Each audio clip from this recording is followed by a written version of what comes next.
Chapter 75. In the arena, Wan Silin was enraged by Ji Tianxing's provocation. He did not hesitate to use all his strength and used his ultimate skill. He waved his sword and slashed out 8 rays of sword light. Gale 8 swords. 8 rays of dazzling sword light spread out. Suddenly, a gust of wind blew on the arena and rolled towards Ji Tianxing. Ji Tianxing's expression did not change. His figure flashed 3 times and he was 10 meters away. Not only did he dodge Wan Silin's ultimate skill, but he also moved behind Wan Silin like a ghost. "It's time to end this," Ji Tianxing shouted coldly. He suddenly raised his right hand and used his palm as a knife to slash at Wan Silin's neck. Wan Silin had just used his ultimate skill and was at his weakest point. Suddenly, he heard Ji Tianxing's voice from behind him. His face was filled with fear and shock. Before he could react, his neck was hit by Ji Tianxing's palm. Bam! In the muffled sound, Ji Tianxing's palm burst out with a powerful force. Wan Silin's eyes turned black and fainted on the spot. He kicked Wan Silin's back again, sending him flying out on the spot. Wan Silin fell off the stage in a sorry state. There was no doubt that Ji Tianxing had won. From the beginning to the end, he did not even use his weapon. He defeated Wan Silin, who was at the 4th level of the true energy realm, in just 3 moves. At that moment, the entire square was silent. Tens of thousands of people looked at Ji Tianxing in shock. They could not believe this result. After a while, the crowd in the square came back to their senses and burst into discussions. How is this possible? Ji Tianxing was still a trash in the body refining realm last month. In just 1 month, he recovered to the true energy realm. Not only did he break the illusory weapon Shen formation, but he also defeated Wan Silin in 3 moves? This is unbelievable. The most important thing is that Ji Tianxing did not even draw his sword. He didn't even use his weapon, yet he easily defeated Wan Silin. How strong is his true strength? The square was noisy. Those who were mocking Ji Tianxing and determined that he couldn't defeat Wan Silin were so ashamed that their faces and ears turned red. They wished they could find a hole to hide in. At this moment, Han Xiaoxing loudly announced the result.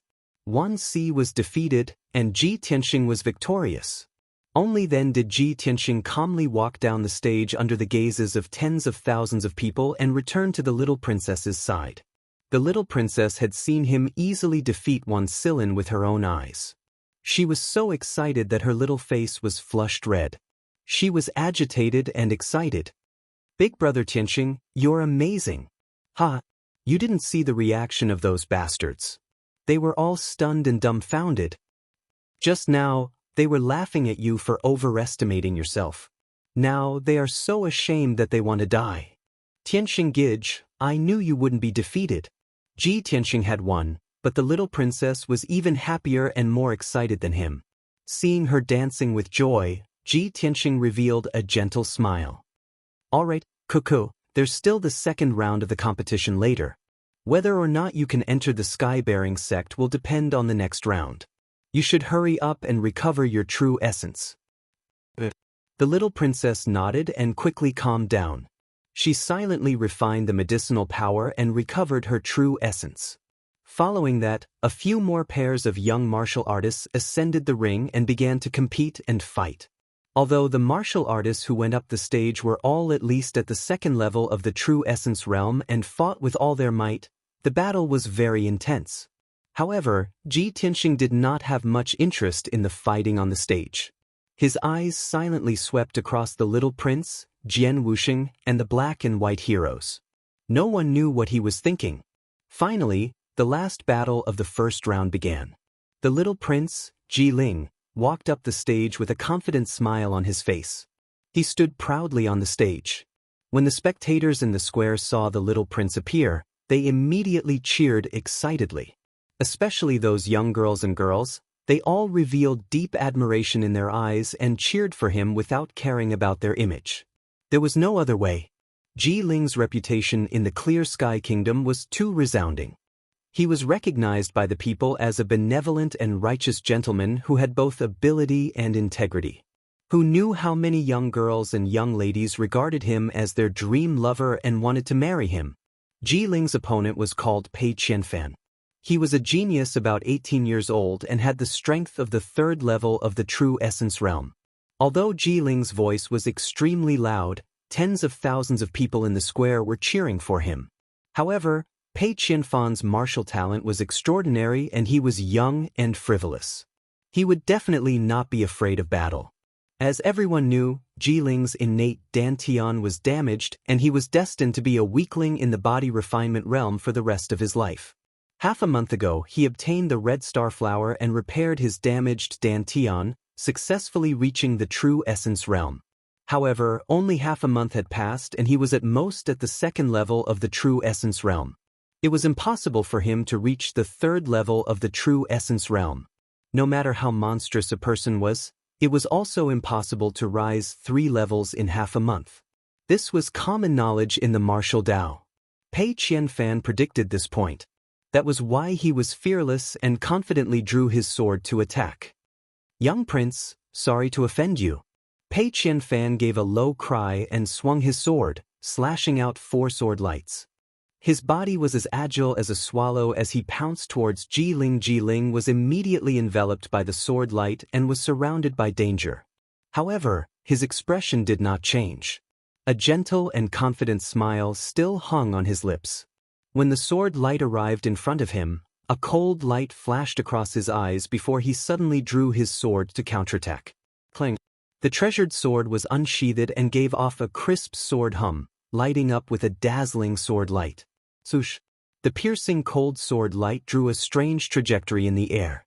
With an unparalleled speed, it instantly defeated Pei Qianfan's 4 sword lights. The crowd only heard a light ding sound and saw the treasured sword in Pei Qianfan's hand was sent flying. The treasured sword drew an arc in the air and fell below the stage. At the same time, the treasured sword in Ji Ling's hand was also placed on Pei Qianfan's neck. Pei Qianfan's figure that was as swift as the wind also suddenly stiffened and stopped. The entire audience was silent. The tens of thousands of people in the plaza all opened their eyes wide in shock, revealing thick disbelief. All the discussions and cheers came to an abrupt end. Everyone was stunned. No one dared to believe that young Prince Ji Ling's strength was actually so formidable. He actually easily broke Pei Qianfan's sword move and instantly defeated Pei Qianfan. Pei Qianfan, who was at the third level of the true element realm, actually could not even block one of his sword. This was too shocking. Just how formidable was young Prince Ji Ling's strength? 4th level of the true element realm? Or 5th level? Or 6th level? Thinking up to here, countless people sucked in a cold breath, revealing fanatical worship. In the next instant, earth-shaking cheers and shouts erupted from the crowd. Countless people started discussing in high spirits. Young Prince Ji Ling's sword that seemed to be aided by a god deeply shocked everyone. The plaza was noisy to the extreme. Everyone was guessing Ji Ling's strength and realm. Only Ji Tianxing was expressionless. His eyes became more and more gloomy. Chapter 76. After Han Qiuxing announced the results of the matches, the first round of the grand competition ended. Of the 40 young martial artists participating in the grand competition, 20 were eliminated, and the 20 who won successfully advanced. Han Qiuxing ascended the stage once again and took out 20 jade lots, starting to draw lots to decide the second round of matches. Swish, swish, swish, swish. 20 jade lots flew into the sky, transforming into streams of azure light, interweaving and dancing. Everyone looked up at that cluster of azure light, waiting for the results of the draw. To the martial artists participating in the second round of the competition, the results of the draw were abnormally important. This concerned whether they could enter the sky-bearing sect or not, and it concerned their fate. Finally, the 20 jade lots were randomly divided into 10 pairs, quietly floating in front of Han Qiuxing. He took out 2 jade lots and announced the results of the draw loudly. First match, Jian Wuxing vs. Chiu Yuanwu. Second match, Ji Ku vs. Northmont Buluo. Third match, Wei Lingfeng vs. Yin Jian. Fourth match, Ji Ling vs. Wulong. Fifth match, Ji Tianxing vs. Jiang Baiyu. Sixth match, Han Qiuxing consecutively drew 10 pairs of jade lots and announced the order and opponents of the 20 martial artists. Every time he finished reading the names of a pair of martial artists, it would arouse a burst of discussion from the crowd in the plaza. And when he read the fifth pair of martial artists' names, the tens of thousands of people in the plaza all cried out in surprise. No one would have thought that Ji Tianxing would actually face off against Jiang Baiyu. This battle was extremely important. The loser would be eliminated, and the winner would enter the top 10 of the grand competition and successfully enter the Sky-bearing sect as a disciple. This way, between Ji Tianxing and Jiang Baiyu, one would definitely be eliminated, and the other would enter the Sky-bearing sect. This match was the battle of fate. Yet, Ji Tianxing and Jiang Baiyu, these two people were the most discussed topics in the past 3 days. Jiang Baiyu failed to clear the formation, while Ji Tianxing successfully cleared the illusionary weapon Profound Formation. When the Imperial City citizens discussed this matter, they would all mention Jiang Baiyu's name, using his failure to set off Ji Tianxing's success. Many people subconsciously felt that Ji Tianxing might be stronger than Jiang Baiyu. Otherwise, it would be impossible for him to successfully break the formation. However, this was only everyone's guess. Ji Tianxing and Jiang Baiyu had never fought head-on before. And now, Han Xiaoxing's random drawing had tied the two of them together. The tens of thousands of people in the square were all thinking, could this be the will of the heavens? Was it destined that the two of them would have a fated battle? Soon, Han Xiaoxing announced the order and candidates for the 10 matches, and then loudly announced the start of the competition. The two young martial artists stepped into the ring and stood 10 meters away from each other. They were facing each other with murderous intent. One of the blue-robed young men was called Qiu Yuanwu. He was a sword Dao genius with some fame in the Clear Sky Kingdom.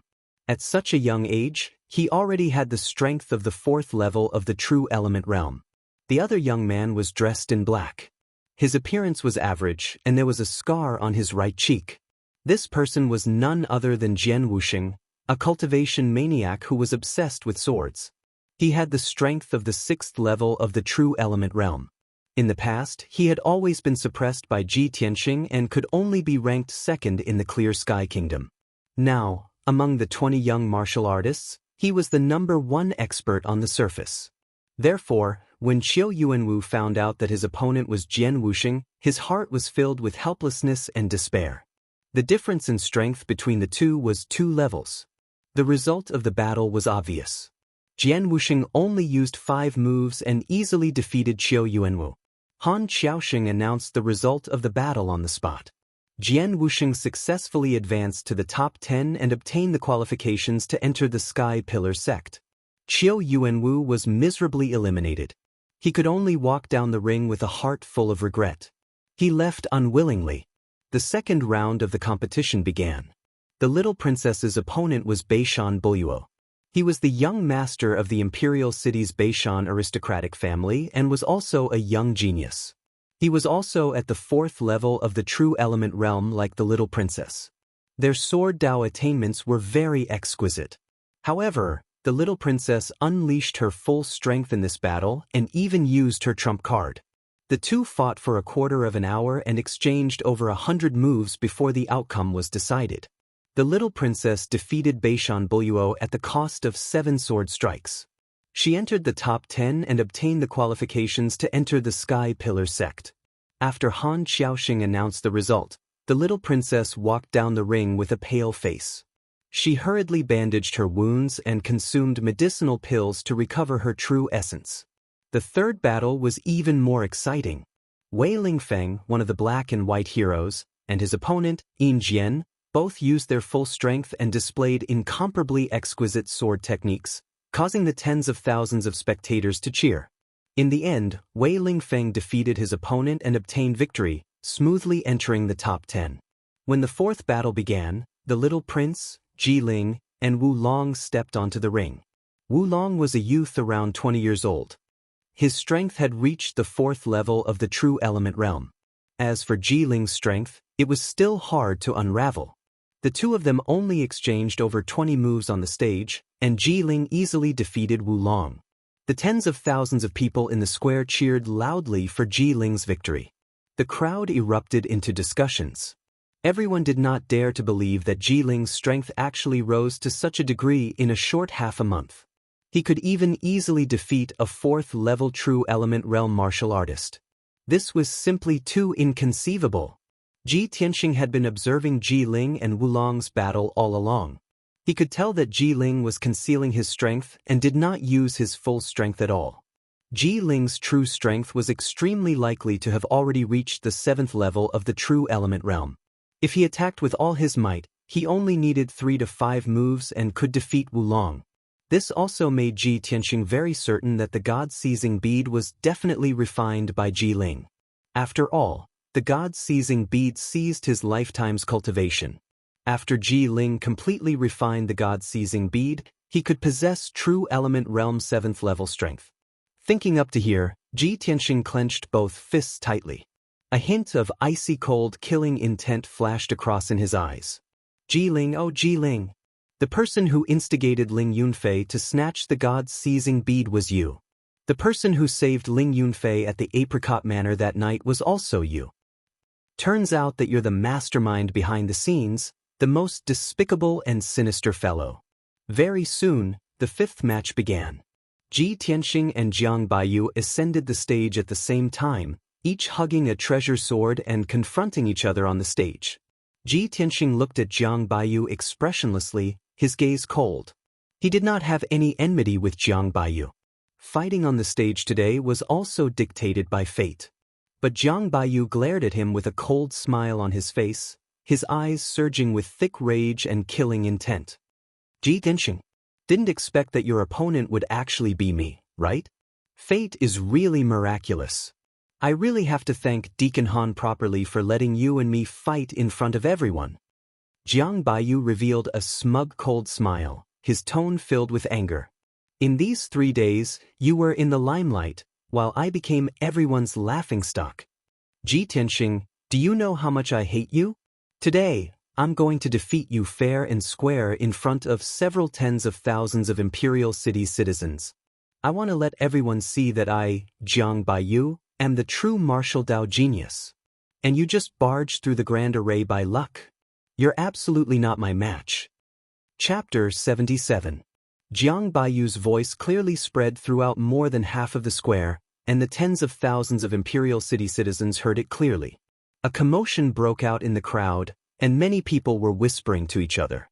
In these 3 days, the most discussed people in the Imperial City were Jiang Baiyu and Ji Tianxing. Jiang Baiyu had become Ji Tianxing's stepping stone to rise again. It was reasonable for him to be so angry and to harbor resentment toward Ji Tianxing. It was so much so that many of the cultivators in the square felt their blood boil from Jiang Baiyu's words. They also agreed with Jiang Baiyu's words and looked forward to the scene of Jiang Baiyu defeating Ji Tianxing in public. For a moment, cheers broke out in the crowd, and many people cheered for Jiang Baiyu. On the stage, Ji Tianxing's expression was still calm as usual. He looked at Jiang Baiyu indifferently, and the corners of his mouth curled up into a slight smile with a hint of ridicule. Jiang Baiyu, I sympathize with you. However, this might be your fate. Jiang Baiyu's expression became even more gloomy. He glared at him with a sharp gaze and shouted, Ji Tianxing, what do you mean by this? Ji Tianxing sneered mockingly. Back then, when I was the #1 genius in the Imperial City, you were trampled under my feet and were not famous. 3 days ago, you failed to break through the formation, and I succeeded in breaking through the illusory armament mystic formation. It was your failure that caused the news of me recovering my strength to spread throughout the Imperial City, causing a sensation.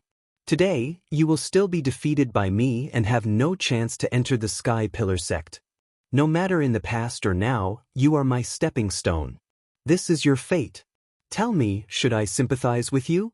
Hearing this, the tens of thousands of people in the square were in an uproar. Everyone revealed complicated expressions and broke out into a torrential discussion. Oh my God! Ji Tianxing is actually so confident. Too arrogant. He's simply arrogant. The former #1 genius is back again, and he's still so confident and arrogant. If Ji Tianxing defeats Jiang Baiyu today, then Jiang Baiyu will really be like what he said, destined to be a stepping stone. How pitiful! The deafening sounds of discussion spread throughout the square. Jiang Baiyu was so angry that his face turned ashen. He was so angry that his entire body was trembling. His eyes emitted a strong killing intent. Ji Tianxing, you are too arrogant. I'll cripple you right now and let you know that trash will always be trash. The enraged Jiang Baiyu shouted angrily as he drew his sword and charged at Ji Tianxing. 8 golden snake swords. As soon as he made his move, he exerted all his strength and used his most exquisite sword technique. 8 golden sword lights pierced towards Ji Tianxing, attacking his vital points from all directions, enveloping his figure and leaving him with nowhere to hide. Ji Tianxing did not retreat. A cold light flashed in his eyes. He immediately activated the power of the sword embryo and displayed 6 flashes of sword qi. Swish, swish, swish, swish, swish.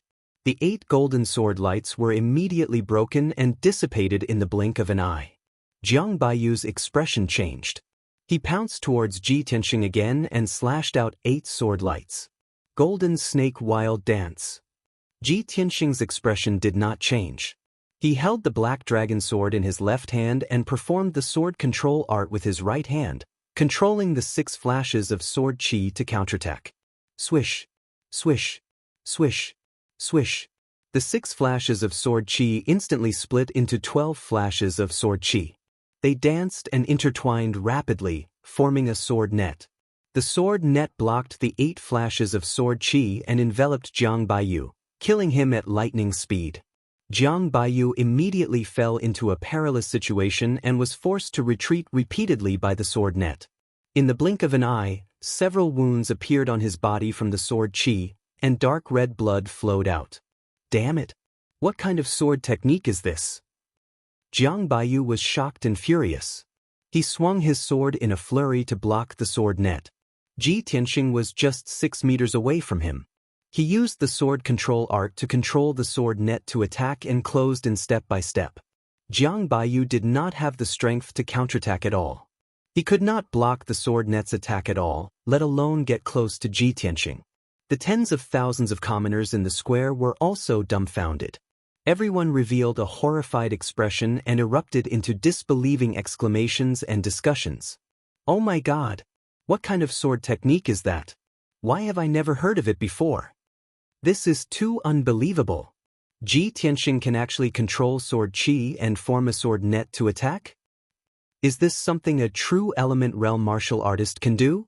It is said that only origin core realm martial artists can control sword qi to attack from a distance, right? This kind of sword technique is simply unimaginable.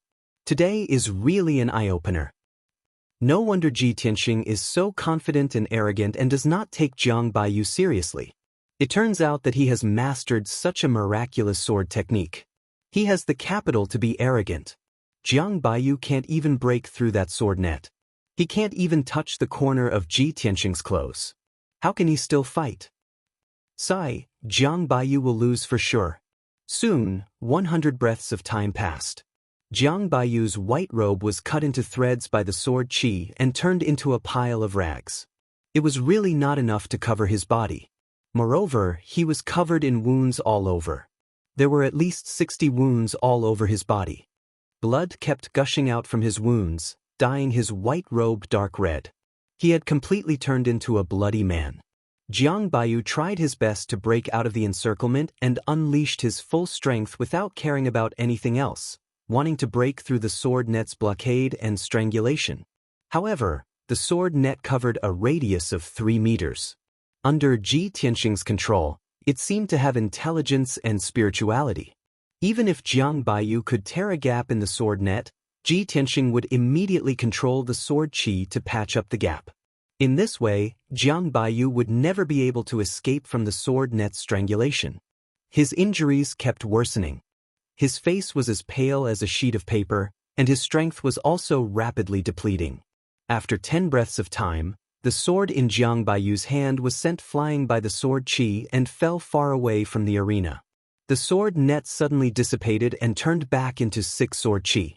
They floated quietly beside him and pointed directly at his head and throat. Ji Tianxing looked at Jiang Baiyu and shouted in an indifferent tone, "Jiang Baiyu, this is your fate. Admit defeat." Jiang Baiyu, who was covered in blood and had a bloody face, stood on the arena in a daze. His body was on the verge of collapse. He could not accept this result. Until now, he still could not believe that he had lost to Ji Tianqing. Moreover, he had lost so miserably. At this moment, the pride and confidence in his heart had been shattered by Ji Tianqing. Put down his dignity and admit defeat? And in front of tens of thousands of imperial city citizens? Jiang Baiyu could not do it. He glared at Ji Tianqing with eyes that were about to pop out of their sockets. He roared at the top of his lungs, "No! Ji Tianqing! I will never lower my head and admit defeat to you." Ji Tianqing frowned and said expressionlessly, "You won't admit defeat? Then I'll throw you down." As his voice fell, his figure flashed and rushed in front of Jiang Baiyu. He lifted his leg and ruthlessly kicked Jiang Baiyu's chest. Jiang Baiyu was severely injured and was already at the end of his rope. He was completely powerless to block or dodge. Bam! With a muffled sound, Jiang Baiyu was sent flying. He drew an arc in the air and fell off the arena with a plop. He rolled a few rounds before coming to a stop. He struggled to get up and glared at Ji Tianqing with rage. Ji Tianqing! The incomparable humiliation caused the blood in his body to flow in reverse. He was so angry that he trembled. He was just about to speak when he spat out a mouthful of blood and fainted on the spot. Chapter 78. A moment ago, Jiang Baiyu stepped onto the stage full of confidence. He threatened to defeat Ji Tianqing in public and prove that he was the genius. But at this moment, Ji Tianqing was completely unscathed, but he was covered in cuts and bruises, becoming a bloody man. He was utterly defeated. He refused to admit defeat and was kicked off the stage by Ji Tianqing. He even vomited blood and fainted on the spot. What kind of disgrace was this? The tens of thousands of commoners and martial artists in the square all witnessed this scene with their own eyes. After today, this matter would definitely spread throughout the imperial city and the Azure Cloud Empire. Jiang Baiyu would definitely become the laughingstock of everyone. The tens of thousands of commoners in the square discussed animatedly. Everyone's eyes when looking at Ji Tianqing were filled with shock and disbelief. At this time, Han Qiusheng stepped onto the stage and loudly announced the results of the competition. The utterly disgraced Jiang Baiyu was eliminated miserably. Ji Tianqing successfully entered the top 10 and obtained the qualifications to enter the Sky Pillar sect. Ji Tianqing walked down the stage and returned to the little princess's side. The little princess danced with joy, her eyes surging with thick excitement and agitation. Too inconceivable. Big brother Tianqing, what sword art did you execute just now? It's too marvelous. Ji Tianqing smiled slightly and did not explain. The little princess pulled his arm and said joyfully, "That's great. Big brother Tianqing, you finally got your wish and can enter the Sky Pillar sect. Both of us passed the competition and can enter the Sky Pillar sect. This has always been my goal and dream." Ji Tianqing understood her intentions and also knew the reason why she was so excited. He revealed a gentle smile and reached out to pinch the little princess's pretty face. "Cuckoo, we'll be senior brother and sister in the future." "NN." The little princess nodded repeatedly, her big clear eyes revealing thick anticipation. Following that, pairs of young martial artists stepped onto the stage one after another and began the crucial decisive battle. About 2 hours later, the remaining 5 pairs of young martial artists all finished their matches. The second round of the competition ended here. Han Qiusheng stepped onto the stage and loudly announced the final results. The second round of this year's grand entrance competition has ended. 10 young martial artists have successfully advanced and obtained the qualification to enter our sect. These 10 martial artists are Ji Ling, Jian Wuxing, Ji Tianqing, Wei Lingfeng, Ji Ku. Han Qiusheng read out 10 names. These 10 people would become disciples of the Sky-bearing sect. The martial artists and commoners in the square immediately started discussing noisily. Some people cheered happily, some were full of regret, and some had complicated expressions.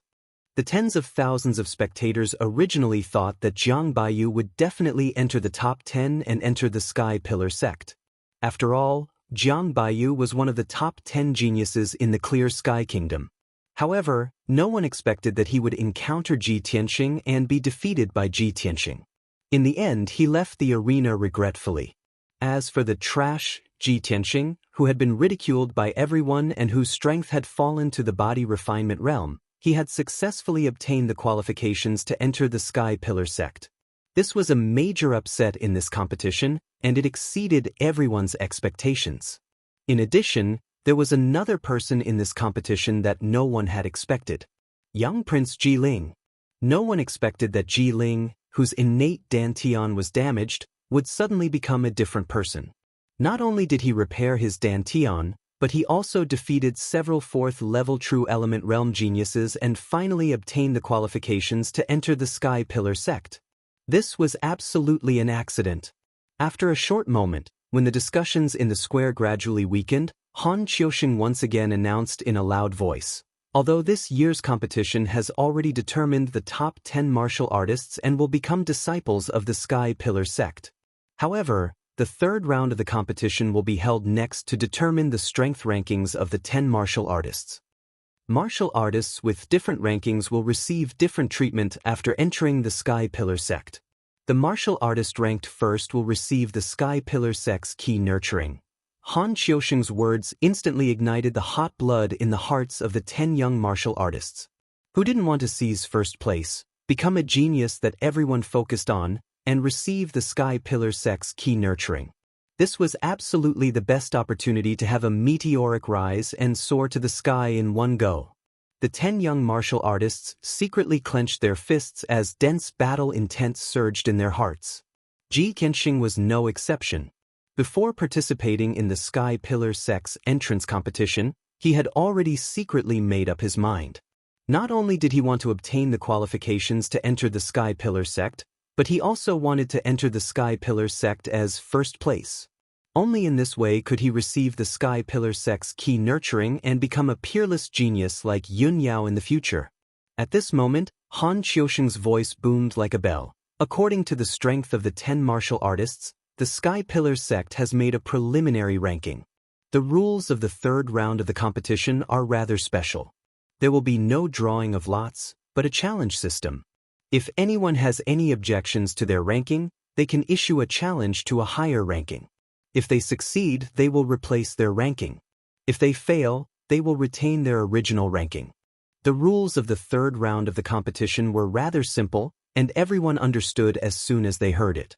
Immediately after, Han Qiusheng loudly announced the rankings of the 10 martial artists. First place, Ji Ling. Second place, Jian Wuxing. Third place, Ji Tianxing. Fourth place, Wei Lingfeng. Fifth place, 8th place, Ji Ke. Ninth place. After Han Qiusheng announced the rankings of the 10 martial artists, the tens of thousands of people in the square were in an uproar. Everyone revealed shocked and puzzled expressions as they discussed in confusion. The young prince is actually ranked first? How is this possible? Although the young prince easily defeated Wu Long, who was at the 4th level of the True Element Realm, he might not be able to defeat Jian Wuxing. How can he be ranked first? The Sky Pillar sect has always been fair and just. There shouldn't be a mistake. The young prince must have concealed his strength. Ji Tianxing is actually ranked third? There's something wrong with this ranking. I feel that it's reasonable for Ji Tianxing to be ranked third. He mastered that sword net and easily defeated Jiang Baiyu. Hee, I guess they're all dissatisfied with this ranking, right? There will definitely be a good show to watch later. The discussions of tens of thousands of people converged into a torrent of sound waves that wantonly surged and spread throughout the square. The 10 martial artists also had complicated expressions. Obviously, they were dissatisfied with the ranking and were eager to issue challenges. After Han Qiusheng announced the start of the third round of the competition, someone immediately stepped onto the stage. This person was dressed in black and had a scar on his face. It was Jian Wuxing, who was ranked second. Ever since Ji Tianxing had fallen to the body refinement realm and become a cripple, he had been recognized as the #1 genius. But now, the young prince, Ji Ling, was ranked first, and he was ranked second. Among the 10 martial artists, he was the most depressed and dissatisfied. No one was surprised that he would be the first to jump onto the stage and issue a challenge. They all thought that it was natural. Jian Wusheng stood on the stage with a cold expression. He stared at Ji Ling below the stage and shouted in a deep voice, Jian Wusheng, challenged the young prince. Please enlighten me. Chapter 79. When Jian Wusheng's voice spread throughout the square, everyone's eyes were focused on Ji Ling. Ji Ling seemed to have expected that Jian Wusheng would challenge him. His expression was calm as usual. He stepped onto the arena and stood 10 meters away from Jian Wusheng. There was still a confident smile on his face. Jian Wusheng, Deacon Han's ranking is the final result. No matter how unwilling you are, it's useless. You're no match for me, Ji Ling said calmly. His tone was firm, as if he was stating a fact. Jian Wusheng's expression became gloomier. His eyes were filled with fighting spirit. He sneered in a low voice. Young prince, it's too early to say that. We'll only know who's number one after we fight. Young prince, I'm sorry. After saying that, he drew his sword and charged at Ji Ling at lightning speed. He was so fast that he left an afterimage behind him. Swoosh! It was an extremely sharp and fast sword. The tens of thousands of spectators were stunned. They held their breaths and worried for Ji Ling. That sharp and dazzling sword light was like a thunderbolt tearing the night sky apart. The young geniuses' expressions changed. They knew that they couldn't block Jian Wusheng's sword. However, Ji Ling's expression didn't change. He was still calm and confident. Crimson Fire Overlord Sword. Ji Ling also drew his sword. He let out a low shout and swung his sword, creating a crescent-shaped sword light. The crimson sword light surged with flames, creating surging heat waves and strong winds in the arena. Bam! The two sword lights collided with a muffled sound. Jian Wusheng's stunning sword was defeated by Ji Ling's sword. Jian Wusheng was also pushed back 5 steps. Third slash of fire waves. Ji Ling shouted again. He swung his crimson sword and chased after Jian Wusheng, slashing out 3 flaming sword lights. Jian Wusheng was surrounded by blazing flames and had nowhere to hide. He could only hurriedly block with his sword. He was shocked and a look of disbelief appeared on his face. Bam, bam, bam. Their swords collided again. Jian Wusheng was pushed back another 6 steps. Next, Ji Ling launched an attack as fast as lightning. Sword light filled the sky, and it was as violent and overbearing as a monstrous flame. Jian Wusheng was at a disadvantage. She was forced to retreat again and again. Seeing Ji Ling completely suppress Jian Wusheng, countless martial artists in the square exclaimed in disbelief. Only then did everyone realize that the little prince had been hiding his true strength all this time. Only now did the little prince show his true strength. This battle was the most dazzling battle since the start of the grand competition. Ji Ling and Jian Wusheng both unleashed their strongest battle prowess and fought fiercely on the stage. Their figures flickered like ghosts, and it was too much for the eyes to take in. Tens of thousands of spectators stared intently at the battle. They were dazzled and excited. Soon, 100 breaths had passed. Ji Ling was still full of true essence. Her movements were as fast as the wind, and there were no injuries on her body. Jian Wusheng, on the other hand, had been stabbed 5 times. Her chest, back, thigh, and arm all had a sword wound that was so deep that her bones could be seen, and blood was gushing out from it. He was already an arrow at the end of its flight and could only helplessly admit defeat. Little prince, I'm inferior. I'm willing to admit defeat. When Jian Wusheng admitted defeat, Ji Ling withdrew his sword and revealed a confident smile. Everyone around the stage had witnessed Ji Ling's true strength. Only then did they believe what she had said. The strength rankings given by the Sky Pillar sect were basically the final rankings. It was very difficult for there to be any deviation. Jian Wusheng retreated from the stage with an ashen face. Han Qiusheng stepped onto the stage and announced loudly, Jian Wusheng's challenge has failed. The original ranking will remain. Who else wants to issue a challenge? All the young geniuses were silent. They didn't dare to issue another challenge. Wei Lingfeng, who was ranked 4th, originally wanted to challenge Ji Tianxing to take 3rd place and avenge Jiang Baiyu. However, after Jian Wusheng's failure, he was full of hesitation and didn't dare to fight. The tens of thousands of people in the square also recognized the ranking announced by Deacon Han. They all believed that Ji Ling was worthy of being the #1 genius. However, just as the crowd was whispering and discussing, a tall and handsome black figure ascended the ring. Ji Tianxing, challenge Ji Ling. Ji Tianxing walked onto the stage expressionlessly. He looked coldly at Ji Ling and issued a challenge. Instantly, tens of thousands of people focused their gazes on him. The crowd exclaimed in surprise. "Oh my God! Even Jian Wusheng's challenge has failed. Ji Tianxing still dares to challenge the little prince? This guy really doesn't know what's good for him. The little prince is stronger than Jian Wusheng. He's at least at the 7th level of the true element stage. How dare he question Deacon Han's ranking? How arrogant! Ji Tianxing was once the #1 genius. It seems that he's not satisfied with being ranked 3rd. He's still dreaming of taking back the 1st place. I bet that Ji Tianxing is definitely not the little prince's match. He'll be defeated within 30 moves. 30 moves? You think too highly of Ji Tianxing. I think 20 moves are enough." Countless people snorted disdainfully at Ji Tianxing and sneered at his misfortune. They were certain that he would lose without a doubt. Only the little princess looked up at Ji Tianxing from below the stage. She waved her little fist at him and cheered him on. "Big brother Tianxing, I believe in you. Do your best." Amidst the noisy discussions of the crowd, Ji Ling walked onto the stage with a smile on her face. He looked at Ji Tianxing with a mocking gaze as his lips curled into a disdainful sneer. "Ji Tianxing, so what if you've recovered your strength? Do you still think you're the #1 genius? You'll pay the price for your challenge. I'll let you know that I'm the #1 genius. You'll always be under my feet." Ji Ling's tone was very cold and contained a hint of killing intent. Ji Tianxing was certain that Ji Ling was the despicable mastermind behind the scenes. He was his mortal enemy. Therefore, he wasn't surprised that Ji Ling had the intention to kill him.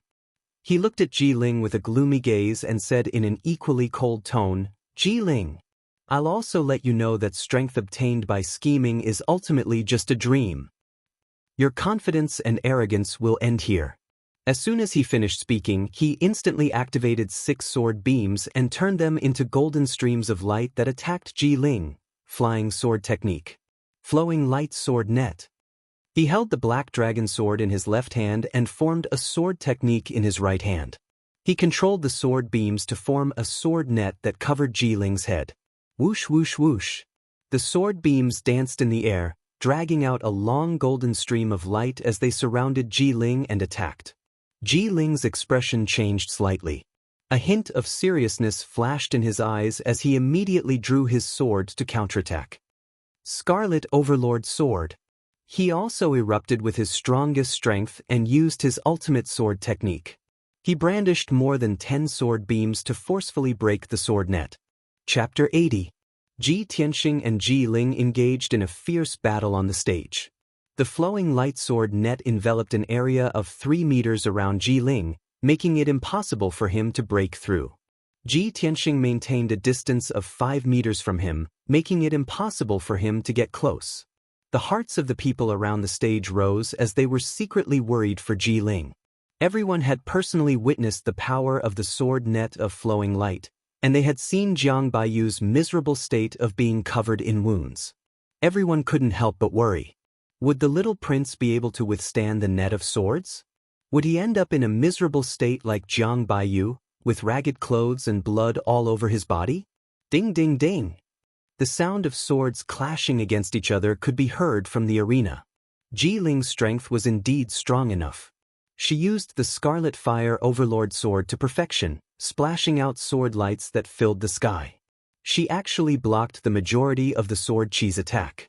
Occasionally, some of the sword chi and flowing light would hit him, but when they hit his body, they would make a ding-ding-ding sound. He didn't seem to be injured at all. A moment later, Ji Tianxing discovered some clues and finally understood the reason. Ji Ling was hit by the sword chi 6 times, and her robe was cut 6 times, all on her chest and back. Through the gap in the robe, a layer of dark golden soft armor could be seen. It turned out that Ji Ling was wearing a soft armor that could block weapons.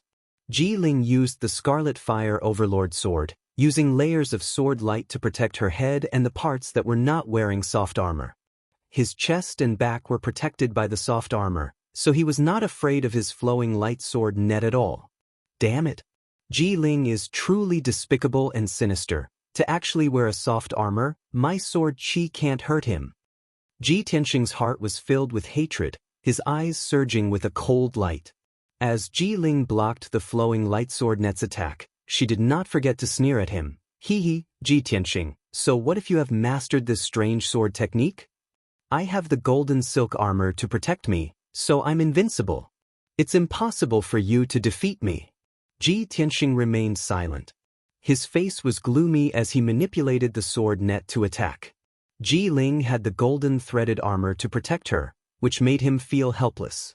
The flowing light sword net was practically useless. After all, he was only at the true energy realm, and his sword chi was not strong enough to break through the defense of the golden silk armor. If he were to reach Tongxian realm, the might of his sword chi would be increased by at least 10 times and he would be able to break through the defense of the golden silk armor. Thinking of this, his desire to improve his strength became even more urgent. Soon, half an hour had passed. Ji Tianxing had been controlling the flowing light sword net all this time. His true essence consumption was enormous, and his mind was also very tired. He could clearly feel that his mind and strength were rapidly depleting. He could at most last for 100 breaths of time before he was defeated by Ji Ling's sword. On the other hand, Ji Ling was still using her sword technique to block the sword net. There were only 2 wounds on her body that were neither light nor heavy. Even though the robe he was wearing had been shredded into a pile of rags by the flowing light sword net, he was still wearing the golden silk armor, so he wouldn't be in too much of a sorry state. Moreover, his true essence and physical strength were still abundant. Even if he fought for another 15 minutes, it wouldn't be a problem. Under such circumstances, Ji Tianxing could only withdraw the flowing light sword net.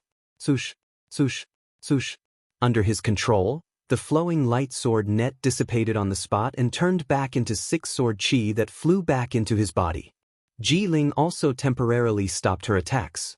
She looked at Ji Tianxing with a mocking gaze and revealed a smug sneer.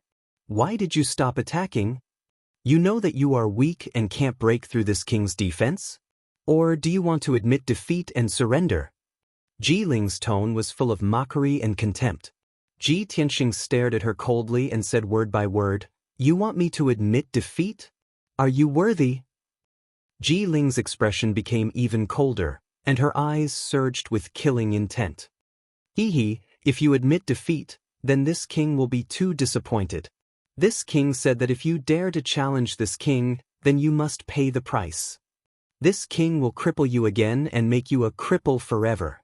Ji Ling's killing intent soared as he pounced at Ji Tianxing with his treasured sword. 9 flaming sword lights were unleashed as he used his trump card. Scarlet Flame 9 waves. 9 flaming sword lights burst forth with a violent and domineering power. They surged like a huge wave and instantly enveloped Ji Tianxing's figure.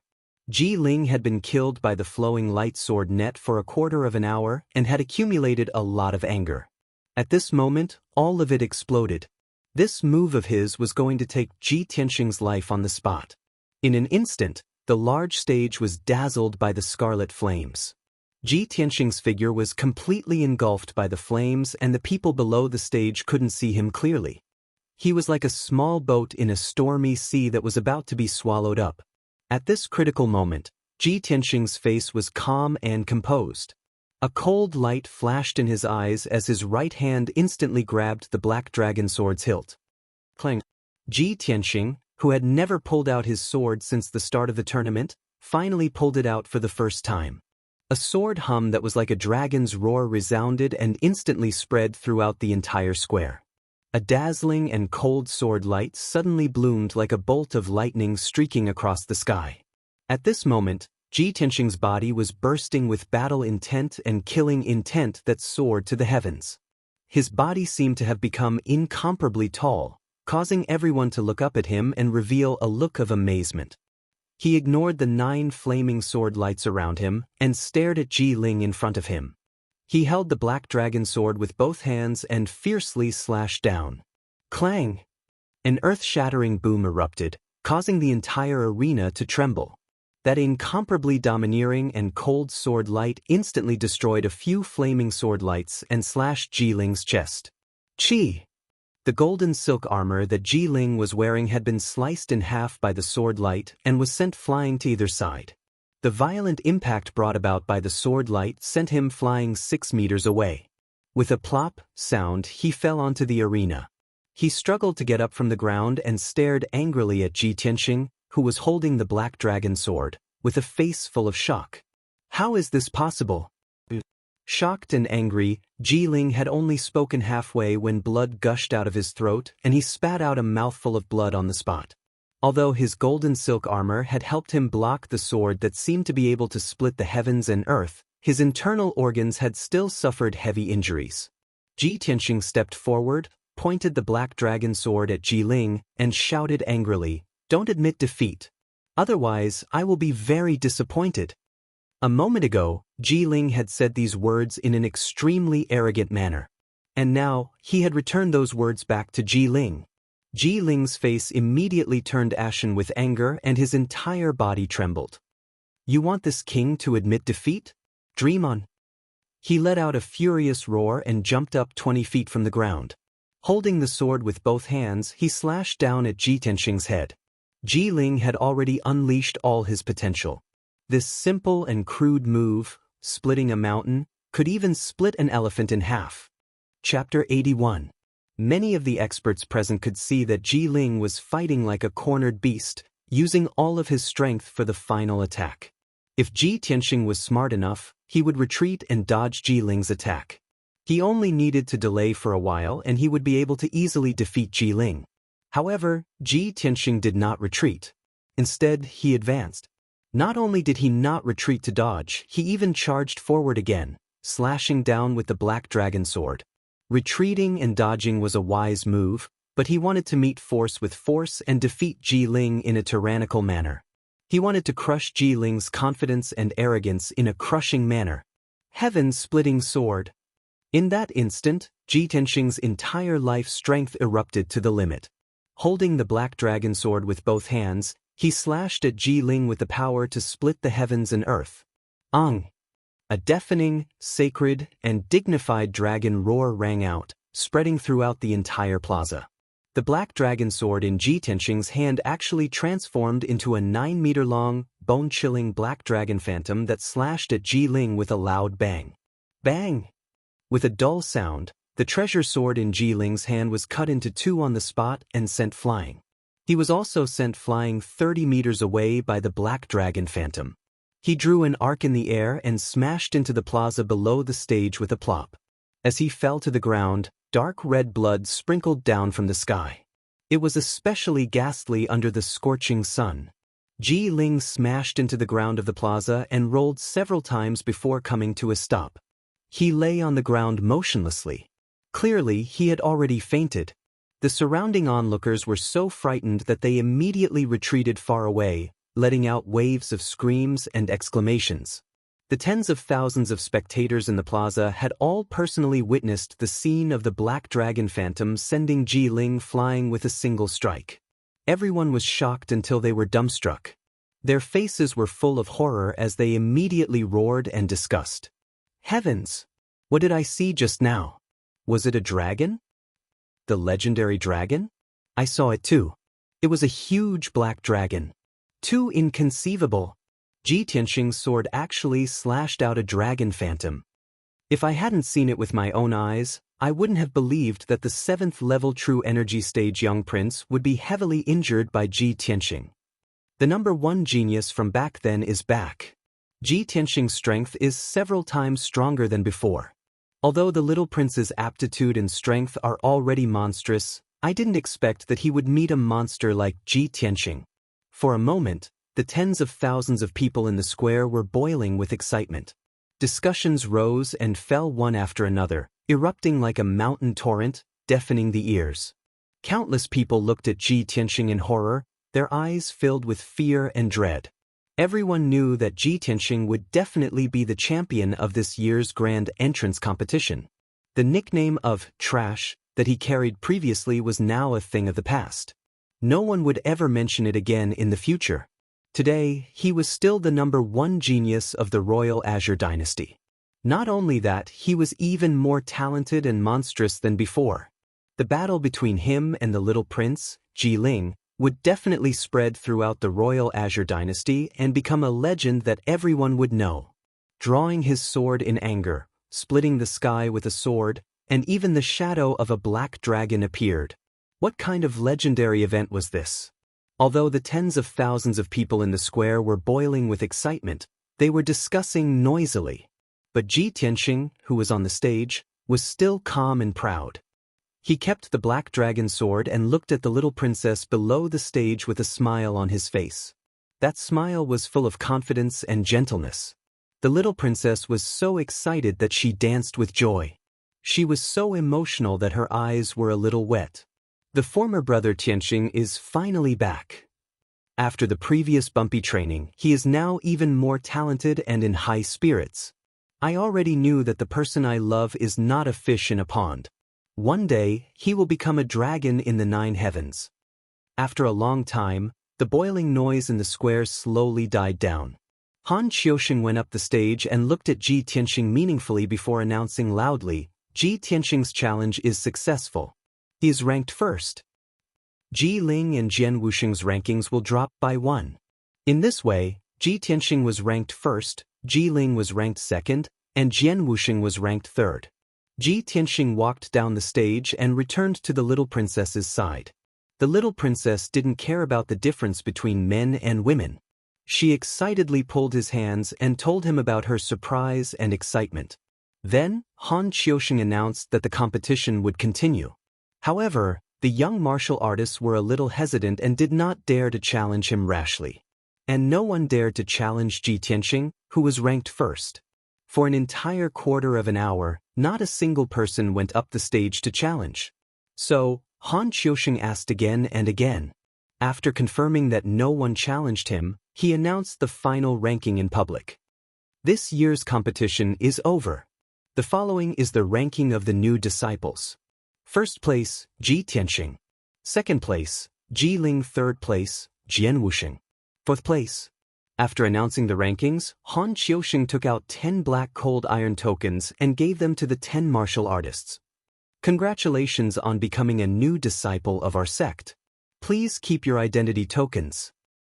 Please report to our sect with your identity tokens within a month.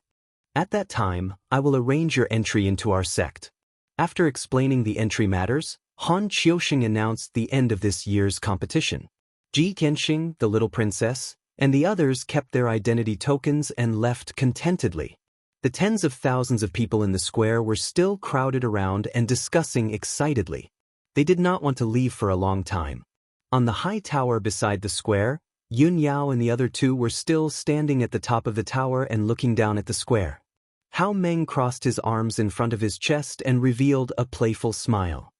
He clicked his tongue and said, I didn't expect that senior brother Bai and I would make an error in judgment. Originally, with Ji Ling's strength, he would definitely be ranked first in the competition. I didn't expect that he would be defeated by Ji Tianxing. When we first met Ji Tianxing, he was only at the body refining stage. In just 1 month, he has grown to such an extent. How interesting. Especially that sword net secret technique he used and that dragon shadow just now. It's not simple. Hearing Hao Meng's praise for Ji Tianxing, Bai Wuchen's face darkened. He secretly glanced at Yun Yao. Seeing her thoughtful expression, he could not help but ask, Eldest senior sister, when Ji Tianxing used his sword just now, the shadow of a black dragon appeared. Is it related to the dragon's breath that you detected that day? Yun Yao remained silent and did not reply. Hao Meng scratched his head in confusion and turned to look at Bai Wuchen. Senior brother Bai, what dragon's breath? When did eldest senior sister detect the dragon's breath? Bai Wuchen just stared at Yun Yao and ignored Hao Meng's question. Hao Meng smiled embarrassedly and didn't say anything else after asking for a snub. After a while, Yun Yao put away her thoughtful expression and said indifferently, Junior brother Bai, junior brother Hao, go and meet up with the 2 deacons. See if there's anything else that needs to be done. We should return to the sect in 3 days. After saying that, Yun Yao turned around and left the top of the pagoda. Her figure quickly disappeared into the rows of buildings. Only Bai Wuchen and Hao Meng were left standing at the top of the pagoda. They looked at Yun Yao's departing figure and fell into deep thought. After a moment of silence, Hao Meng could not help but ask. Senior brother Bai, eldest senior sister seems a little strange. What is she going to do? Bai Wuchen frowned and said expressionlessly, Junior brother Hao, eldest senior sister has always been a loner. Her whereabouts are always mysterious. It's not your first day knowing her. But this time, eldest senior sister is most likely going to look for that Ji brat. Chapter 82. Ji Tianxing rode the carriage and left the city square, heading back to the Ji mansion. The carriage passed through several streets, but it suddenly stopped when it entered a tree-lined path. Puzzled, he lifted the curtain and was about to ask the coachman what was going on when he looked up and saw a woman in a white dress standing in front of the carriage. Although he could only see the back of the woman in the white dress and her long black hair that reached her waist, he could still recognize her. However, he recognized that the woman in the white dress was Yun Yao just by looking at her slim back. Ji Tianxing hurriedly got out of the carriage and instructed the coachman, "Wait for me here. I'll be back soon." He walked behind Yun Yao and asked with a smile, "Miss Yun Yao, may I know why you're waiting for me here?" Yun Yao turned around and looked at him. She said calmly, "I have something to ask you, but this isn't the place to talk. Come with me." After that, Yun Yao led him away from the tree-lined path and entered a house not far away. The door of the house was tightly shut. The courtyard was old and dilapidated, and it was covered with weeds. It was obvious that no one lived here. The courtyard was silent. The two of them were not afraid of being disturbed or eavesdropped when they talked here. The two of them stood under a big tree in the courtyard. Yun Yao then said to Ji Tianxing, "Congratulations on winning first place in the tournament. You will be my junior martial brother when you enter our sect." Ji Tianxing smiled faintly and cupped his hands towards her. "Then I'll thank senior sister here. In the future, I'll have to ask senior sister to guide me." Of course, he was just being polite on the surface. He didn't take it seriously. He understood that if he wanted to have powerful strength and a noble status, he could only rely on his own hard work and hard work. Moreover, he knew very well that Yun Yao didn't stop him halfway to congratulate him for winning first place in the tournament. She must have something else to say. As expected, Yun Yao looked at the black dragon sword in his hand. After pondering for a moment, she asked, "Junior brother, can you let me have a look at your sword?" Ji Tianxing's expression did not change, but his heart was secretly vigilant. No wonder she wanted to stop me halfway, so she was interested in my black dragon sword. Could it be that she saw through the secret of the black dragon sword? Thinking of this, he quickly smiled at Yun Yao and declined, "Senior sister Yun Yao, as the #1 genius of the Tianshan region, you are naturally knowledgeable and have seen all kinds of divine weapons. This sword of mine is just an ordinary sword. It can't even enter senior sister's eyes. How about this? My Ji clan makes a living by forging weapons. I'll go back to the mansion and get 2 swords for senior sister to look at." Before he could finish, Yun Yao calmly rejected him. No need. Of course, she could see that Ji Tianxing did not want her to look at the black dragon sword and wanted to deliberately change the topic. However, she would not force Ji Tianxing and said with a calm expression, "Since junior brother is unwilling to part with it, then let's forget about it. In addition, I will be returning to the sect in 3 days. It will take at least half a month to reach the sect from the Qingyun kingdom. If you want to arrive earlier, you might as well travel with me. If it was an ordinary person, it would take at least half a month to reach the Sky Pillar sect. However, Yun Yao could fly thousands of miles in a day on the spirit crane and return to the sect in 3 days. If he could ride the spirit crane with this peerless beauty to the Sky Pillar sect, how pleasant and enviable would that be? If it was anyone else, they would not refuse such good fortune. However, Ji Tianxing shook his head and explained, "Thank you for your kindness, senior sister, but I still have some matters to deal with at home. I will be delayed for a few days, so I won't be traveling with senior sister." Yun Yao nodded slightly. "All right, then you deal with your family matters first." After dealing with the mundane matters, Set off as soon as possible. Don't miss the deadline. Thank you for your reminder, senior sister. Then I will take my leave. Ji Tianxing still maintained a smile, cupped his hands to her, and then left the dilapidated house. Yun Yao looked at his back as he left, and the corners of her mouth suddenly evoked a very faint smile. It was so beautiful that it was suffocating. The more you try to hide it, the more certain I am, she murmured to herself before leaving the dilapidated house. Ling Mansion, in a small courtyard with a quiet environment. Madame Ling was sitting under a tree, looking at things and thinking of her daughter, Ling Yunfei's death. She kept wiping her tears. Ling Sihai sat beside her and comforted her in a low voice. Suddenly, the sound of hurried footsteps came from the entrance of the small courtyard. A guard rushed into the small courtyard and shouted anxiously, "Family head! Something bad has happened." Ling Sihai immediately turned his head and angrily glared at the guard. He shouted, "What's the matter? Why are you so panicked?" The guard quickly came to his side and respectfully reported, "Reporting to Master, this subordinate just received news that the sky-bearing sect's entrance competition has ended." Damn that Ji Tianxing! He actually defeated the little prince Ji Ling and entered the sky-bearing sect as first place in the competition. Suddenly hearing this news, Madame Ling also stopped sobbing. She stared in shock and anger and shouted, "What? That's impossible! That damn little bastard! How could he enter the sky-bearing sect and even win first place in the competition?"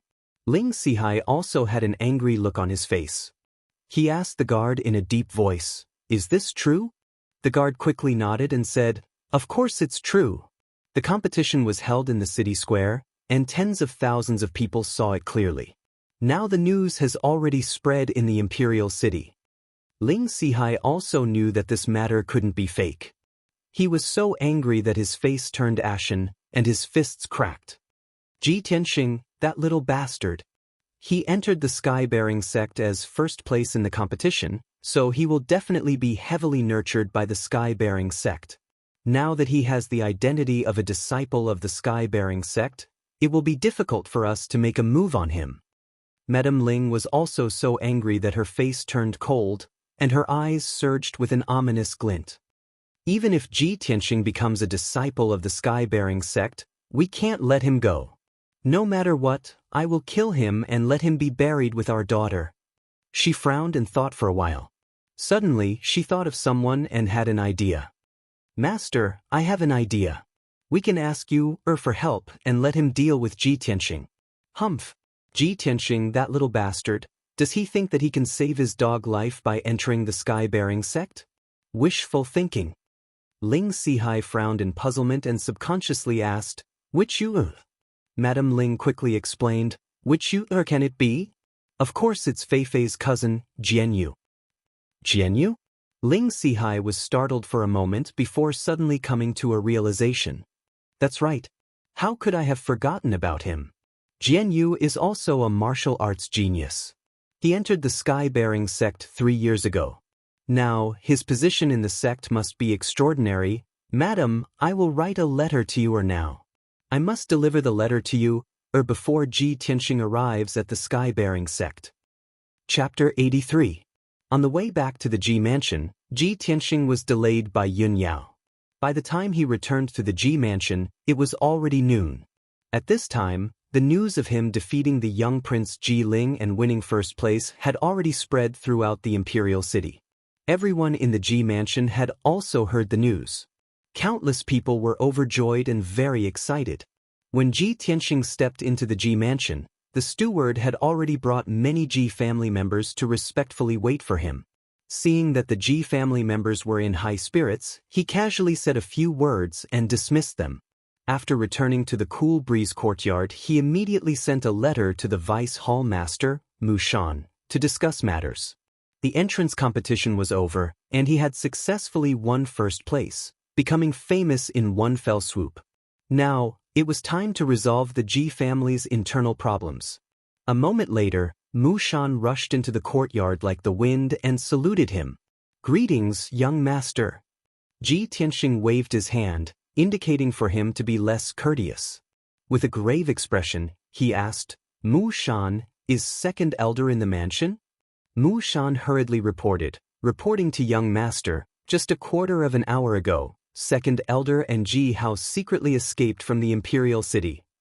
However, this subordinate has been following young master's orders and has been secretly following them. Ji Tianxing furrowed his brows as a cold glint flashed in his eyes. It's just as I expected. I had long expected that Ji Ruffing and his son would escape. Now that I am the family head, I hold the power of the Ji family, I have won first place in the competition, and I have become a disciple of the Sky Pillar sect. Ji Ruffing can no longer do anything to me. I was just about to give the order to capture him and punish his crimes in public, but he fled in fear of punishment.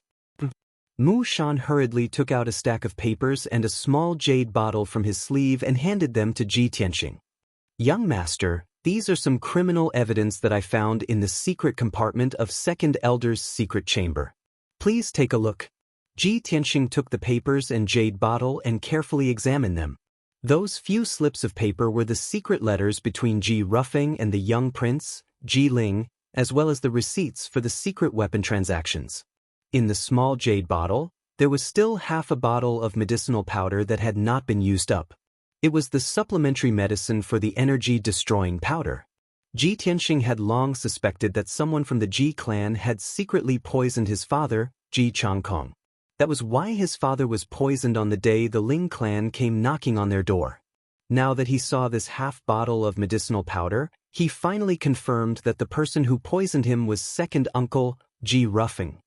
The evidence is conclusive. Ji Ruffing, I'll make you pay with your blood this time. Ji Tianxing's face was filled with rage as he bellowed.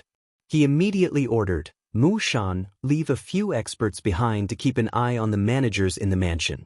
Don't let them escape. Gather the men immediately. I will personally lead a team to hunt down Ji Ruffing. We absolutely cannot let him escape. Understood. Mu Shan cupped his fists and accepted the order. He immediately left the room to gather the experts of Shadow Sword Hall. Ji Tianxing also hurriedly left the Cool Breeze courtyard. He found a chasing windhorse and prepared to set off. Currently, his father was heavily injured and was in seclusion. He would soon be heading to the Sky Pillar sect. The Ji clan would have no one to oversee the situation. If Ji Ruffing made a comeback, no one in the Ji clan would be able to stop him. Therefore, Ji Tianxing had already made up his mind to eliminate Ji Ruffing no matter what. If this internal trouble was not eliminated, the Ji clan would never have a day of peace. A moment later, Ji Tianxing led Mu Shan and the 6 experts of Shadow Sword Hall out of the Ji mansion. The group left the imperial city and chased westward as fast as lightning. Every 2 hours, Mu Shan would receive a secret message from his subordinates using swift wind birds to learn about Ji Ruffing's whereabouts and news. Unknowingly, 6 hours had passed. The sun had already set and the curtain of night was about to fall. At this time, Ji Tianxing, Mu Shan, and the others had already chased for more than 300 miles. They were far away from the imperial city and had entered Yuzhou. Obviously, Ji Ruffing had also discovered that someone was chasing after him. Not only did he run for his life without stopping, but he also fled into the mountains in order to shake off his pursuers. 2 hours later, Ji Tianxing, Mu Shan, and the others finally caught up to Ji Ruffing. In the darkness of the night, on top of a 1,000-zhang tall mountain, Ji Ruffing, Ji Hao, and 4 other guards in leather armor were standing in the open space with their backs against each other in a defensive formation. The horses that the 6 of them rode had long been abandoned at the foot of the mountain. Ji Ruffing's appearance was somewhat disheveled. His clothes were soaked in sweat and his eyes were glaring angrily, flashing with a frightening light.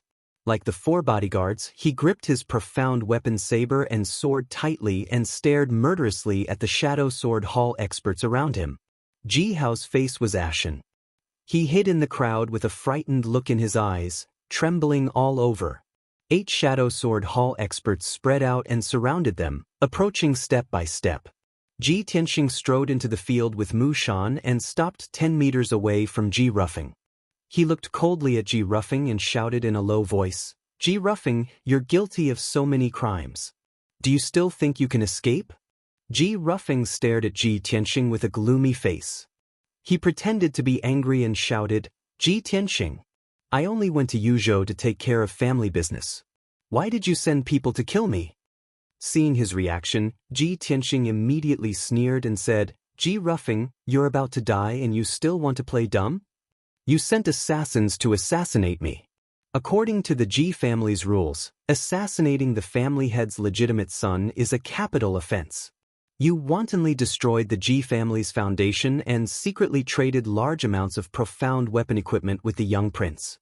This is also a capital offense.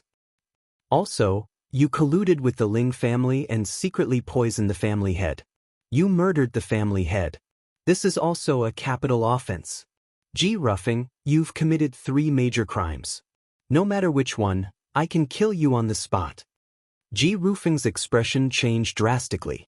Deep hatred flashed through his eyes. However, he still refused to admit his crimes. He even quibbled, Ji Tianxing, this is only your side of the story. You want to punish me? Do you have any evidence? Without any evidence, on what basis did you send people from Shadow Sword Hall to kill me? You want evidence? Ji Tianxing sneered. He waved his hand and threw a stack of paper and a jade bottle in front of Ji Ruffing. This is the evidence. Open your dog eyes and look carefully. When Ji Ruffing saw the stack of paper and jade bottle, he didn't need to read the contents to know that he had been completely exposed.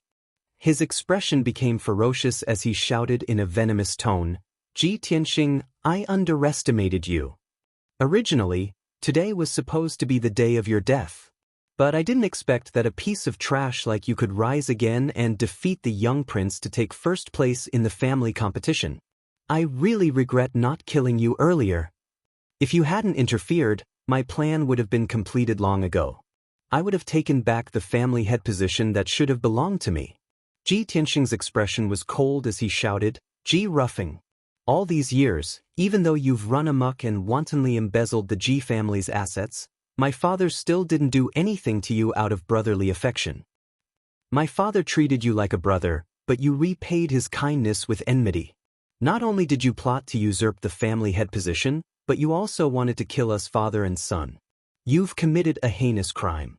Death is not to be regretted. Tonight, I will clean house for the Ji family.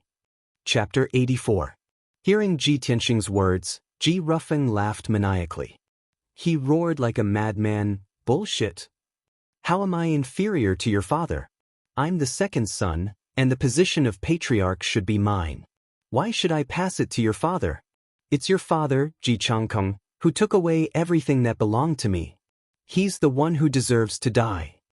Ji Tianxing frowned, and a cold light flashed in his eyes. Ji Ruffing, you've lost your mind and your mind. Cut the crap. Take your head and accept your punishment. With that, he waved his hand and ordered Mu Shan, do it.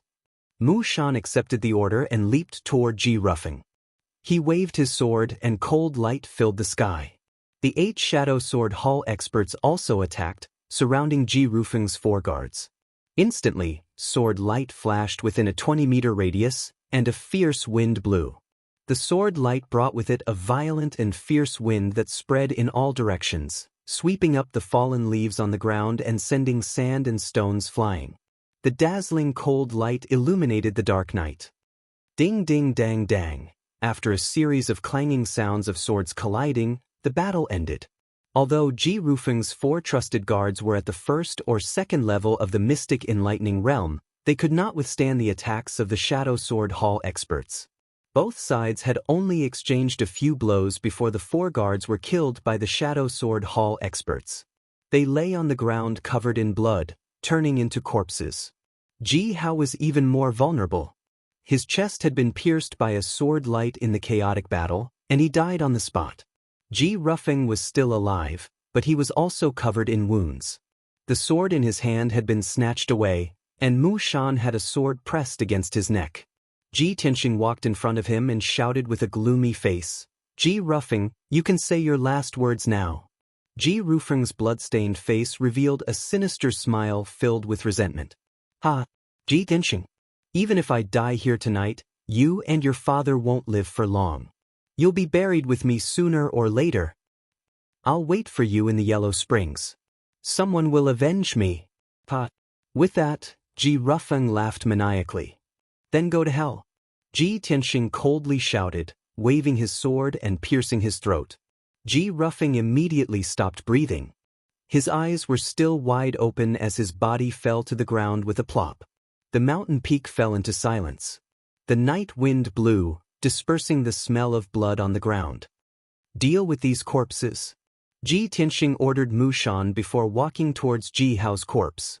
Ever since he caught up with Ji Rufeng and his son, Ji Hao had been trembling in fear. He hadn't said a single word, which seemed somewhat abnormal. He had specially observed Ji Hao just now and realized that Ji Hao's build and height were somewhat different from what he remembered.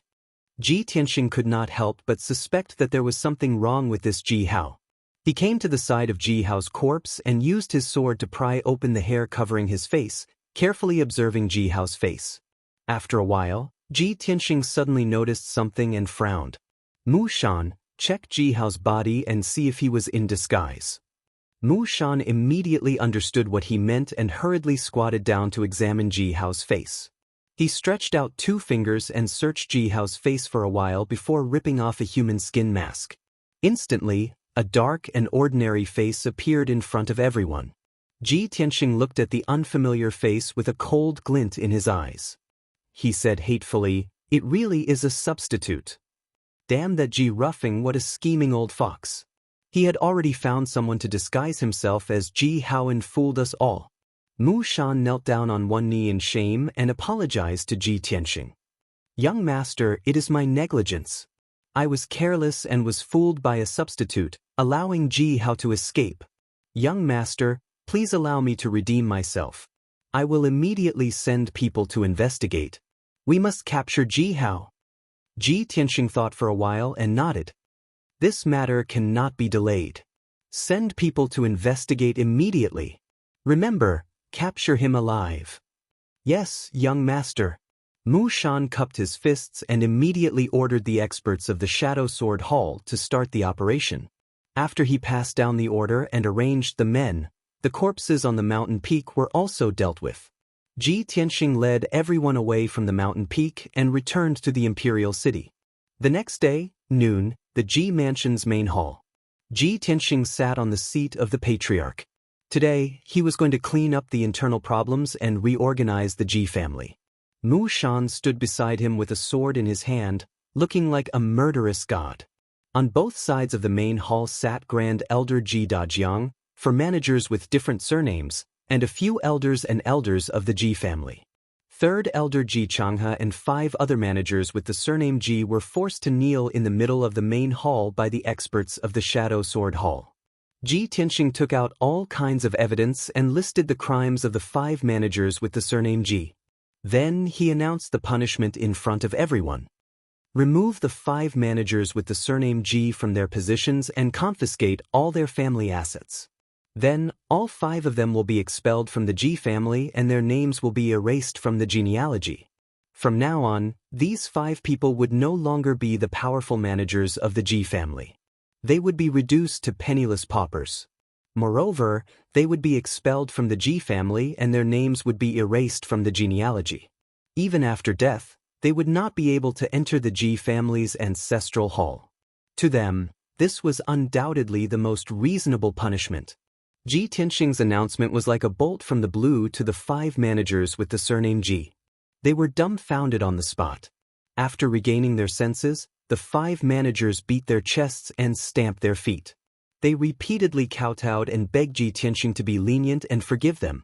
There were even 2 managers who wailed in front of everyone and slapped themselves in front of Ji Tianxing to express their remorse.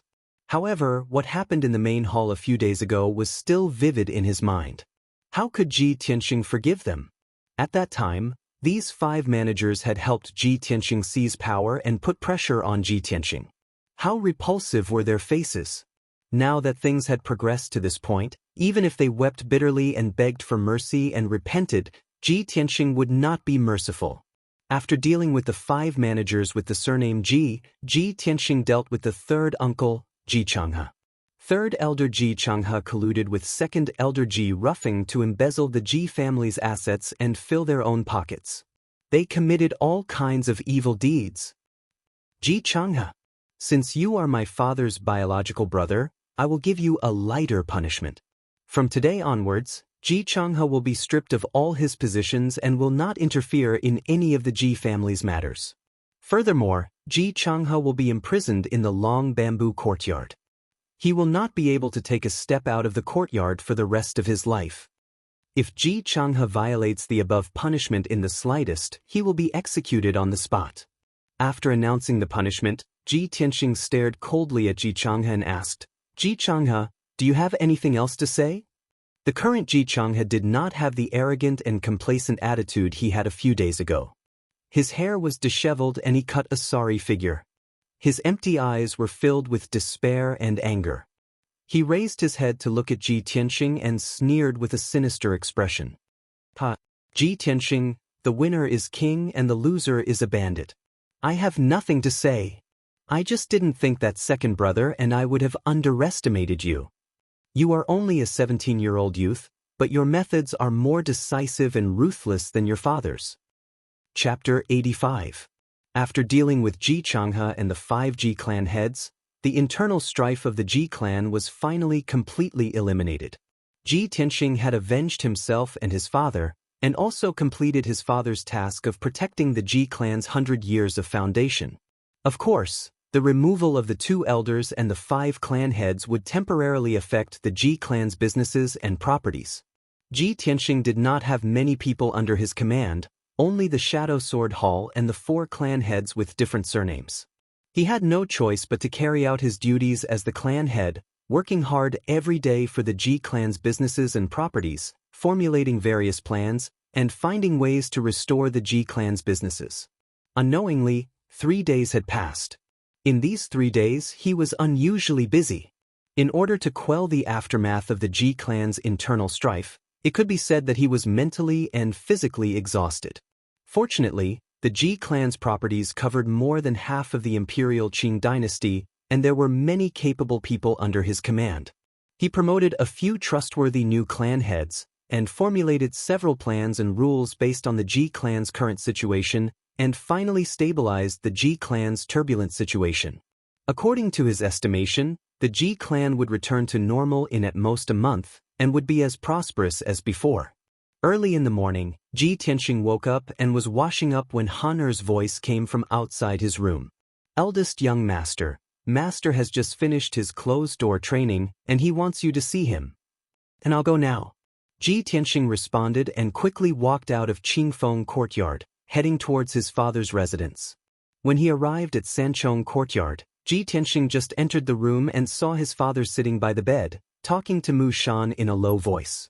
Seeing him enter the room, Ji Changkong immediately revealed a gratified smile and waved to him. Tianxing, come over quickly. Seeing that his father's complexion had recovered, Ji Tianxing felt a little comforted. He quickly went forward and bowed, asking with concern, Father, you've been in closed-door training for a few days, how are your injuries? Ji Changkong nodded slightly and said in a calm tone, the poison of the energy-destroying powder has been mostly removed. Father's injuries have stabilized, and there are no major problems for the time being. Only then did Ji Tianxing feel relieved. He smiled and said, Father, many things have happened in the manor while you were recuperating in seclusion.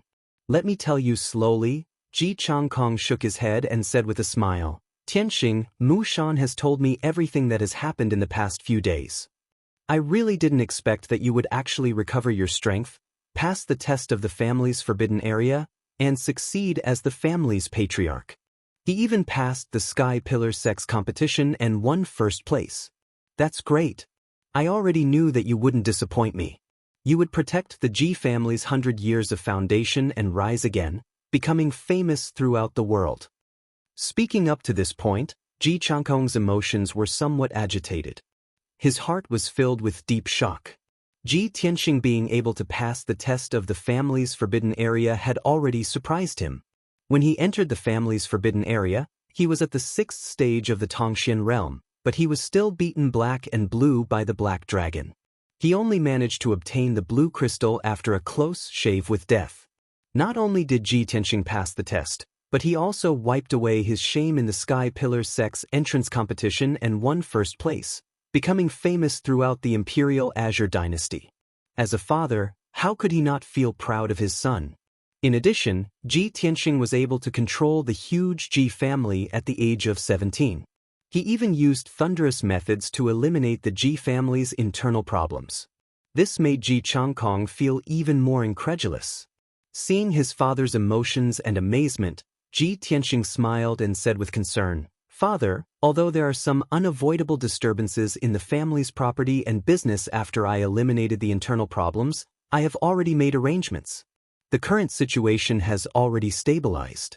At most, it will take 2 months for us to recover. Father, you are the pillar of the Ji family. During this time, you should focus on recuperating. You must recover your injuries and strength as soon as possible." Ji Changkong waved his hand and said with a smile, "Tianxing, you don't have to worry about me. I know the extent of my injuries. I know that you are wholeheartedly pursuing the peak of martial arts. Your lifelong goal is to enter the Sky Pillar sect to cultivate. You don't have to worry about the future. You can go to the Sky Pillar sect to cultivate at ease. I will take care of the family's mundane matters. You don't have to worry about these trivial matters." Ji Tianxing was still worried and asked worriedly, "Father, your injuries haven't healed yet. What if the Ling family makes a comeback and retaliates?" Ji Changkong pointed at Mu Shan beside him and said with a smile, "Just now, I had Mu Shan pass down the order to recall 16 Shadow Sword Hall experts to guard the Ji residence. With Mu Shan and the 16 Shadow Sword Hall experts, the Ji residence will be safe. The Ling family won't dare to make a move against me." Ji Tianxing thought for a moment and nodded, "That's good. Then I will go back and prepare. We will leave for the Sky Pillar sect in 5 days." With this matter settled, the father and son chatted for a while more before Ji Tianxing took his leave. Half an hour later, Ji Tianxing returned to the cool breeze courtyard. Just as he walked to the door, he heard 2 voices coming from inside the room. They were talking in low voices. "Old Ji is really not a good friend. He's been busy with the Ji family's matters these past few days and hasn't made anything good for me. I have to steal food personally to eat." The one who spoke was naturally the little ice fox, Qian Yu. "Little fox, you are still the smart one. A few days ago, I helped old Ji fight and used up a lot of energy. My body is in a terrible state. I need to eat more to replenish my body." Ji Tianxing was very familiar with this voice. It was the little black dragon's voice. "Hey, little black dragon, don't eat so fast. Leave some for me." "Damn it. That roasted chicken is mine. Give it back to me." Qian Yu's voice sounded again. It was unclear that she still had food in her mouth. Ji Tianxing frowned and immediately pushed open the door. He saw that the round table in the room was filled with all kinds of delicious food. There were all kinds of fresh fruits and delicious dishes, as well as roasted chicken, roasted duck, and roasted lamb legs. The food was piled up like a small mountain. Qian Yu and the little black dragon's claws were holding onto the food. They were eating heartily, grease dripping from their mouths. When Ji Tianxing walked into the room, Qian Yu was reaching out with its little claws, trying to snatch a golden roasted chicken from the little black dragon's hands. The 2 of them heard the door open and stopped at the same time. They turned their heads to look at the door. Ji Tianxing looked at the 2 of them with a strange expression. He pretended to be angry and said, "Wow, the 2 of you are stealing food behind my back." The little black dragon hurriedly swallowed half of the chicken leg in its mouth. Then, with a whoosh, it turned back into the black dragon sword and wormed its way into the scabbard hanging on the wall. Qian Yu hurriedly wiped the grease from its little mouth and smiled. "Old Ji, don't be angry. I didn't mean to steal food." It rolled its eyes and pointed its little claws at the black dragon sword hanging on the wall. It said righteously, "It was the little black dragon who wanted to eat and instigated me to steal food from the kitchen. It has been complaining to me for the past few days. It said that it used up a lot of energy to help you fight in the arena that day. It even hurt its waist and needed to eat to replenish its energy." The black dragon sword hanging on the wall swung twice. The little black dragon's sullen voice sounded. "It wasn't me. It has nothing to do with me. Little fox, it was Hungry Fox who complained first." "Hungry Fox complained first?" Ji Tianxing was amused by the little black dragon's words. This sentence is concise and comprehensive, and it's accurate. Chapter 86. Seeing that Qian Yu still wanted to argue, Ji Tianxing waved his hand. All right, stop arguing. Eat as much as you want. If it's not enough, I'll get the kitchen to send more. I'm preparing to go into seclusion to cultivate for a few days. During this time, you two should behave yourselves. We'll be going to the Sky Pillar sect in a few days. After Qian Yu and the little black dragon finished eating, Ji Tianxing prepared to enter seclusion. But at this moment, Huar's voice came from outside the door. Eldest young master, the little princess is here. Quickly come out and take a look. Huar's tone was a bit strange, causing Ji Tianxing to frown. He was somewhat puzzled. He hurriedly had Qian Yu return to the 100 treasures brocade pouch before opening the door and walking into the small courtyard. Huar was standing at the entrance of the small courtyard, respectfully welcoming the little princess. At the entrance of the courtyard, a delicate and cute figure wearing a light yellow dress entered Ji Tianxing's eyes. Big brother Tianxing, I'm here. Ji Ku entered the courtyard with a smile as beautiful as a flower. Her footsteps were light and nimble, and it was clear that she was in an extremely good mood. Ji Tianxing smiled and nodded. He was about to step forward to welcome Ji Ku. However, when he saw a large group of guards following closely behind Ji Ku and carrying several boxes, the smile on his face immediately turned into confusion. Ku, what are you doing now? Ji Ku came to his side with a face full of joy. She intimately held his arm and directed the palace guards to carry the boxes into the room. Big brother Tianxing, don't misunderstand. I'm not here to give you gifts this time. These boxes are all my luggage. I've decided to stay with you for a few days. Ji Tianxing's expression became a bit strange. Ku, this isn't good, is it? You're an unmarried princess, and you're coming to stay with me. If the news gets out, there will definitely be a lot of rumors. Ji Ku's face was full of smiles. Clearly, she didn't care about the negative effects. After the guards put down the boxes, she ordered them to leave the small courtyard. She pulled Ji Tianxing into the room. After sitting down, she smiled and said, Big brother Tianxing will be going to the Sky-bearing sect in a few days anyway. I'm bored staying in the palace for the next few days, so I'll stay here for a few days. It'll be convenient for us to set off together. What's wrong? Big brother Tianxing, are you unwilling? Am I too abrupt and presumptuous? If Big brother Tianxing finds me annoying, then I'll just move out. As she spoke, she pouted. Her beautiful face revealed a wronged expression, and a layer of mist appeared in her clear eyes. Ji Tianxing quickly smiled and pinched her cute little face. He comforted her and said, Ku, you misunderstood me. Why would I find you annoying? You're right. You can stay here for the time being. In a few days, we'll head to the Sky-bearing sect together. Only then did the wronged expression on Ji Ku's face disappear, and she revealed a sweet smile. And I knew it. Big brother Tianxing is the best. Ji Tianxing smiled and nodded. Then, he had Huar tidy up a room for Ji Ku and prepare a place to stay. Only the two of them were left in the room. Ji Ku leaned over to Ji Tianxing's ear and whispered, Big brother Tianxing, I have something to tell you. This morning, people from the Sky-bearing sect brought my imperial uncle out of the imperial city and set off for the Sky-bearing sect. Hearing this news, Ji Tianxing immediately frowned. Little Prince Jiling? He actually went with the people from the Sky-bearing sect to the Sky-bearing sect. Ji Ku nodded. Her clear eyes were also filled with doubt. That's right. I also don't understand why. It's reasonable to say that you, the first place of the tournament, should be valued by the Sky-bearing sect. They should be bringing you along. Ji Tianxing remained silent. His eyes were surging with thoughts. He kept feeling that something was wrong. After a moment of silence, Ji Ku suddenly thought of something. Her expression couldn't help but change slightly. She lowered her voice and said, That's right, Big brother Tianxing, I remembered something.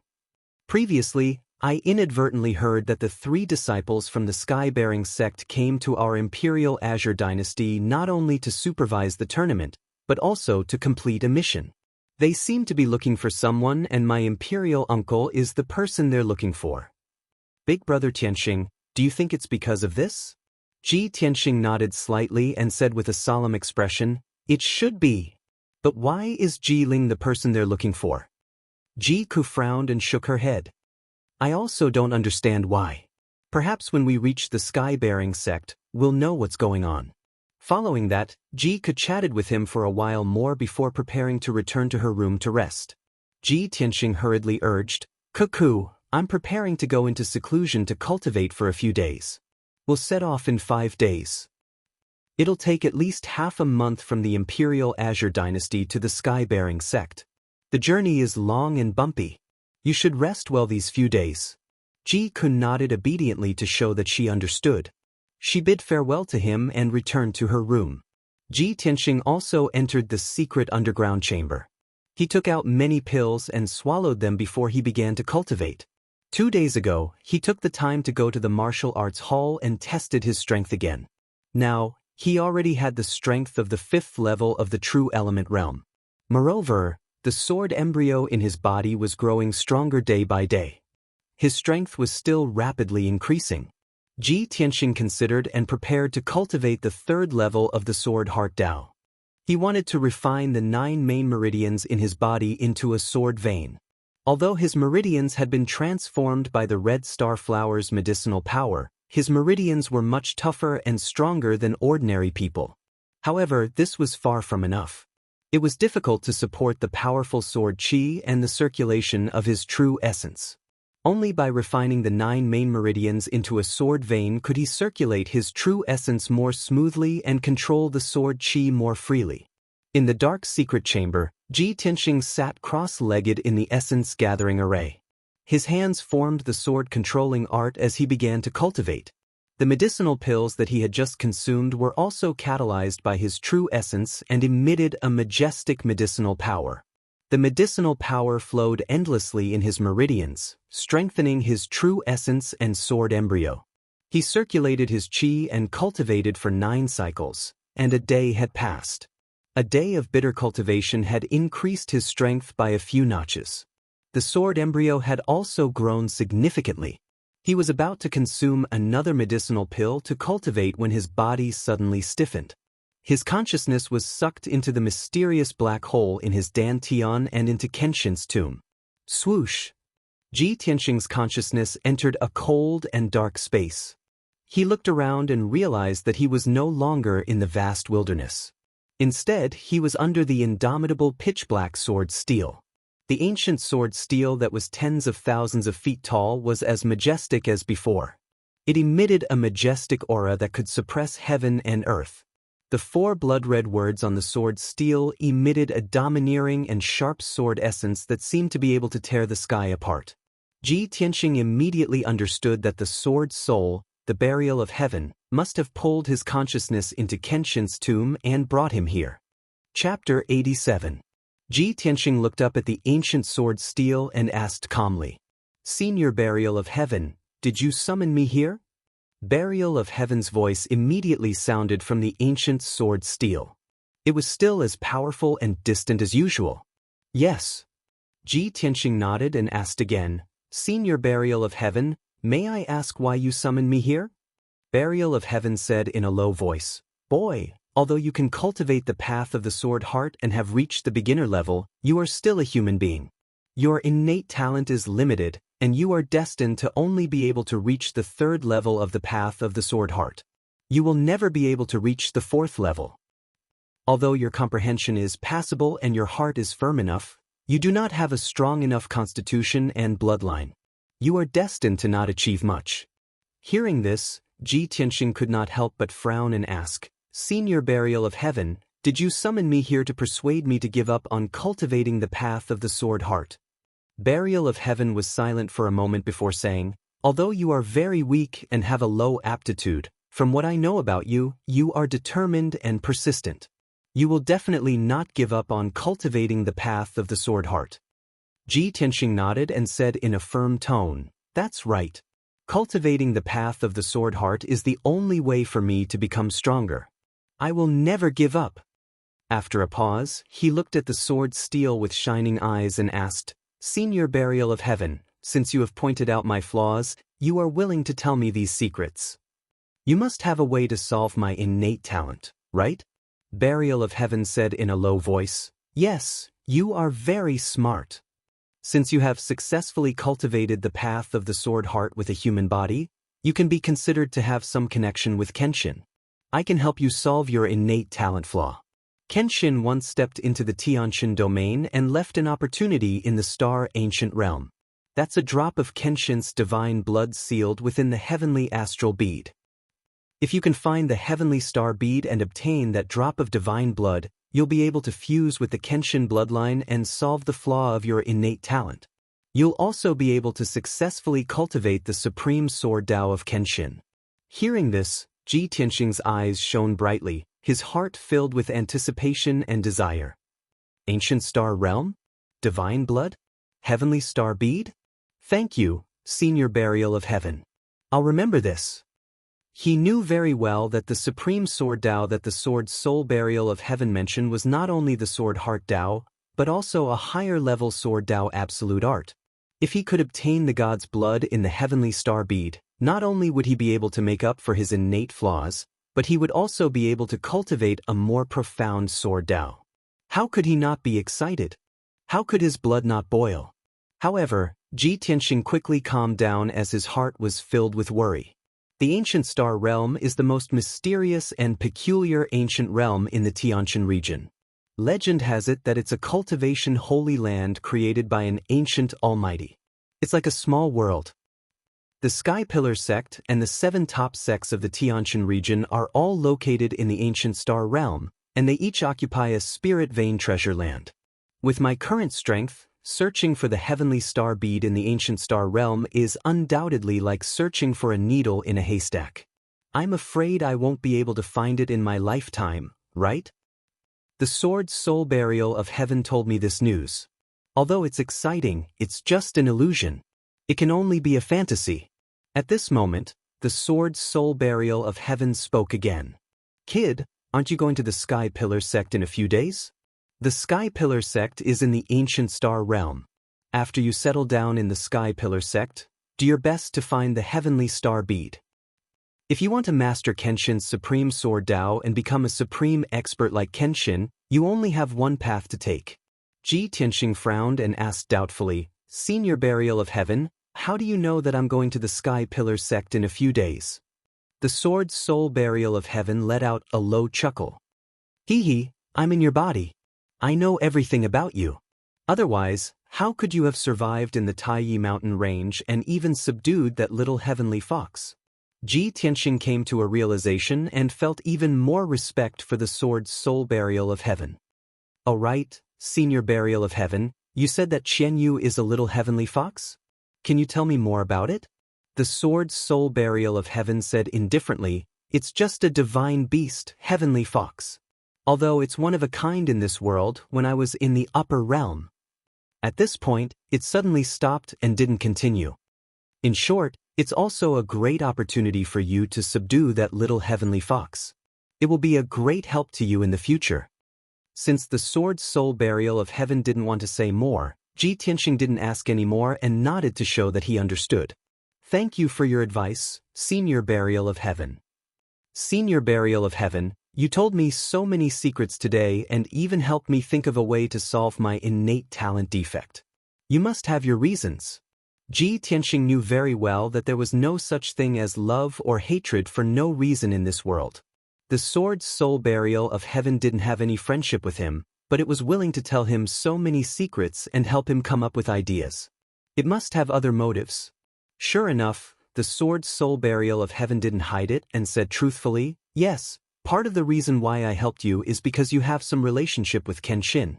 And the main reason is that I need you to grow stronger quickly and help me obtain a stronger primordial chi so that I can gradually awaken. The primordial chi I obtained from the little heavenly fox was too weak. It could only keep my soul from being destroyed, but it couldn't really awaken. Hearing this, Ji Tianxing raised his eyebrows and smiled. Senior Burial of Heaven, since that's the case, then this is a deal between us. You guide me in cultivating Kenshin's supreme sword Dao, and I help you recover your primordial chi after I become stronger. How about it? The sword's soul burial of heaven suddenly chuckled in a mocking tone. The sword's steel also burst forth with a soaring sword intent, causing a fierce wind to blow in the sky. "Ha, a lowly human boy dares to make a deal with me?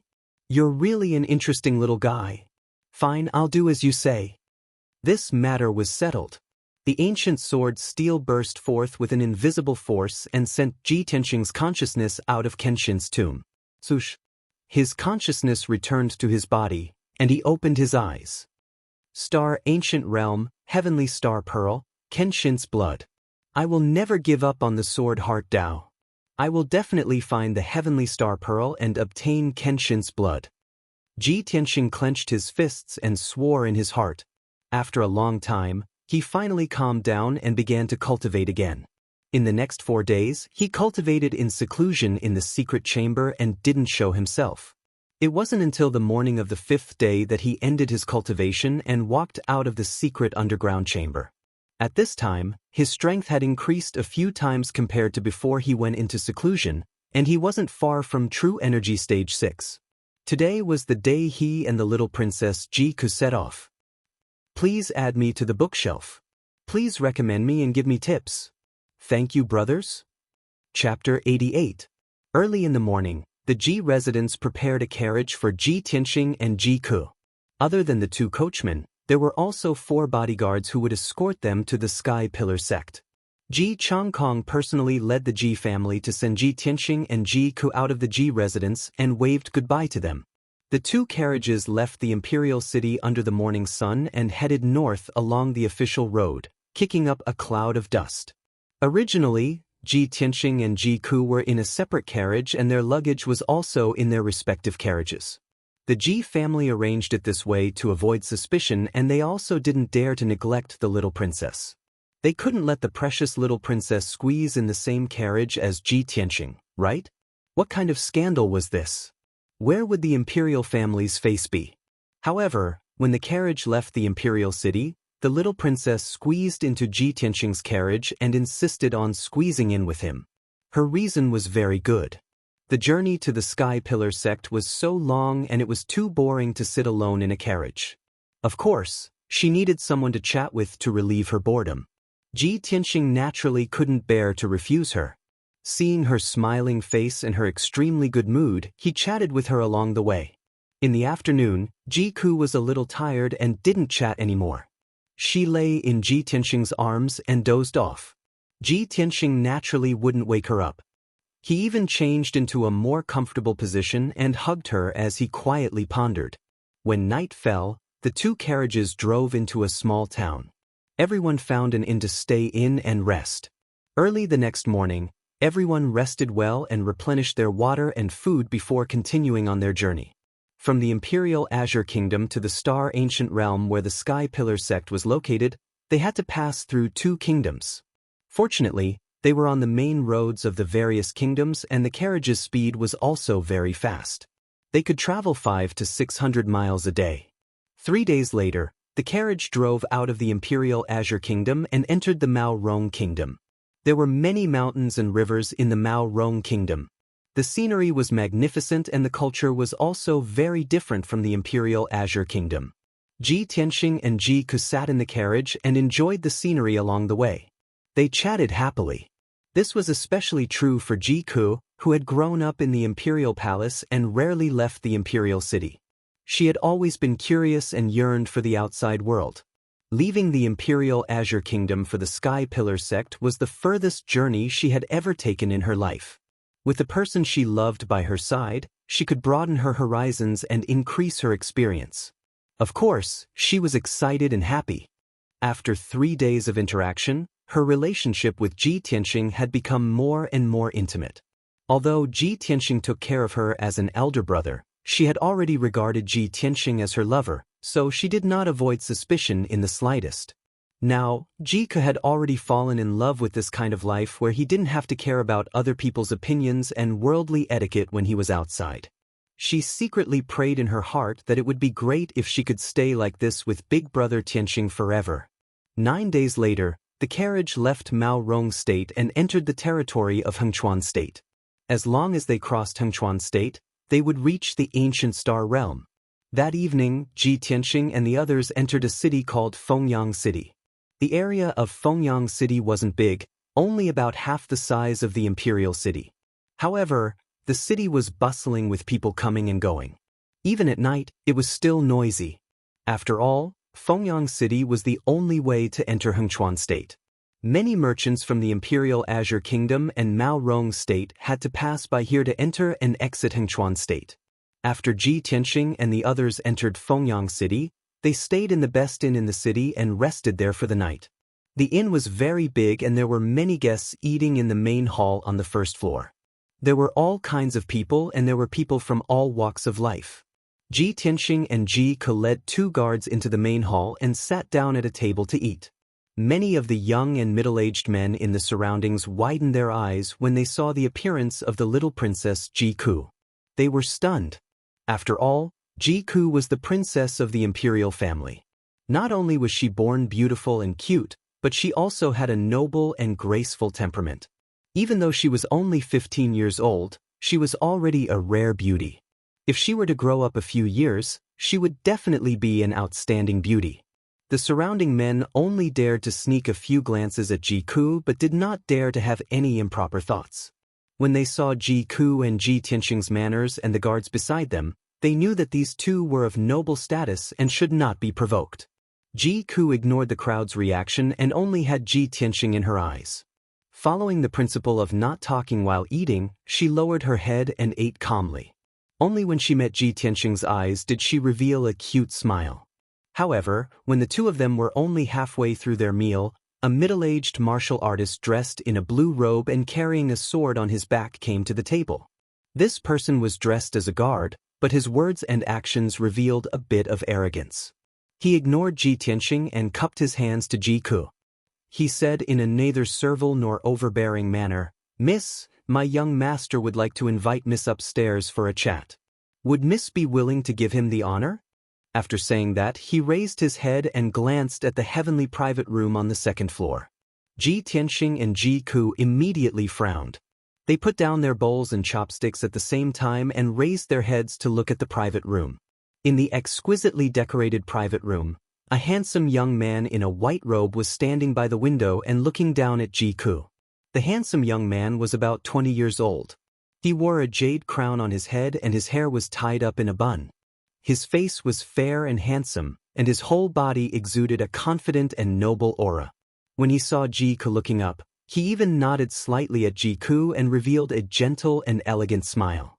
If it were any other ordinary girl, they would not be able to resist his gentle gaze and smile. Moreover, he was obviously a young man of noble status and strength. Which girl would reject his kind invitation? Unfortunately, Ji Ke was not an ordinary girl. That handsome young man was destined to be disappointed. She retracted her gaze and glanced at the middle-aged guard. Her tone was indifferent as she said, "Please tell your young master that I'm not interested and don't know him. I don't want to give him the honor." The middle-aged guard's expression changed instantly. His eyes were sharp as he shouted in a low voice, "Miss, do you know who my young master is? How dare you be so merciless?"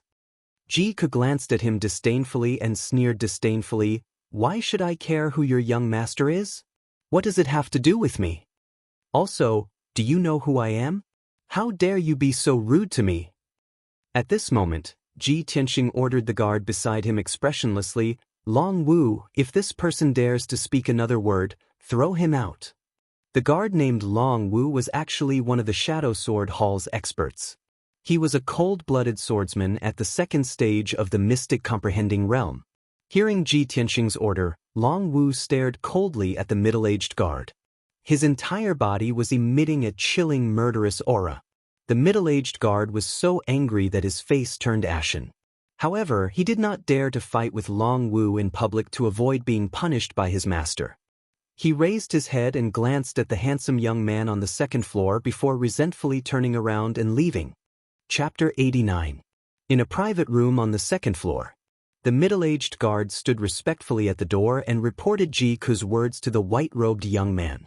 After he finished speaking, he added a few more words with anger still lingering in his voice. "Your Highness, You are the first prince of our Changfeng nation. How honorable is your identity? It is her honor that you are willing to invite her. I didn't expect that girl to be so rude. The white-robed young man sat at the table with a wine cup in one hand and his chin in the other. There was a sneer at the corner of his mouth. He pondered for a moment and muttered to himself, "Such a beautiful, cute and intelligent girl. It's really rare to see such a person. I have traveled all over Changfeng, Maorong and other countries, but I have never seen such a lovable girl. Her beauty and intelligence can almost be compared to Xian. However, she has a soft spot for that ordinary black-robed young man. What a pity!" The middle-aged guard frowned and thought for a moment. A cold light flashed in his eyes as he lowered his voice and said, "Your Highness, do you want me to teach that kid a lesson? Your subordinate will capture that girl later.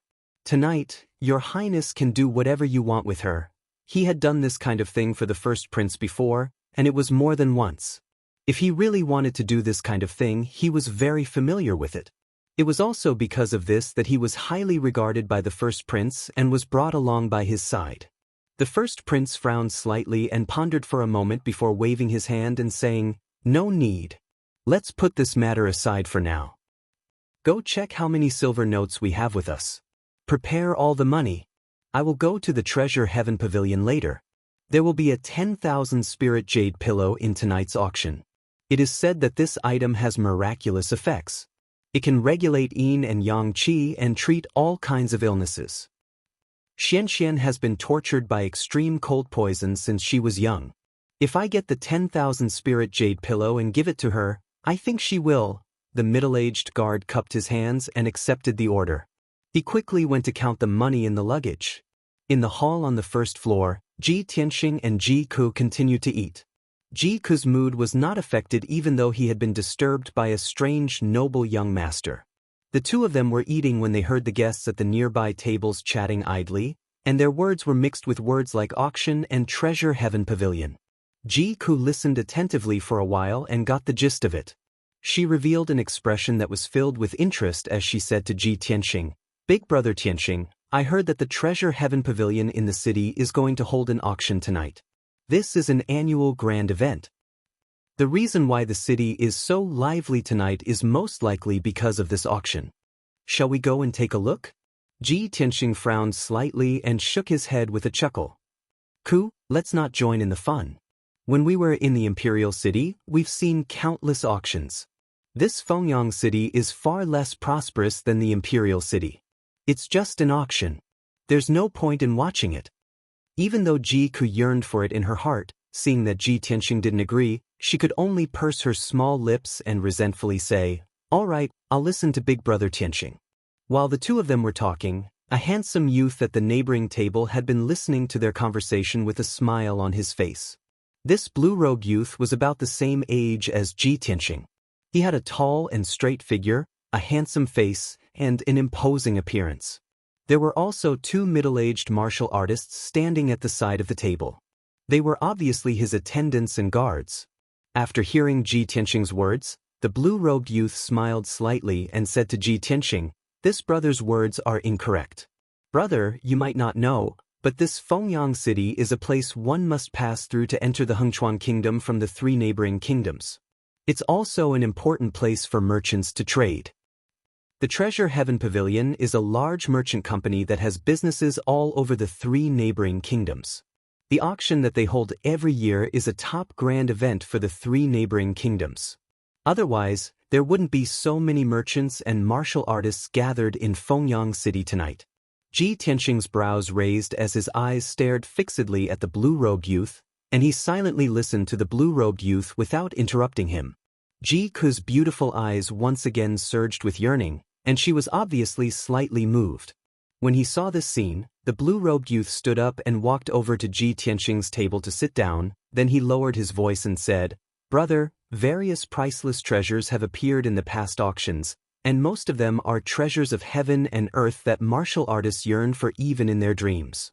Supposedly, the Treasure Heaven Pavilion will take out a rare and precious treasure to auction in tonight's auction, and it's a myriad spirit jade pillow. People who suffer from diseases or yin and yang disorder can be cured by this treasure.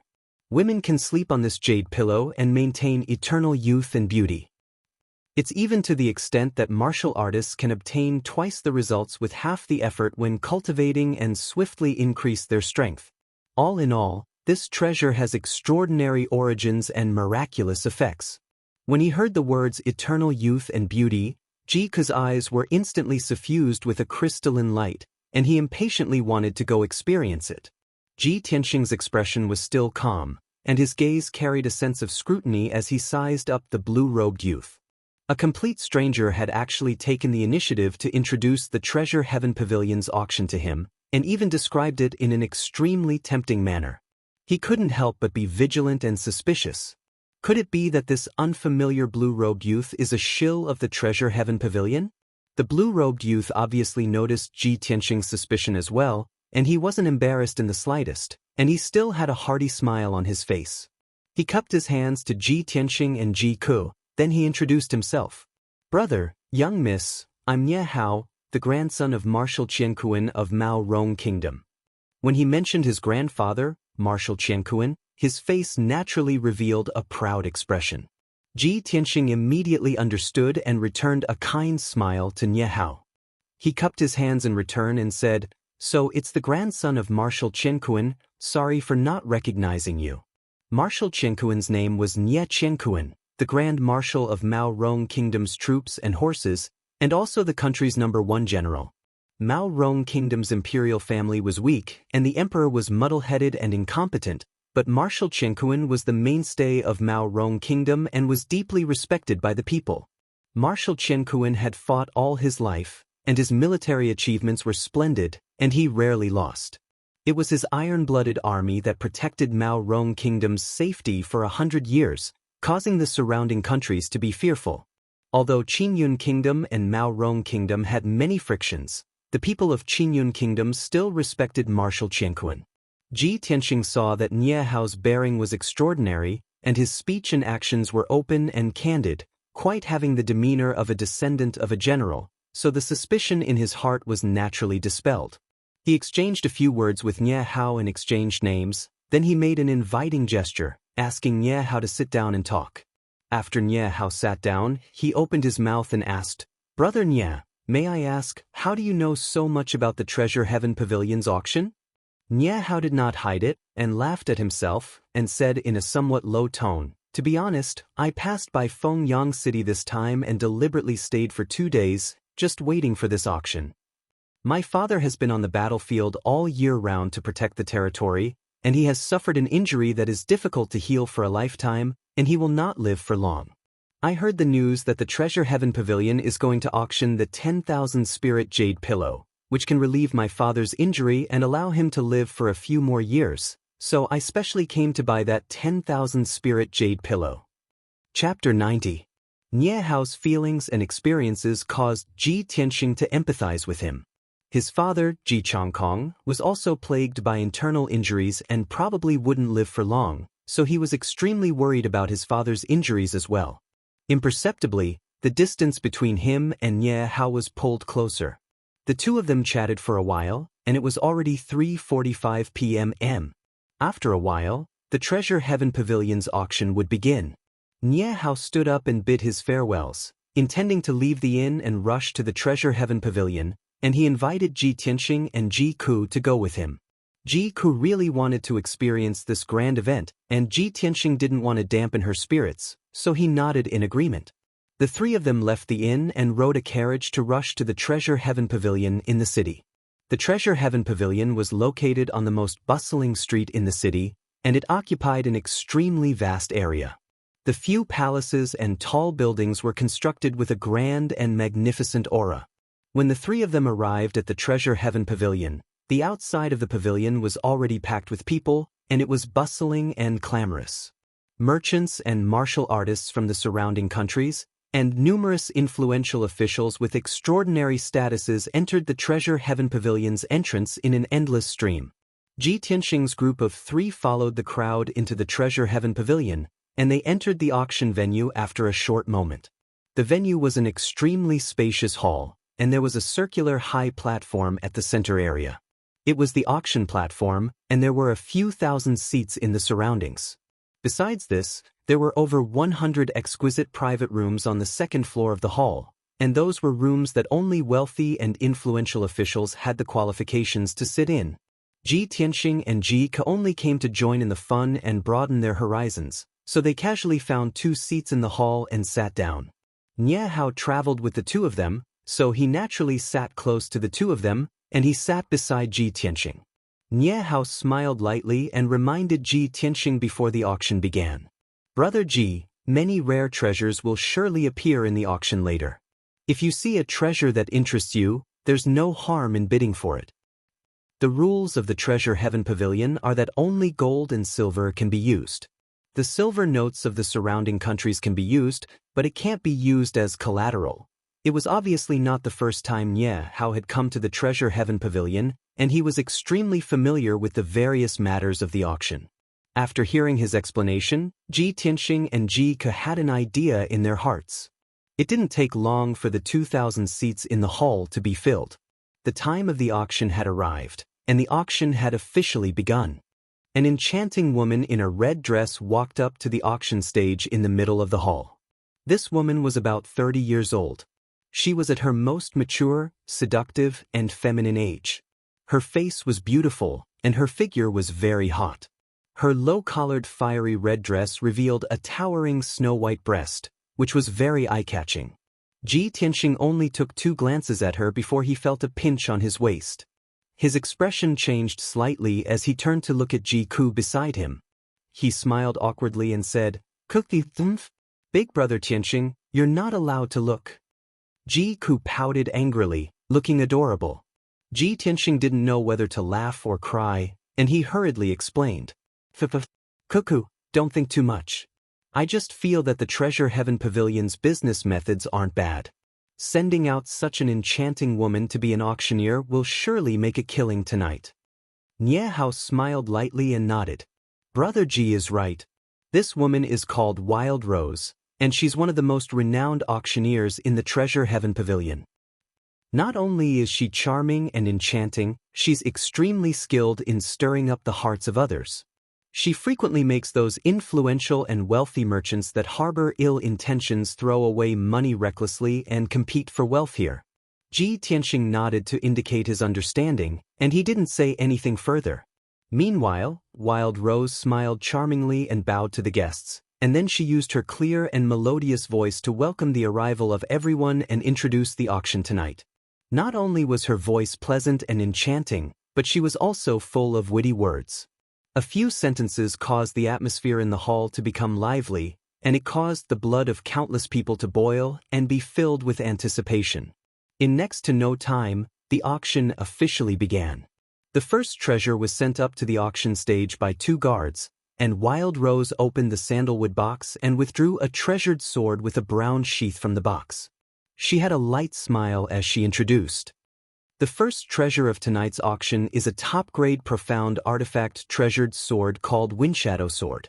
This treasured sword was personally forged by the Windhaven Kingdom's weapons forging grandmaster, OU, and it fused with a piece of Wind Lightning True Gold, causing the sword to possess wind attribute spirit energy and possess extraordinary might. Starting the auction for the Windshadow Sword now. The starting price is 5 million. And every increment must not be less than 100,000. Sword Dao experts, a treasured sword befits a hero. What are all of you still waiting for? Wild Rose clearly explained the origins and effects of the Windshadow Sword in a few sentences, and she did her best to incite the emotions of everyone, praising this sword to the skies. Ji Tianxing was born into a family of weapons forgers, and he had his own knowledge and views towards this treasured sword.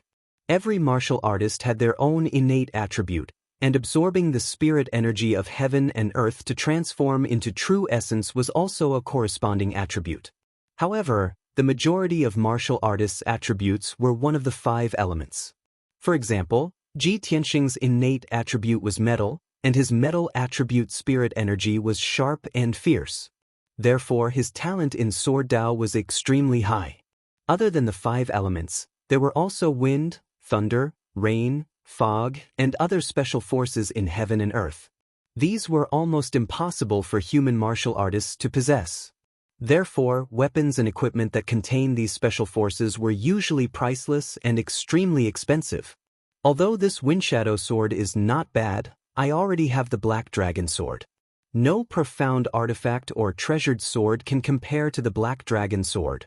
Ji Tianxing murmured in his heart, but he did not have any thoughts of bidding. Ji Ku and Ye Hao were also not interested in this treasured sword. Many martial artists and dignitaries in the hall were extremely interested in the Windshadow sword, and they all began to bid.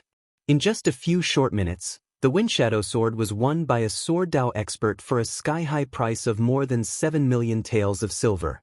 Following this, Wild Rose took out the second treasure and began the auction. This time, 3 supreme-grade black-level elixirs were auctioned.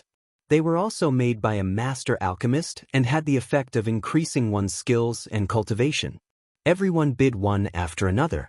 In the end, these 3 elixirs were won by a dignitary for a high price of 3 million taels of silver. The auction continued. The 3rd, 4th, and 5th treasures appeared one after another. Most of these treasures were elixirs, weapons and equipment, formations, and so on. Occasionally, there were some unique treasures that were also related to martial artists' cultivation. Every treasure would be auctioned off by everyone, and in the end, it was won at an extremely high price. Ji Tianxing and the other 2 watched silently and did not bid. It was not until the 7th treasure appeared on the stage that Ji Tianxing's interest was piqued. He carefully observed the treasure. It was an ice dragon armor, which was also a supreme-grade profound artifact. It was said that it was forged from the scales of an ice dragon and the silk of a heavenly silkworm. This armor looked like a translucent thin shirt. It would be very light when worn, as if it was weightless. However, it was impervious to fire and water, and would not decay for thousands of years. Weapons below supreme-grade profound artifacts would not be able to break through the defense of this armor. Without a doubt, this ice dragon armor was a treasure that martial artists yearned for. Wearing it could save one's life at a critical moment. Chapter 91. Ever since the Sky Pillar Sect's entrance competition, Ji Tianxing had been eager to obtain a powerful armor. At that time, the young prince, Ji Ling, had worn the golden silk armor and was in an invincible position, making his sword light net completely harmless. If he hadn't used the Black Dragon sword, he really would have been helpless against Ji Ling. Therefore, after Ji Tianxing understood the effects of the ice dragon armor, he didn't hesitate to bid for it. The starting price of this armor was 4,600,000 taels of silver. There were more than 20 people bidding with Ji Tianxing. They were either martial arts experts or wealthy merchants. After a quarter of an hour of bidding, the price of the ice dragon armor was raised to 8 million taels of silver. At this time, there were still 3 people who continued to bid. It was obvious that they were determined to obtain the ice dragon armor. Ji Tianxing didn't hesitate to shout out a sky-high price of 10 million taels of silver without any change in expression, causing a commotion in the hall. Although everyone present was either rich or noble, 10 million taels of silver was still a huge sum. Ordinary wealthy merchants might not be able to take out such a sum. The 3 people hesitated for a while, but in the end, they had no choice but to give up bidding. Ji Tianxing successfully obtained the ice dragon armor, but his expression was still calm, without the slightest bit of excitement or arrogance. Nie Hao silently looked at Ji Tianxing and Ji Ku, already having a plan in mind. Previously, in the inn, he and Ji Tianxing had exchanged names and could be considered acquaintances. However, Ji Tianxing and Ji Ku had only said their names and didn't reveal their identities. Now, Nie Hao saw that Ji Tianxing didn't even blink when he threw out 10 million taels of silver. Ji Ku was also indifferent to the sky-high price and didn't care at all. Of course, he could see that Ji Tianxing and Ji Ku's identities were extraordinary and not inferior to his. The auction continued. One after another, rare treasures were sent to the auction stage and then bought at high prices. Unknowingly, 2 hours had passed and the auction was about to come to an end. Wild Rose announced with a smile, "Ladies and gentlemen, we will be auctioning off the last treasure of the night. This treasure is called the Myriad Spirit Jade Pillow. It is the finale of this auction. This 10,000 Spirit Jade Pillow has a very miraculous effect." As she introduced the origin and effects of the Myriad Spirit Jade Pillow, She took out a pillow-shaped, light green spiritual jade from the sandalwood box. The jade pillow emitted a sparkling and translucent light under the light. It was covered with a layer of dense green light, appearing extremely mysterious and illusory. Not only that, but the jade pillow also emitted a refreshing fragrance, and there was also a rich fluctuation of yuan qi.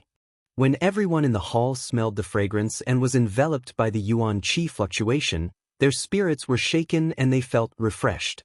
Everyone was far away from the jade pillow, but they could already feel the special effects of the jade pillow. If he could obtain this item, wouldn't he be able to use it to sleep every night? Wouldn't it be even more effective and beneficial to his body? Suddenly, the people in the hall were in an uproar, whispering to each other.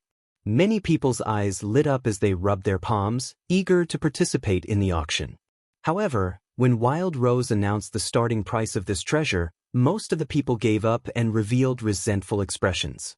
The Myriad Spirit Jade Pillow's starting price is 20 million. Each increment must be no less than 1 million. For a moment, everyone in the hall fell silent. Previously, when Ji Tianxing bid for the Ice Chi armor at a sky-high price of 10 million, it had already made everyone speechless. The starting price of this Myriad Spirit Jade Pillow was 20 million. It was definitely not something the people in the hall could afford. Many people thought to themselves that the only people who could afford this treasure were probably the big shots in the private rooms on the second floor. Ji Tianxing knew that Nie Hao had come to the auction this time for this Myriad Spirit Jade Pillow. When he heard the sky-high price of 20 million, he subconsciously glanced at Nie Hao. Nie Hao's face was calm, and there was no change in his expression. It was obvious that he was prepared. 21 million. His voice was calm as he bid. Everyone in the hall was a little surprised. They all turned to look at Nie Hao with puzzled and scrutinizing eyes. Perhaps they could not understand why Nie Hao was still sitting in the hall on the first floor when he had the money to bid for the Myriad Spirit Jade Pillow. At this moment, a few voices rose one after another from the private rooms on the second floor. 22 million, 24 million, 28 million. I bid 30 million. In a short while, the price of the Myriad Spirit Jade Pillow was raised to 30 million. Everyone in the hall had a drastic change in expression. They revealed complicated expressions and exclaimed in surprise and low voices. Nie Hao was still calm as he continued to bid. The bigwigs in the private rooms on the second floor also joined in the bidding. Another 15 minutes passed, and the price of the Myriad Spirit Jade Pillow was raised to a sky-high price of 50 million. At this point, there were fewer bidding voices. There were only two people left. One of them was Nie Hao, and the other young man's voice came from one of the private rooms on the second floor. 55 million. Hearing the young man's voice, Nie Hao frowned, and his face was solemn. He secretly clenched his fists and said in a low voice, 56 million. Ji Tianxing silently watched Nie Hao. He could see that it was difficult for him to make a bid. The price was probably about to reach his bottom line. The voice from the private room on the second floor was silent for a moment, and then it shouted again, 60 million. This item belongs to none other than me. There was no doubt that the mysterious young man on the second floor was also going all out. His voice was extremely imposing, and he wanted to defeat Nie Hao in one fell swoop. As expected, Nie Hao's body trembled. His face was extremely solemn. He pursed his lips and remained silent for a long time. In one of the private rooms on the second floor, a handsome young man in a white robe sat by the table. He supported his chin with one hand and played with an exquisite wine cup with the other. He was the one who had bid 60 million. The middle-aged guard standing beside him reminded him in a low voice with a solemn expression, "Your Highness, we only have this much money with us." He looked like he wanted to say something but stopped. He clearly wanted to remind the first prince not to casually raise the price. The first prince took a sip of wine, and a confident smile appeared on his face. Of course, this prince understands. If the person downstairs raises the price again, this prince can only give up. But this prince's momentum is like a rainbow. The person downstairs is clearly unable to do anything. Does he still dare to raise the price? There is nothing this prince wants that he cannot obtain. The middle-aged guard nodded repeatedly, and his face was full of flattery. At the same time, Nie Hao was still silent. His expression was somewhat ugly, and his eyes were filled with unwillingness. But Wild Rose had already shouted, "The young master upstairs has bid 60 million. Is there anyone higher? If no one else bids, this 10,000 spirit jade pillow will belong to that young master." Ji Tianxing frowned slightly and asked Nie Hao in a low voice, "Brother Nie, this item is very important to you. Why are you not raising the price?" Nie Hao smiled bitterly and said helplessly, "I used all my strength and only prepared 58 million. I thought that would be enough, but I didn't expect." Ji Tianxing had already guessed that Nie Hao was not raising the price because he did not have enough money. After hearing Nie Hao's words, he smiled slightly and took out a stack of banknotes from his sleeve. He handed it to Nie Hao. "Here is 10 million. Take it for emergency use." Nie Hao's body trembled. He looked at Ji Tianxing in astonishment, and for a moment he did not know what to say. He never thought that this young Master Ji, who he had only known for 4 hours, would be so generous to help him. This was definitely timely help. Nie Hao pursed his lips, and his eyes were filled with sincere gratitude. "Brother Ji, Nie Hao, will remember this kindness in my heart. I will never forget it." Chapter 92. Nie Hao asked himself honestly. If he was asked to take out 10 million taels to help a stranger he met by chance, he might not be able to do it. It was precisely because of this that Ji Tianxing's generous help caused him to be filled with gratitude. This was the way of the world. There were many who would add flowers to brocade, but there were extremely few who would provide timely assistance. When Ji Tianxing heard his sonorous, sincere, and heavy tone, he smiled and waved his hand. "It's nothing. You'd better hurry up and bid. Don't wait for Wild Rose to drop the hammer." Nie Hao nodded heavily. After accepting the stack of banknotes, he opened his mouth and shouted with an imposing manner, 61 million taels. Wild Rose, who was on the auction stage, was about to drop the hammer and announce that the myriad spirit jade pillow was won by the young master upstairs. When she suddenly heard Nie Hao's voice, her hand froze for a moment. Then she revealed an even brighter smile. "This young master has bid 61 million taels. Is there a higher bid?" Everyone in the hall immediately discussed spiritedly. They all raised their heads and looked at the private room on the second floor, revealing looks of anticipation. In the private room, the first prince was holding a wine cup and tasting wine with a smile on his face. He was extremely confident and originally thought that he had successfully shocked his opponent. As long as Wild Rose dropped the hammer and announced the result, the myriad spirit jade pillow would be his. But he never expected that at the last moment, the person downstairs actually followed and bid. The first prince's body immediately stiffened. His face became ashen, and his eyes surged with rage. 60 million taels was his limit. This time he could not bid any more. No matter how much rage and unwillingness he had in his heart, he could only suppress the rage in the bottom of his heart. He tightly pursed his lips and did not say a word. A moment later, Wild Rose announced the result loudly.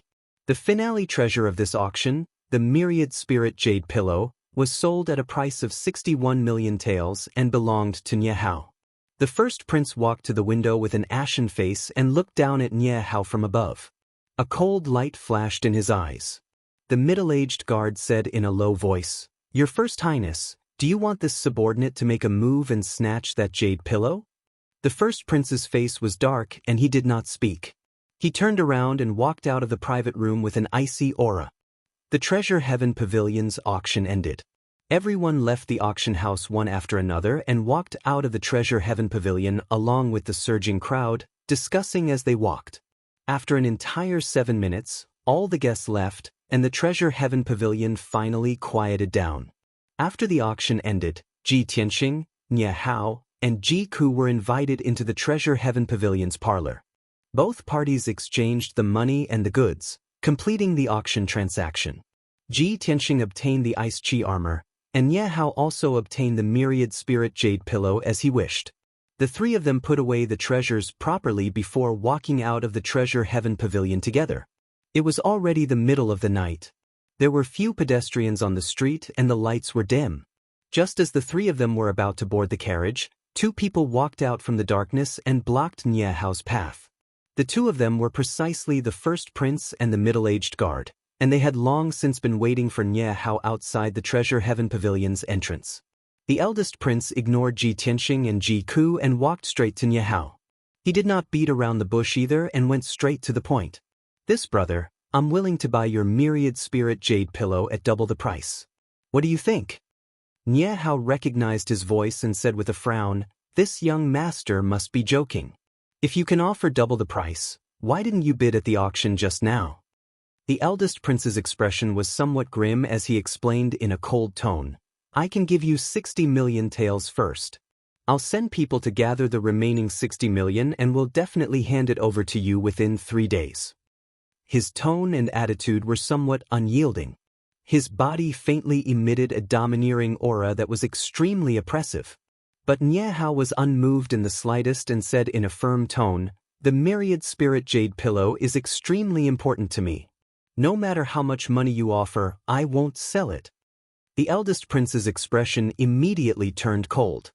His eyes surged with a sharp glint as he said with a cold smile, "The things that I, Lu Mingyang, want, there is still nothing that I can't get.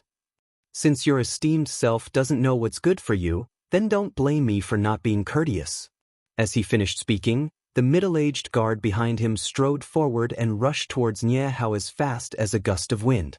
He slammed his palm towards Nie Hao's chest. This middle-aged guard was a Tongxian realm expert. His palm flickered with a scarlet flame that contained an extremely violent power. Before the flaming palm could hit Nie Hao, the scorching heat caused Nie Hao to suffocate. His robes and hair were almost charred. With his true energy realm strength, it was impossible for him to dodge this palm. At this critical moment, Ji Tianxing, who was standing at the side, suddenly drew his black dragon sword and slashed at the middle-aged guard's palm with all his might. Swoosh! The dazzling sword light illuminated the night sky. The cold sword chi dispersed the scorching flames. The middle-aged guard's expression changed abruptly.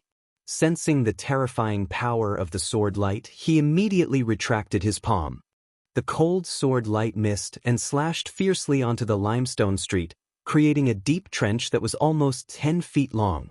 Seeing this scene, First Prince Lu Mingyang frowned, a hint of fear flashing in his eyes. He turned his head to look at Ji Tianxing. His eyes were filled with a cold light. "Brat, it's you again." Nie Hao had dodged a bullet and looked relieved. He hurriedly took a few steps back and stood beside Ji Tianxing. At the same time, his two guards also rushed over. They drew their swords to protect him and stared at Lu Mingyang with murderous intent. Ji Tianxing put away his black dragon sword and stared coldly at Lu Mingyang. He sneered in a mocking tone, Previously in the inn, you already had bad intentions towards my sister. Now that the auction has failed, you want to kill me on the street and steal my treasure. I would like to know, which aristocratic family are you from? How can you be so despicable and shameless?" Nie Hao also glared at Lu Mingyang and shouted angrily, "Lu Mingyang, you sinister and vicious villain." Even Ji Ku sneered with disdain. You look like a human. Unfortunately, you're a beast in human clothing. You're even worse than pigs and dogs." Lu Mingyang was scolded by the three of them in turn. He was so angry that his face turned ashen. The fury in his heart surged, and he wished he could kill the three of them. However, Ji Tianxing's sword strike made him rather fearful. Moreover, the three of them had guards with them, and all of them had extraordinary strength. Moreover, this was the entrance of the Treasure Heaven Pavilion. The matter couldn't be blown out of proportion. Otherwise, it would be difficult to deal with it. Lu Mingyang could only forcefully suppress his anger and killing intent. He glared fiercely at Nie Hao and Ji Tianxing. "I'll remember this grudge. The two of you, wait to suffer my wrath." After gnashing his teeth and throwing down these vicious words, Lu Mingyang turned around and left with his guards. His figure quickly disappeared into the darkness. Nie Hao didn't send his guards to chase after them. He watched Lu Mingyang disappear into the darkness and cursed with anger that hadn't subsided. "Damn bastard! He's so arrogant. I almost fell into his trap." After saying that, he took a deep breath and suppressed the anger in his heart. He turned to look at Ji Tianxing beside him and bowed sincerely. Brother Ji, thank you for saving me just now. I owe you another big favor. Chapter 93. On the way back to the inn, Nie Hao and Ji Tianxing rode in the same carriage. Ji Tianxing saw his abnormal expression and guessed that he might have something to say, so he took the initiative to ask, Brother Nie, do you have something to say? Nie Hao nodded and said with a face full of guilt, Brother Ji, I've implicated you in tonight's matter. Ji Tianxing frowned doubtfully and asked with a smile, It's fate that you and I have met each other. Drawing a sword to help is a small matter. How can you implicate me? Nie Hao shook his head gently and said in a dignified tone, Brother Ji is righteous. I, Nie Hao, will remember this kindness in my heart and will definitely repay it in the future. It's just that Lu Mingyang, I'm afraid his origin is extraordinary and his background is deep. I, Nie Hao, am not afraid of his revenge. It's just that Brother Ji, in order to save me, offended him for no reason. I'm afraid there will be trouble in the future.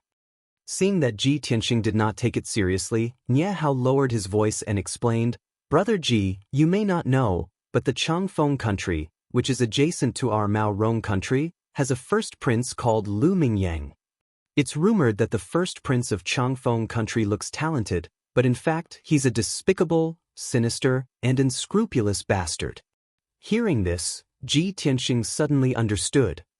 That guy just now is the first prince of Changfeng country? No wonder he's so arrogant and despotic. He's really lawless. I'm not from Changfeng country. Even if he wants to take revenge on me, would he dare to run to my Qingyun country? Ji Tianxing smiled and did not take this matter to heart. Nie Hao was of course not a person who was afraid of trouble. He guessed that Ji Tianxing's family background was extraordinary and his strength was mysterious and powerful, so he did not say anything more. After an hour, the three returned to the inn and went back to their rooms to rest. That night, undercurrents were surging in Fengyang City.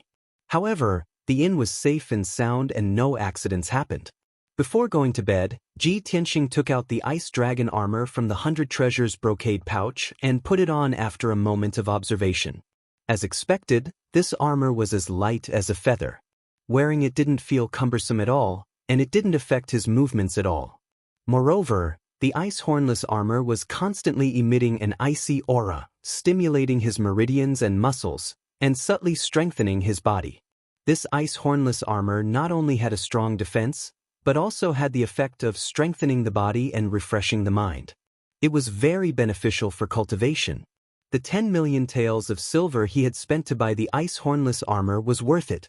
The next morning, Ji Tianxing had just woken up and washed up when there was a knock on the door. He opened the door and saw that the person knocking on the door was Nie Hao. Nie Hao walked into the room and cupped his hands in greeting towards Ji Tianxing. He then smiled and said, I've disturbed Brother Ji so early in the morning. Please don't take offense. After exchanging a few pleasantries, he took out a stack of banknotes from his sleeve and returned them to Ji Tianxing with both hands. Brother Ji, thank you for helping me out last night. I knew that you were leaving Fengyang City today, so I asked my subordinates to gather 10 million taels overnight. Ji Tianxing was a little surprised. He didn't expect Nie Hao to be in such a hurry to return the money. He could see that Nie Hao owed him a favor, so he felt a little uneasy. Therefore, he accepted the banknotes and said with concern, Brother Nie, that 10,000 spirit jade pillow is a hot potato. You have to deal with it as soon as possible. Nie Hao smiled and said, Thank you for your concern, Brother Ji. I already asked the guards to send it home last night. The two of them chatted for a while more before Nie Hao cupped his hands and bid farewell. After breakfast, Ji Tianxing and Ji Ke left the inn and continued on their journey. After the carriage left Fengyang City, it continued to rush towards the north. Fengyang City was located at the southern border of Hengchuan country, while the Star Ancient Realm was located at the northern border of Hengchuan country. Ji Tianxing and Ji Ke had to cross the entire Hengchuan country. They had to travel for 6 days before they could leave the country. The journey was quite peaceful and there were no twists and turns. After 6 days, Ji Tianxing and the others left Hengchuan country. At noon the next day, the carriage finally arrived at the entrance of the Star Ancient Realm.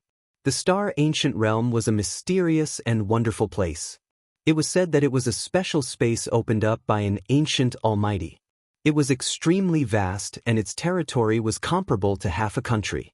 The entrance was on a mountain peak that was 3,000 meters tall. It was impossible for ordinary people to find it. The two carriages stopped at the foot of the mountain. There was no road ahead. Ji Tianxing and Ji Ku alighted from the carriage and stood on the grass, looking up at the mountain peak in front of them. The accompanying coachmen and guards carried their luggage down from the carriage.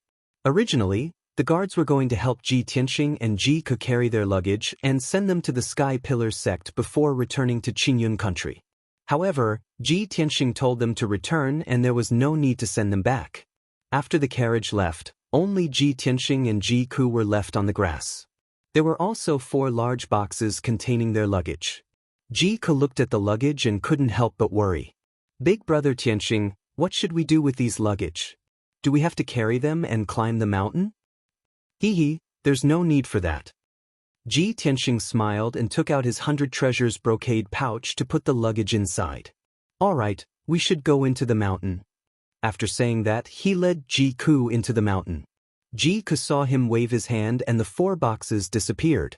She immediately widened her eyes in surprise. She hurriedly chased after Ji Tianxing and held his arm to ask him how he did it. Ji Tianxing explained the wonderful use of the 100 treasures brocade pouch to her. She suddenly understood and praised it. 2 hours later, the two of them followed the bluestone path in the mountain and climbed to the peak of the mountain. There was a wide platform at the peak of the mountain. The ground was paved with black boulders. The boulders on the ground were mottled with the vicissitudes of life. It was unknown how long they had been etched by wind and frost. There were ravines and lines carved on the boulders. There were many crisscrossing strange lines that formed a huge array. Around the array, there were 12 young cultivators wearing blue robes and carrying swords on their backs. These people were all at the mystic enlightening realm. Their eyes shone brightly and their bodies exuded confidence and arrogance. Ji Tianxing glanced at them. These people's robes were of the same style and had the same pattern embroidered on their chests. There were 2 crossed swords in the pattern and a circle of stars around them. It was obviously the symbol of the Sky Pillar sect. He immediately understood that these 12 young cultivators were disciples of the Sky Pillar sect. They were ordered to guard the entrance of the ancient star realm. Sure enough, the leading young cultivator walked over and asked in a dignified voice, "Who are you? Why are you here?" Ji Tianxing and Ji Ku quickly took out their identity tokens and presented them to the young cultivator.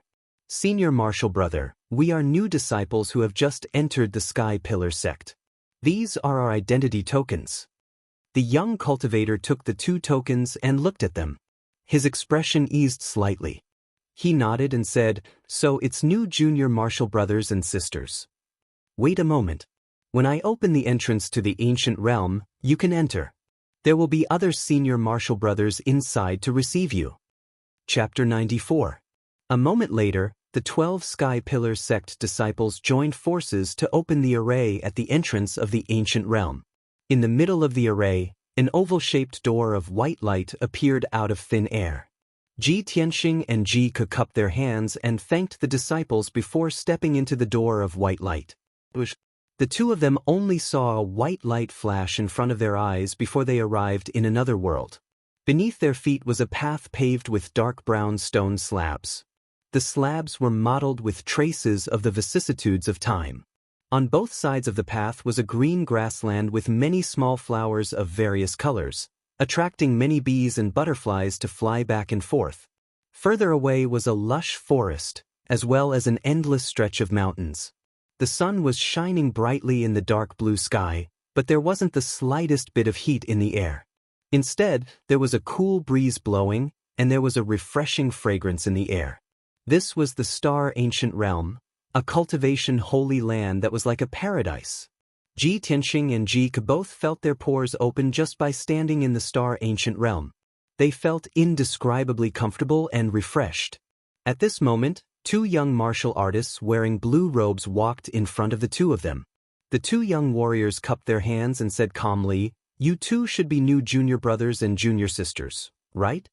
Ji Tianxing knew that these two were the disciples of the Sky Pillar sect, so he smiled and nodded. The two disciples looked at their identity tokens and led them towards the distant mountain. Junior brother, junior sister, please follow us. Ji Tianxing and Ji Ke hurriedly followed the two disciples and walked forward along the black stone path. The black stone path was actually more than 20 miles long. It followed the foot of several mountains and connected to a mountain peak that was 3,000 meters tall. This mountain peak was the head of the surrounding mountains. Not only was it the highest, but it also had the most majestic aura and the densest heaven-earth yuan qi. Without a doubt, this mountain peak was where the Sky Pillar sect was located. Ji Tianxing and Ji Ke stood at the foot of the mountain and looked up. They were immediately shocked by the majestic atmosphere of the Sky Pillar sect. At the foot of the mountain was a huge square with a radius of nearly 10,000 meters. On both sides stood 99 white stone pillars that reached the sky. A huge staircase that was 20 meters wide extended from the foot of the mountain to the middle of the mountain. The dark green stone steps exuded an ancient aura. It was unknown how many years of wind and frost had been etched on it. The two disciples led Ji Tianxing and Ji Ke along the stone steps to the middle of the mountain. As they walked, they introduced the Sky Pillar sect's situation to the two.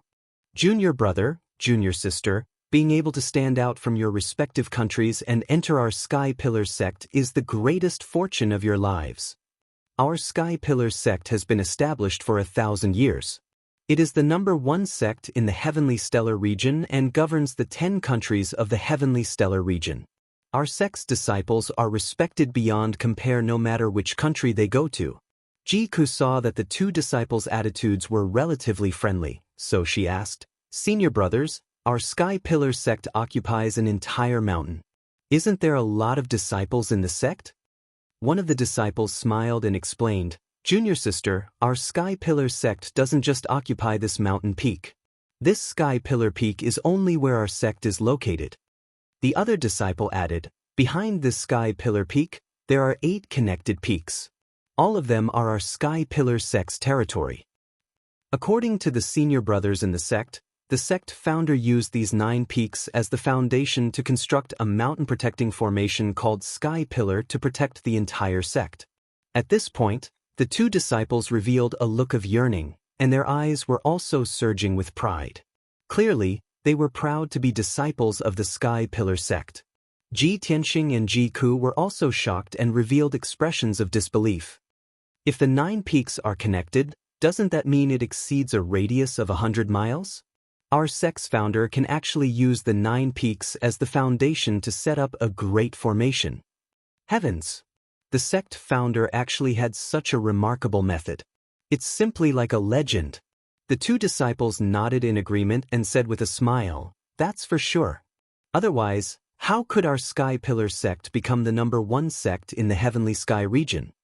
The 4 of them chatted as they walked and unknowingly arrived at the mountainside.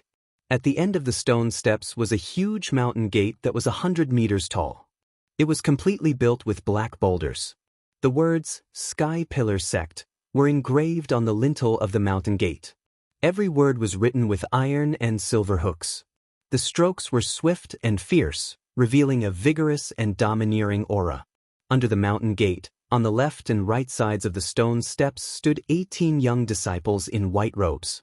Ji Tianxing silently sensed and discovered that every disciple had the strength of the Mystic Comprehending Realm. Mystic Comprehending Realm disciples have to guard the mountain gate in the Sky Pillar sect? He was somewhat shocked and felt that the Sky Pillar sect's deep foundation was even more unfathomable. After everyone crossed the mountain gate, they arrived at a huge square. This square had a radius of 1,000 meters and the ground was paved with white stone slabs. It was flat and clean. Many young male and female disciples were walking through the square. All of them were in a hurry and did not linger. On the left and right sides of the square, there were many tall buildings and courtyards that were stacked on top of each other. They stretched as far as the eye could see. The two disciples stopped in the square and introduced the situation to Ji Tianxing and Ji Ke. "Junior brother, junior sister, this is the outer sect's meeting square. Usually, important matters or gatherings in the outer sect will be held here. The buildings on the left and right sides of the square are the residences of the outer sect disciples. There are more than 2,000 outer sect disciples in total. The palaces and houses on the mountain peak are the residences of the inner sect disciples and deacons.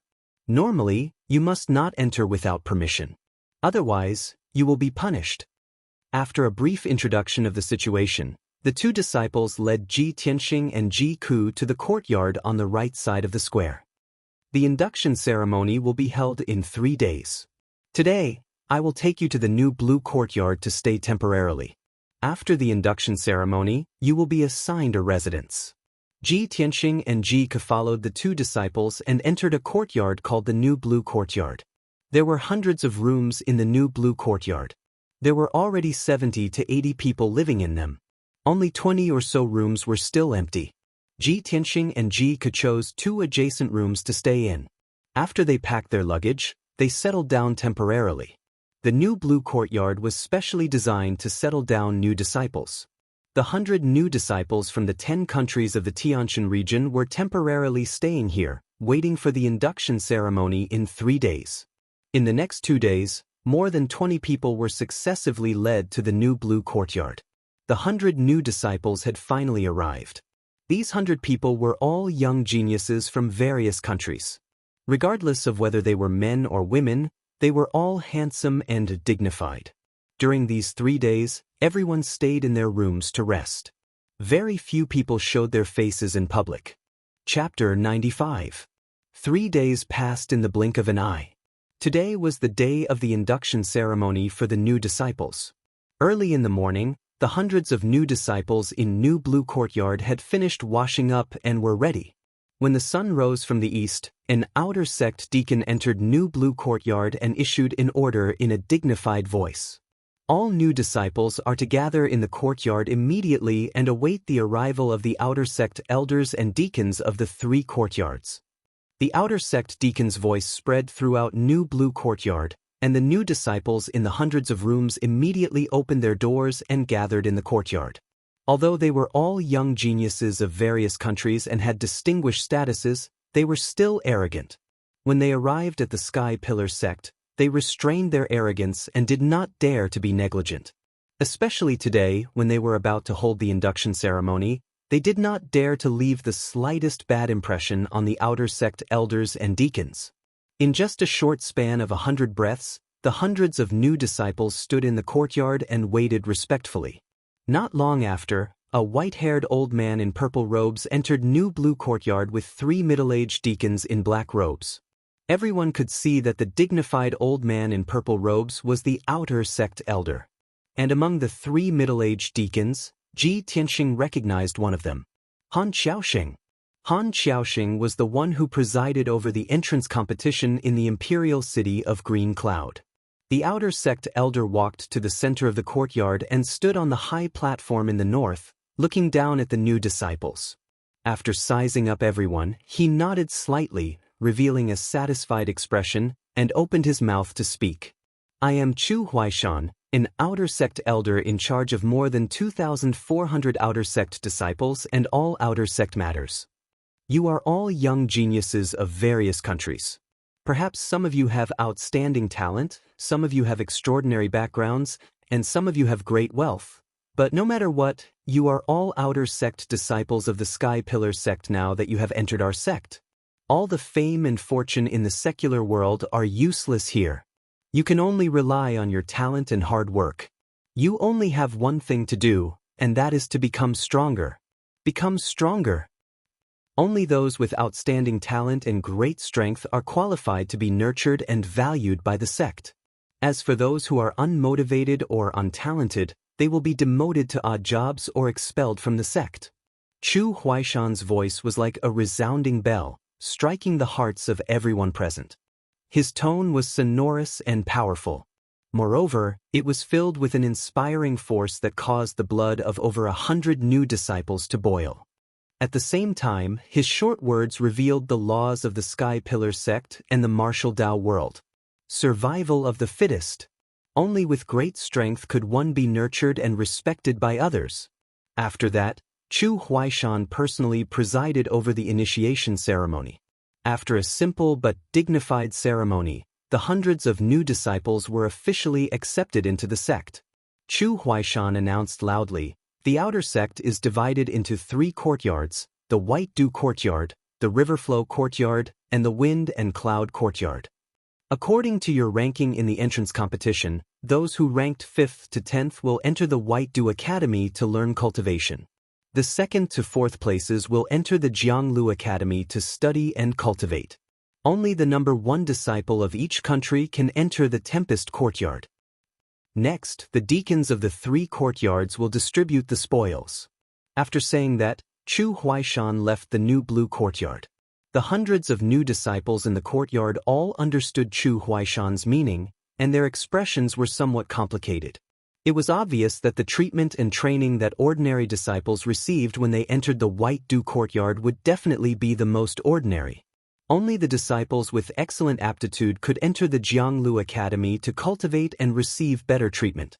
As for the Tempest Courtyard, only the number 1 genius of each country could enter and would receive the best treatment and training. The outer sect was divided into 3 courtyards. The disciples were divided into 3 classes according to their aptitude and talent, and received different treatment and training. From this point alone, it could be seen that the competition within the Sky Pillar sect was fierce and the hierarchy was strict. The first person to ascend the platform was a deacon of the White Dew Courtyard. This person held the register and read out the names of 60 new disciples in a row. The 60 new disciples, including Ji Ku, walked out of the crowd and gathered in front of the platform. After the deacon finished reading the register, he led the 60 people to leave the new blue courtyard and head to the White Dew Courtyard. The number of people in the courtyard suddenly decreased by more than half. The deacon of the Jianglu Courtyard ascended the platform again and read out the names of 29 people with the register. These 29 people included Jian Wuxing and Wei Lingfeng, but what puzzled Ji Tianxing was that the name of the young prince, Ji Ling, wasn't there. A moment later, the deacon of the Jianglu Courtyard left with the 29 disciples. Only Ji Tianxing and the 9 new disciples were left in the courtyard, and it became empty. Ji Tianxing and the 9 disciples beside him were obviously going to enter the Tempest Courtyard. But what he didn't understand was that Ji Ling was also among them. What surprised him even more was that when he glanced at the 9 new disciples, he saw an acquaintance.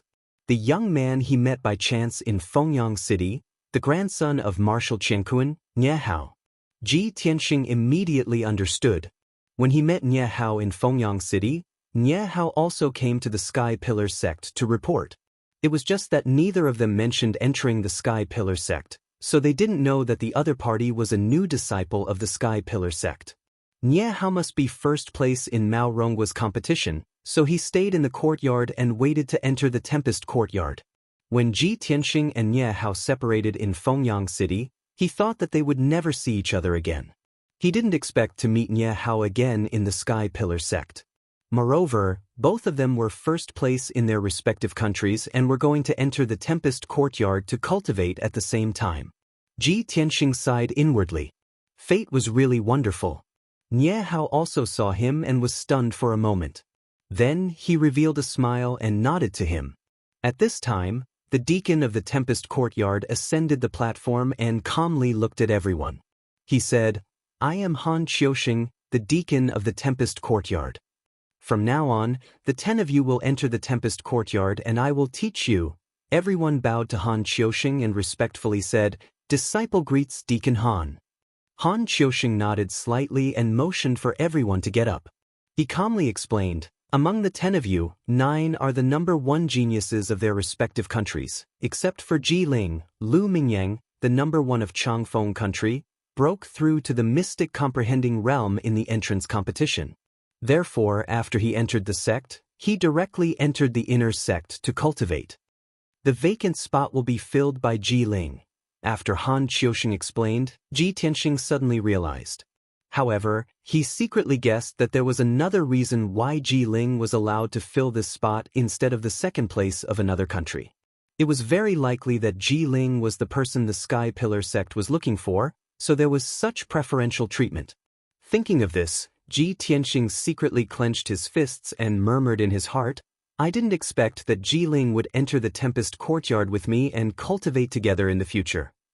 In that case, I will cultivate diligently and ruthlessly trample him under my feet. Chapter 96. Han Qiusheng was still on the platform, explaining the rules of the Tempest courtyard as well as the generous treatment everyone would receive. Ji Tianxing recalled what Han Qiusheng had said before and frowned slightly.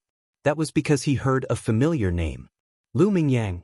He clearly remembered that at that time in Fengyang City, the handsome youth who wanted to strike up a conversation with Ji Ku and kill him on the street for his treasure was called Lu Mingyang.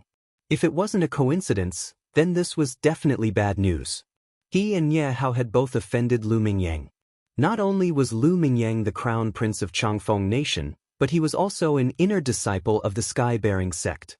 In the future, everyone would be in the Sky-Bearing sect and would meet sooner or later. Ji Tianxing didn't doubt that with Lu Mingyang's despicable and shameless personality, he would definitely retaliate against him and Ye Hao. Although he wasn't afraid of trouble, this was undoubtedly a potential threat and trouble. Thinking of this, he turned his head and glanced at Ye Hao not far away. Ye Hao was also looking at him with a strange look in his eyes and expression. Clearly, Ye Hao had also realized this problem. Not long after, Han Qiusheng finished speaking and led Ji Tianxing and the others out of the courtyard, heading towards the Tempest courtyard in the outer sect. The Tempest courtyard had a special position in the outer sect as it specialized in cultivating genius disciples. Therefore, the Tempest courtyard was located halfway up the mountain on the left side of the conference square. It was a spacious and quiet courtyard. Ji Tianxing, Ye Hao, and the others were led by Han Qiusheng out of the new blue courtyard and through the conference square. At this time, there were many young disciples gathered in groups of 2s and 3s in the conference square, sizing up the new disciples. Especially Ji Tianxing, Ye Hao, and the others. They were all geniuses who wanted to enter the Tempest courtyard and were more eye-catching than ordinary new disciples. In the corner of the square stood a young disciple wearing a white robe. This person was tall and sturdy with a handsome and resolute face, but his eyes were as cold as ice as he stared at Ji Tianxing in the crowd. Seeing Ji Tianxing following behind Han Qiusheng, crossing the square and heading in the direction of the storm courtyard, his eyes surged with dense killing intent. He secretly clenched his fists and roared with grief and indignation in his heart, "Ji Tianxing! Today was supposed to be the day I reunited with my cousin. I waited for her in the Sky Pillar sect for 3 years. You bastard, how dare you kill my cousin? I will never let you off." Thinking of this, the beautiful figure of his cousin Ling Yunfei appeared in his mind, and his eyes surged with deep sorrow and anger. After a long time, when Ji Tianxing and the others left the square, the burly young man still stood there, unwilling to leave. At this moment, an inner disciple who was also wearing a white robe walked up to him and greeted him with a smile. "Senior Martial Brother Jian Yu, why did you come to the outer sect? What are you looking at?" The tall and sturdy young man named Jian Yu came back to his senses and restrained the grief and anger in his eyes. He glanced at the disciple beside him and said calmly, "There are new disciples today, so I came to take a look." Jian Yu gave a perfunctory reply, then turned around and left. Han Qiusheng led Ji Tianxing and the others into the storm courtyard. They passed through the spacious courtyard and entered the conference hall. In the magnificent conference hall, there was already a black-robed deacon waiting for them. After Han Qiusheng's introduction, everyone learned that this black-robed deacon was called Du Wu. He was Han Qiusheng's deputy and also the second instructor of the storm courtyard. From now on, the learning and cultivation of Ji Tianxing, Ye Hao, and the others would be taught by Han Qiusheng and Du Wu. After everyone greeted Du Wu, he took out 10 sets of green robes and books that he had prepared beforehand and distributed them to everyone. The 10 sets of green robes were everyone's disciple uniforms. The 10 books were the Sky Pillar sect's entry cultivation method, the Green Pine Tactic. Ji Tianxing understood one thing from his previous observation. In the Sky Pillar sect, those who wore green robes were outer sect disciples, those who wore white robes were inner sect disciples, and those who wore black robes were deacons. Different colored robes represented different identities, and they could not be worn carelessly. This made him sigh in his heart. As expected of an ancient sect with thousands of years of history, there were too many rules and regulations. Next, Du Wu distributed everyone's living quarters. The storm courtyard was spacious, occupying a radius of 1,000 meters. The courtyard was almost as big as the Ji residence, and there were over 100 rooms for people to live in. Thus, each of the 10 disciples was assigned an individual room. Moreover, each room was equipped with a secret cultivation room. This was a treatment that ordinary disciples did not have. After everyone settled down, they changed into green robes and gathered in the conference hall. After everyone had gathered, Han Qiusheng solemnly announced something. Everyone, our storm courtyard is the #1 outer sect courtyard. We only nurture the most talented martial artists. Currently, there are only 10 of you in the storm courtyard. You have the best resources and treatment, but you also have to bear the heaviest tasks and pressure. There is still half a year before the inner sect examination. Your first task is to reach the mystic comprehending realm within half a year and pass the inner sect examination to become an inner sect disciple. The inner sect examination is held once every 2 years. If you miss the examination in half a year, you will have to wait for another 2 years. After hearing Han Qiusheng's words, Ji Tianxing, Nie Hao, and the rest's expressions changed, and they all frowned. Obviously, this task was too difficult, causing everyone to feel a great deal of pressure. Nie Hao hesitated for a moment, then cupped his hands and bowed to Han Qiusheng. He asked, Deacon Han, although the 10 of us are the champions of each country's large competition, everyone's strength is around the 7th level of the true energy realm. How can we reach the mystic comprehending realm in half a year? Han Qiusheng nodded slightly and said calmly, What Nie Hao said should be the same question in all of your hearts, right? Everyone nodded in agreement. They all felt that this was an impossible task. Han Qiusheng's gaze swept across the crowd, and he revealed a playful smile. To reach the mystic comprehending realm from the 7th level of the true energy realm in half a year, this is indeed an impossible task for ordinary disciples. But the 10 of you are the champions of each country's large competition, and in this half a year, you have cultivated in the storm courtyard and received the best treatment and guidance. If you still can't reach the mystic comprehending realm, then it proves that you are mediocre. You are not worthy of the sect's nurturing and guidance. Hearing these words, everyone lowered their heads slightly, and a trace of shame appeared in their eyes. At the same time, everyone clenched their fists and secretly swore in their hearts that no matter what, they would complete the task and reach the mystic comprehending realm in half a year. Han Qiusheng revealed a gratified smile when he saw that they were not depressed, but instead had their fighting spirit aroused. After half a year, the storm courtyard will be closed and no longer teach disciples. At that time, those disciples who have not reached the mystic comprehending realm and have not passed the inner sect examination will be sent to the Jianglu courtyard to continue cultivating. Those who are sent to the Jianglu courtyard will have to bear the criticism and ridicule of the other disciples. You can consider it yourselves. Therefore, I hope that the 10 of you can reach the mystic comprehending realm and pass the examination to become inner sect disciples. Not only that, in this half a year, you will have a monthly examination every month. The contents of the monthly examination are also what you need to learn during the month. Chapter 97. It was noon and the sun was blazing high in the sky. The air was hot and dry, and it was easy to get sleepy. However, Ji Tianxing, Nie Hao, and the others couldn't go back to their rooms to rest.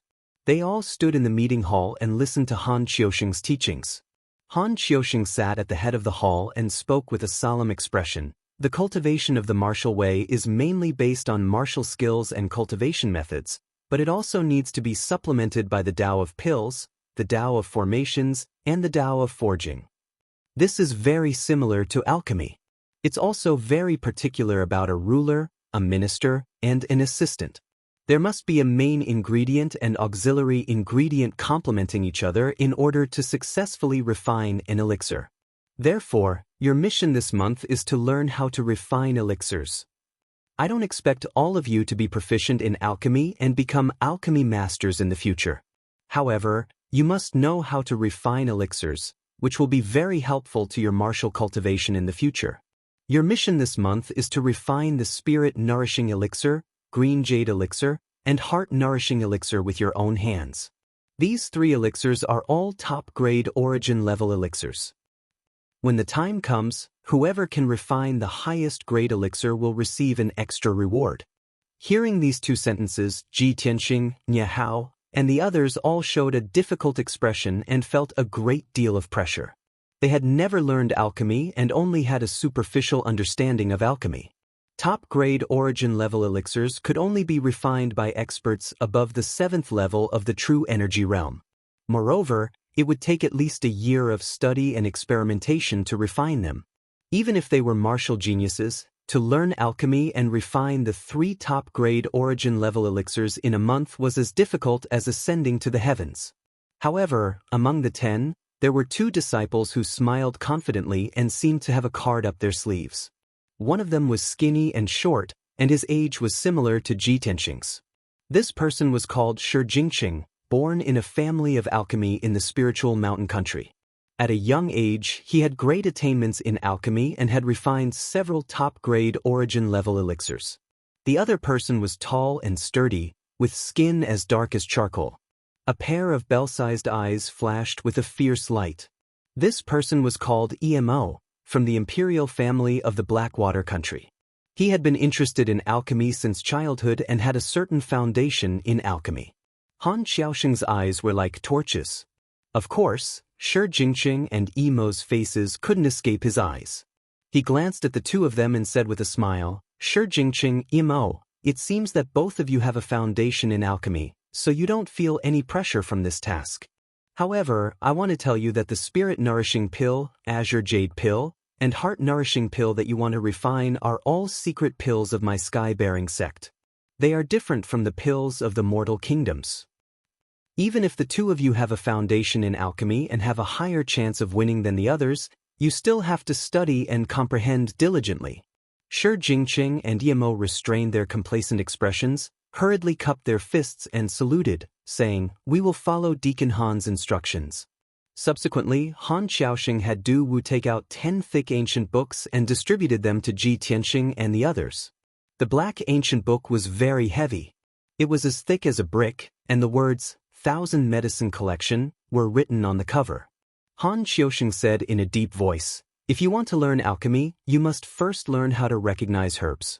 Your first week's task is to memorize the 3,000 herbs in this 1,000 Medicine Collection. There is a spirit medicine garden in the back mountain. If you want to quickly recognize herbs, you can use your identity token to go to the spirit medicine garden to study. However, you must not pick a single blade of grass or flower. Otherwise, you will be punished by the sect's rules." After saying this, Han Xiaoxing had everyone withdraw and do their own things. The rules of the Tempest Courtyard were as such. Other than when the 2 deacons were teaching or when there was an announcement, everyone had to gather in the main hall. At other times, the disciples could do as they pleased. As long as they didn't violate the sect's rules or barge into forbidden areas, no one would interfere. Of course, Han Xiaoxing had just announced this month's goal and this week's learning content. Everyone knew that the task was difficult and felt heavy pressure. How could they dare to waste time? Ji Tianxing and Nye Hao walked out of the main hall side by side. After exchanging a few words in the courtyard, they returned to their rooms to study. Ji Ling was the last to walk out of the main hall. As he walked, he asked Han Xiaoxing about his experience in alchemy. Han Xiaoxing's attitude towards him was very amiable and answered all his questions. After Ji Ling obtained a satisfactory answer, he cupped his hands and thanked Han Xiaoxing before returning to his room. After Ji Tianxing returned to his room, he didn't pay attention to what was happening outside. He held the 1,000 Medicine Collection and earnestly read it. The afternoon unknowingly passed by.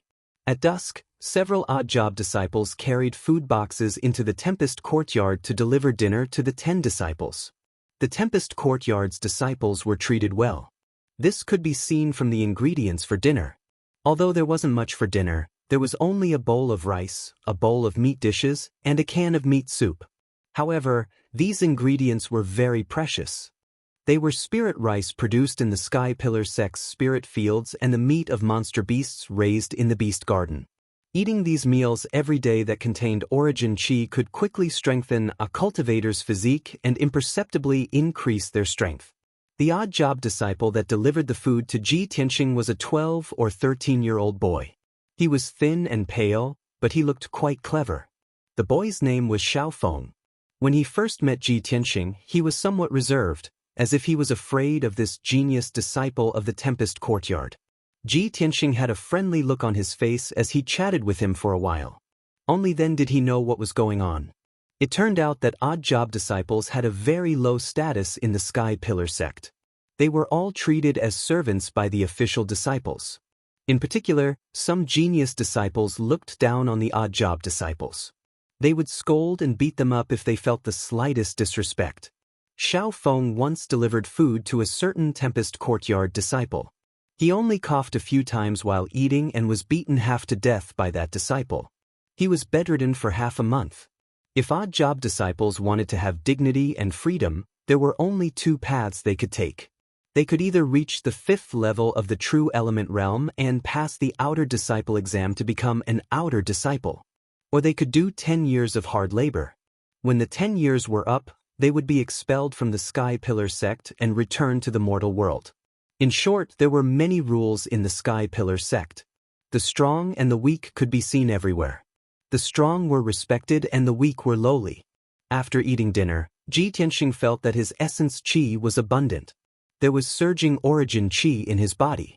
He entered the secret cultivation room, activated the spirit gathering array in the secret cultivation room, and began to cultivate. After a night of cultivation, he felt that his cultivation had increased by a bit the next morning. The sword embryo in his body had also grown a bit stronger. The treatment at the Tempest Courtyard is really good. The ingredients are of a higher grade than what I ate at the G residence. The effects are also several times stronger. Although I'm only at the 5th level of the True Element realm, at this speed, I might be able to reach the Profound Comprehension realm within half a year.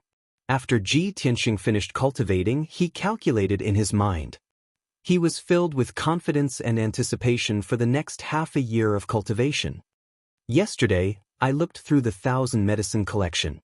Although I memorized several hundred types of herbs, I didn't see the real thing.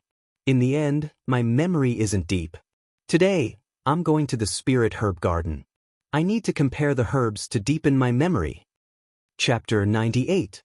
The sun rose from the east and shone warm sunlight on the Sky Pillar Peak. Early in the morning, when Ji Tianqing walked out of his room, he saw that there were already a few disciples in the courtyard. Some were reading the 1,000 medicine collection under the gazebo or under the tree, while others were practicing their sword techniques in the courtyard. There were also some who were sitting on the roof in a meditative posture, breathing and cultivating the essence energy of heaven and earth. Seeing this scene, Ji Tianqing couldn't help but smile playfully. After all, they're all young people who are the top geniuses of the various nations. They all have different personalities and some strange hobbies. Yesterday, everyone just joined the sect and was still rather reserved. Now that they've settled down and understood the rules of the sect, they've all become more relaxed. He muttered a few words in his heart and walked out of the Wind Cloud Courtyard with the 1,000 medicine collection, heading to the spiritual herbal garden at the back of the mountain. It was a full 5 kilometers from the Wind Cloud Courtyard to the spiritual herbal garden at the back of the mountain, and there were tree-lined paths along the way. Ji Tianqing walked on the tree-lined path and would occasionally encounter some outer or inner sect disciples. The disciples walked in groups of 2s and 3s, discussing the essence of martial arts, the mysteries of pills, and so on. When he passed by a combat arena at the back of the mountain, he saw 2 inner sect disciples of the mystic mastery realm sparring on the stage. Even without using weapons, the fight was very exciting. There was a circle of disciples around the combat arena who were all watching the sparring. From time to time, some of them would discuss a few words, seemingly having comprehended some tricks. Although Ji Tianqing had only joined the sect for 2 days, he could feel the strong learning and competitive atmosphere in the sect through what he had seen and heard in the past 2 days. After all, the young elites of the 10 nations were gathered in the Sky Pillar sect where there were many geniuses and powerhouses. Everyone wanted to fly to the 9 heavens and become a martial arts powerhouse that everyone respected. Who would be willing to crawl in the mud and be humiliated and looked down upon by others? The entrance of the spiritual herbal garden was not only protected by an array formation, but there were also 8 inner sect disciples of the mystic mastery realm guarding it. Ji Tianxing walked to the gate and showed his identity token before being allowed to enter. He carried the 1,000 medicine collection and crossed the gate. As soon as he entered the spiritual herbal garden, he smelled the fragrance of various plants, flowers, and fruits. There were all kinds of flowers, fruits, and trees planted all over the mountains. They were all spiritual herbs and miraculous herbs. Usually, there were disciples in charge of taking care of the spiritual herbal garden, and the various herbs in the garden were planted according to their categories. There was a 2-meter-tall stone tablet erected at the edge of each nursery, and there were names of various medicinal herbs. Medicinal collection and medicinal herbs and medicinal herbs and medicinal herbs and medicinal herbs and medicinal herbs, and would stop and observe them for a long time. Medicinal herbs and the herbs and medicinal herbs and the herbs and the herbs of the mystic realm. Of the mystic medicines, mystic heavens, and the my mystic realm was mystic myung, was mystic stick pillar, mystic garden, mystic realm, my mystic realm, mystic my mystic realm, mystic and mystic garden, mystic of the mystic garden, my mystic. The mission that Deacon Han gave us was to memorize more than 3,000 types of medicinal herbs within a week, and to be able to tell the characteristics and effects of each medicinal herb. At my current speed, I can only identify 600 herbs a day. In a week, I can barely identify 3,000 herbs, but I might not be able to remember all of them. Thinking of this, Ji Tianxing frowned and was a little worried. He closed the 1,000 medicine collection and prepared to find a place to sit down and rest for a while. He sized up his surroundings a few times before realizing that he had unknowingly arrived at the depths of the medicinal garden. He was currently at the side of a jade lake surrounded by willows. The surface of the lake was wide, and the clear, dark green water rippled as a cool breeze blew. The lakeside was filled with tall, green willow trees. Thousands of green willow branches hung down and swayed gently with the breeze, like the slender hands of a young girl gently fiddling with the lake water. Such a delightful scene made Ji Tianxing's mood much better and his mind much more relaxed. He carried the 1,000 medicine collection to the lakeside and was about to sit down on a stone bench under a willow tree to rest.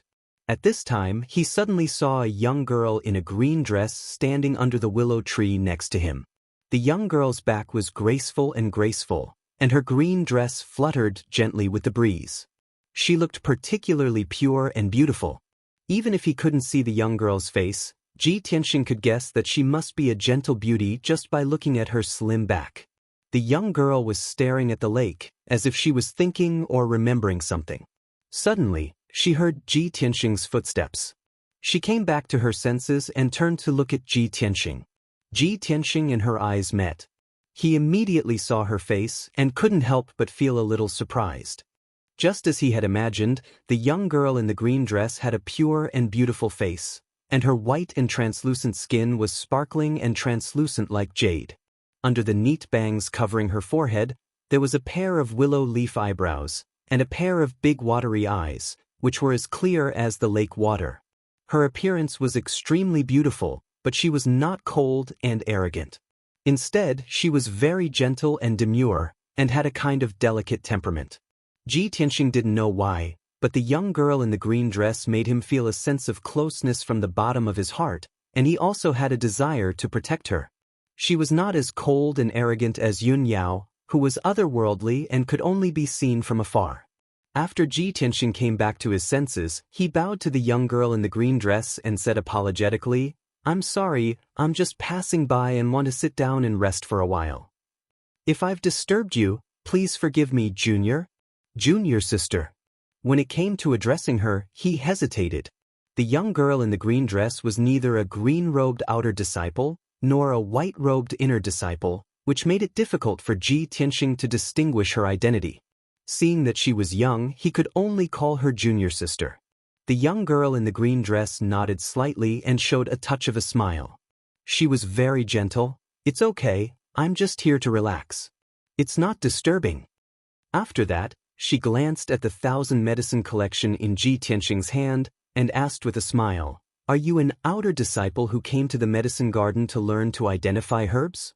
Ji Tianxing nodded and answered truthfully, "My name is Ji Tianxing, and I'm a new disciple who just entered the sect. I'm taught by Deacon Han, and I'm here to learn the way of alchemy." The two chatted under the willow tree and exchanged names. The young girl in the green dress was called Xian Xian. She claimed that everyone usually called her junior sister, so Ji Tianxing changed the way he addressed her as junior sister Xian Xian. Xian Xian did not reveal her identity, and also tacitly agreed to this name. Through the conversation, Ji Tianxing learned that Xian Xian used to learn alchemy under Han Qiaoxing's tutelage. In order to memorize the herbs in the 1,000 medicine collection, she also came to the medicine garden to learn every day. Later, she came to the medicine garden many times, and liked this place with pleasant scenery. She often came to the lake to relax or stare blankly. It was unknown whether it was Xian Xian's personality or some other reason, but she seemed to have a sense of closeness with Ji Tianxing. After the two chatted for a while, she actually took the initiative to help Ji Tianxing learn to identify herbs. After all, she could recite the 1,000 medicine collection backwards, and she knew the thousands of herbs in the medicine garden like the back of her hand. She could casually mention the characteristics and effects of any herb. Chapter 99. Since Xian Xian was willing to help him, how could Ji Tianxing refuse? After he bowed and thanked Xian Xian, he followed her around the herb garden and listened to her introduce each and every herb. This dark purple herb is called the purple heart bamboo and is a rare spiritual herb.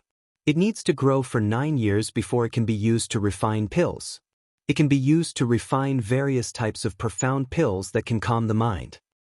This blue herb is called the ice moonflower and only blooms on the night of the full moon. It is mainly used to refine the ice moon profound pill and can increase one's cultivation. Xian Xian introduced the various herbs as she walked and suddenly saw Ji Tianxing close to a beautiful spiritual flower, and she hurriedly reminded him, "Tianxing, don't touch that bone-dissolving grass. It looks beautiful, but it actually contains poison. If you touch it, it will corrode your flesh and bones."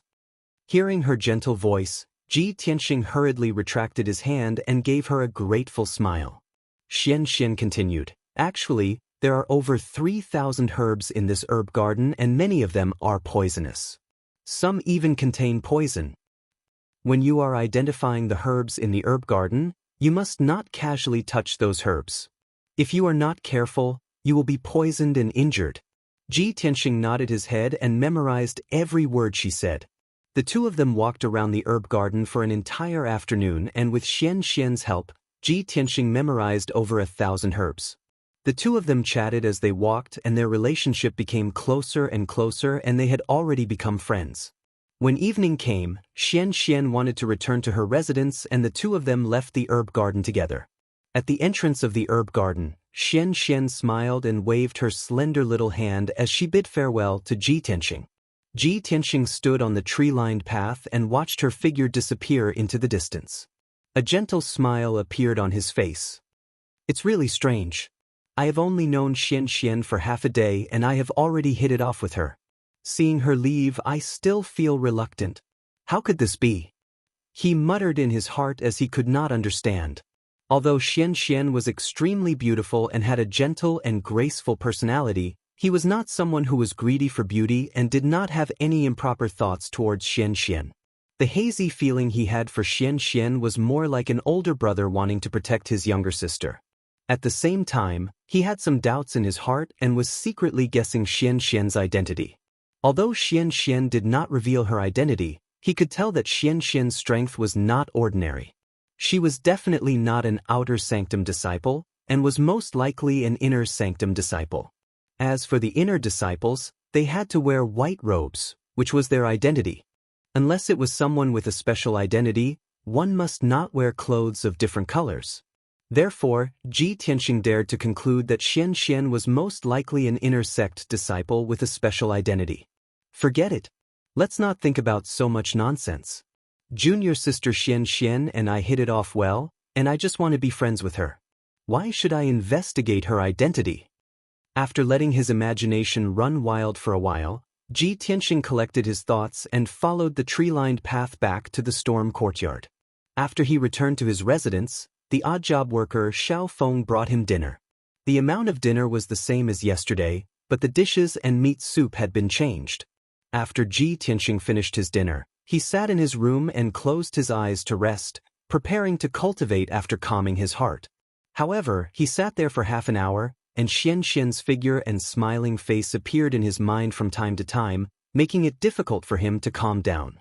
He had no choice but to sit in front of the desk by the window, holding the 1,000 medicine collection and carefully reading it, memorizing the contents. Unknowingly, 2 hours had passed. At this time, it was already the middle of the night, and the storm courtyard was silent. Ji Tianxing was engrossed in reading the book when he suddenly frowned and subconsciously raised his head to look outside the window. His 5 senses were very sharp, and he faintly felt as if there was a pair of eyes secretly watching him. The feeling of being secretly watched made his heart uneasy, making it difficult for him to calm down. He quickly put down the 1,000 medicine collection and reached out to open the window. Swish! In the dark night outside the window, on the roof not far from him, there was a black shadow flashing. Sure enough, there is someone secretly watching. Ji Tianxing suddenly frowned, and a cold light flashed in his eyes. He immediately grabbed the black dragon sword at the head of the bed, jumped out of the window, and ran in the direction of the black shadow. The black shadow waved his hand and shot a cold light at him, and the figure immediately disappeared into the darkness. Whoosh! The cold light made a sharp sound and went straight for Ji Tianxing's face, bringing with it a fierce energy. Ji Tianxing immediately waved his sword to block, and with a ding sound, he blocked the cold light and sent it flying to the ground. At this time, he clearly saw that the cold light was a hidden weapon flying knife. Damn it! You want to sneak attack me? Ji Tianxing secretly cursed, and his heart was full of doubts. He ran out with all his strength, wanting to catch the black shadow and see who wanted to sneak attack him. However, when he chased out of the storm courtyard, he found that the black shadow had disappeared into the forest. Ji Tianxing was unwilling to give up, and he chased into the forest with the black dragon sword, looking around with a sharp gaze. However, after searching for a while, he couldn't find any trace of the black shadow, and could only return without success. After returning to his room, he sat on the edge of the bed and pondered with a frown. That person was secretly spying on me, and after I discovered him, he used a hidden weapon to sneak attack me. However, he didn't dare to make a move in the storm courtyard. Clearly, he didn't want to reveal his whereabouts and identity. In that case, this person must be from the Sky Pillar sect, and he is much stronger than me. It is very likely that he is a Tongxian realm expert. But I just arrived at the Sky Pillar sect, and I haven't made any enemies. Who wants to deal with me? Ji Tianxing pondered and analyzed for a long time, but he didn't have a clue. After a quarter of an hour, he calmed down and entered the secret room to cultivate. Yesterday, when he entered the sect, Deacon Du Wu gave each person a book of the green pine art. This was the Sky Pillar sect's entry cultivation technique. Ji Tianxing had studied this cultivation technique and found that it was only a high-grade origin-level cultivation technique. Although this cultivation technique had been passed down by the Sky Pillar sect for 1,000 years and had been tempered thousands of times, it was already very perfect. If he cultivated this cultivation technique, his martial foundation would be incomparably solid. However, after Ji Tianxing read it, he threw the green pine art aside and had no plans to cultivate it. To him, the path of the sword heart was the most suitable and the most wonderful cultivation technique. He made up his mind to cultivate the 3rd level of the path of the sword heart and strive to reach the Tongxian realm within half a year. The next morning, Ji Tianxing finished cultivating and walked out of the secret room. He had just finished washing up and was about to go to the spirit herb garden to find Xian Xian when he walked out of the room with the 1,000 medicine collection. At that moment, the bell rang in the conference hall. Ji Tianxing stopped and hurriedly rushed to the conference hall with the disciples in the courtyard. After everyone gathered in the conference hall, they saw 3 black-robed deacons standing in the hall. 2 of them were Han Qiuxing and Du Wu. As for the other middle-aged deacon, Ji Tianxing did not recognize him. The unfamiliar deacon's face was a little gloomy, and his eyes were filled with anger as he looked at Ji Tianxing and the others. Everyone felt that the atmosphere was not right, so they stood in the conference hall with a solemn expression and did not dare to make a sound. Han Qiusheng's gaze swept across everyone and he said in a low and serious tone, "The day before yesterday, when I asked you to learn how to identify medicinal herbs, I said that you could enter the spirit herb garden, but you must not pluck a single flower or fruit from the garden. Yesterday, apart from Shi Jingqing and Emo, the other 8 of you entered the spirit herb garden. However, someone violated the sect rules and plucked a white sun fruit without permission.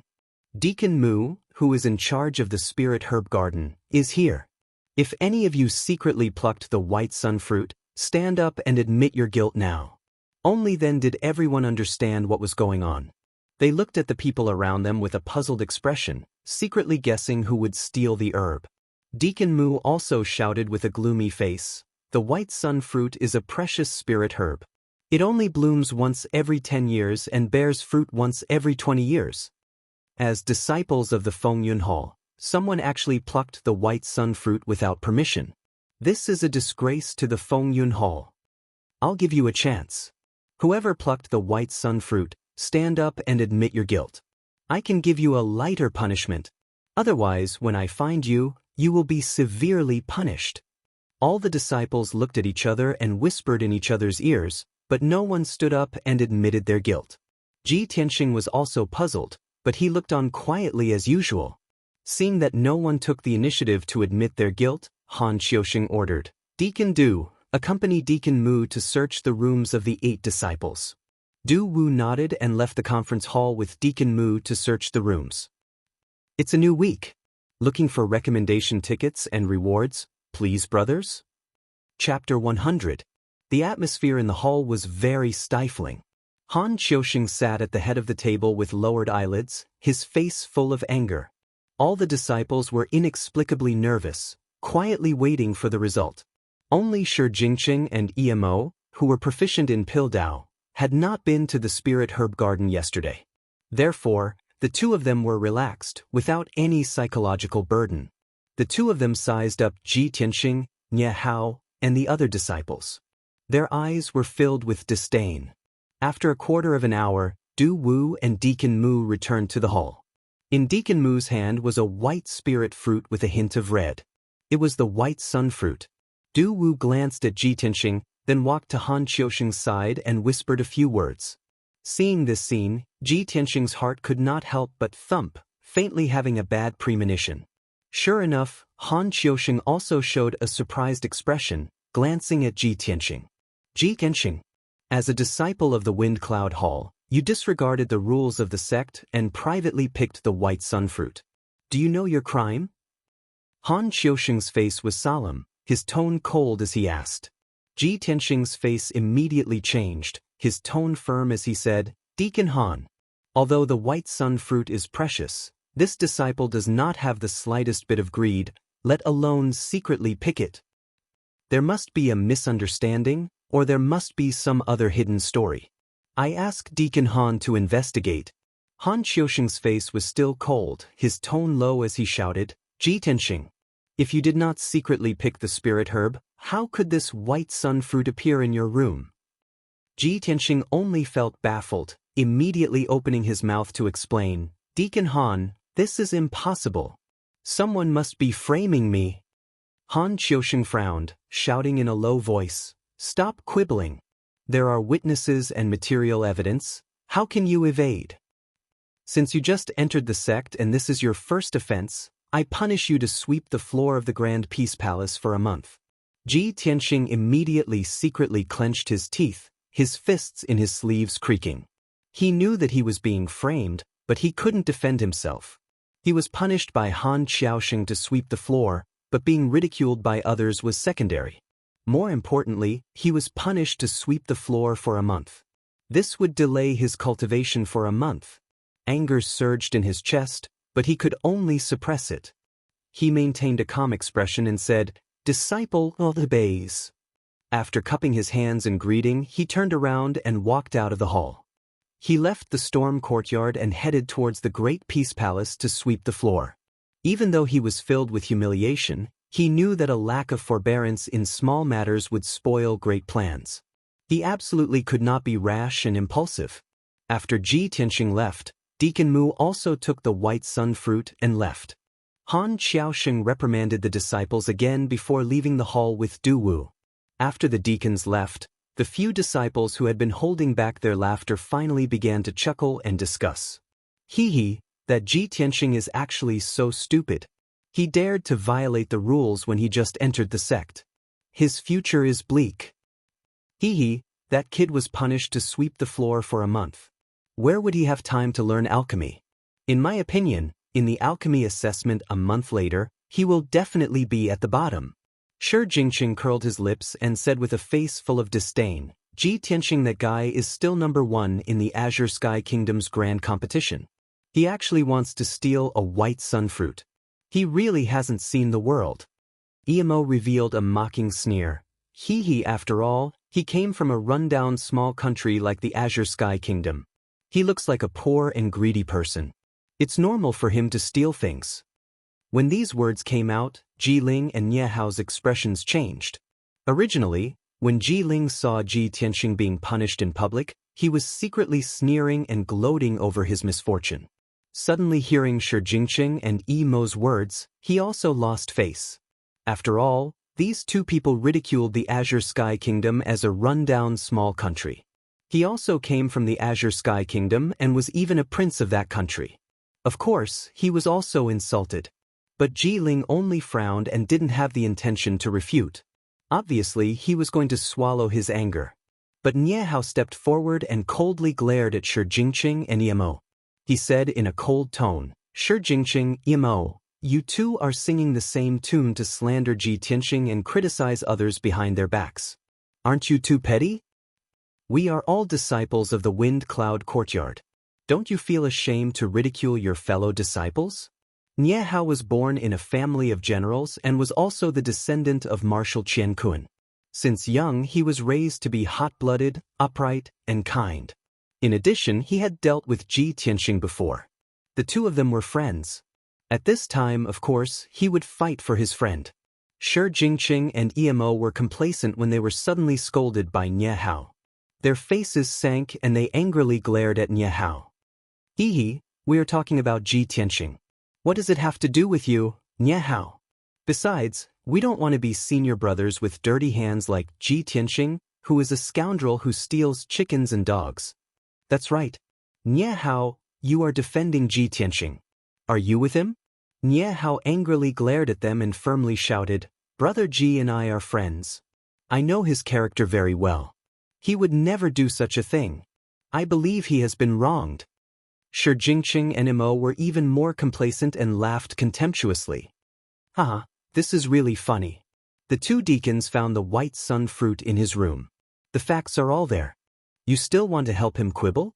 Aya, snakes and rats really belong to the same nest. Birds of a feather flock together. Forget it, forget it. Let's not lower ourselves to Nie Hao's level. In the future, we should stay away from him and Ji Tianxing.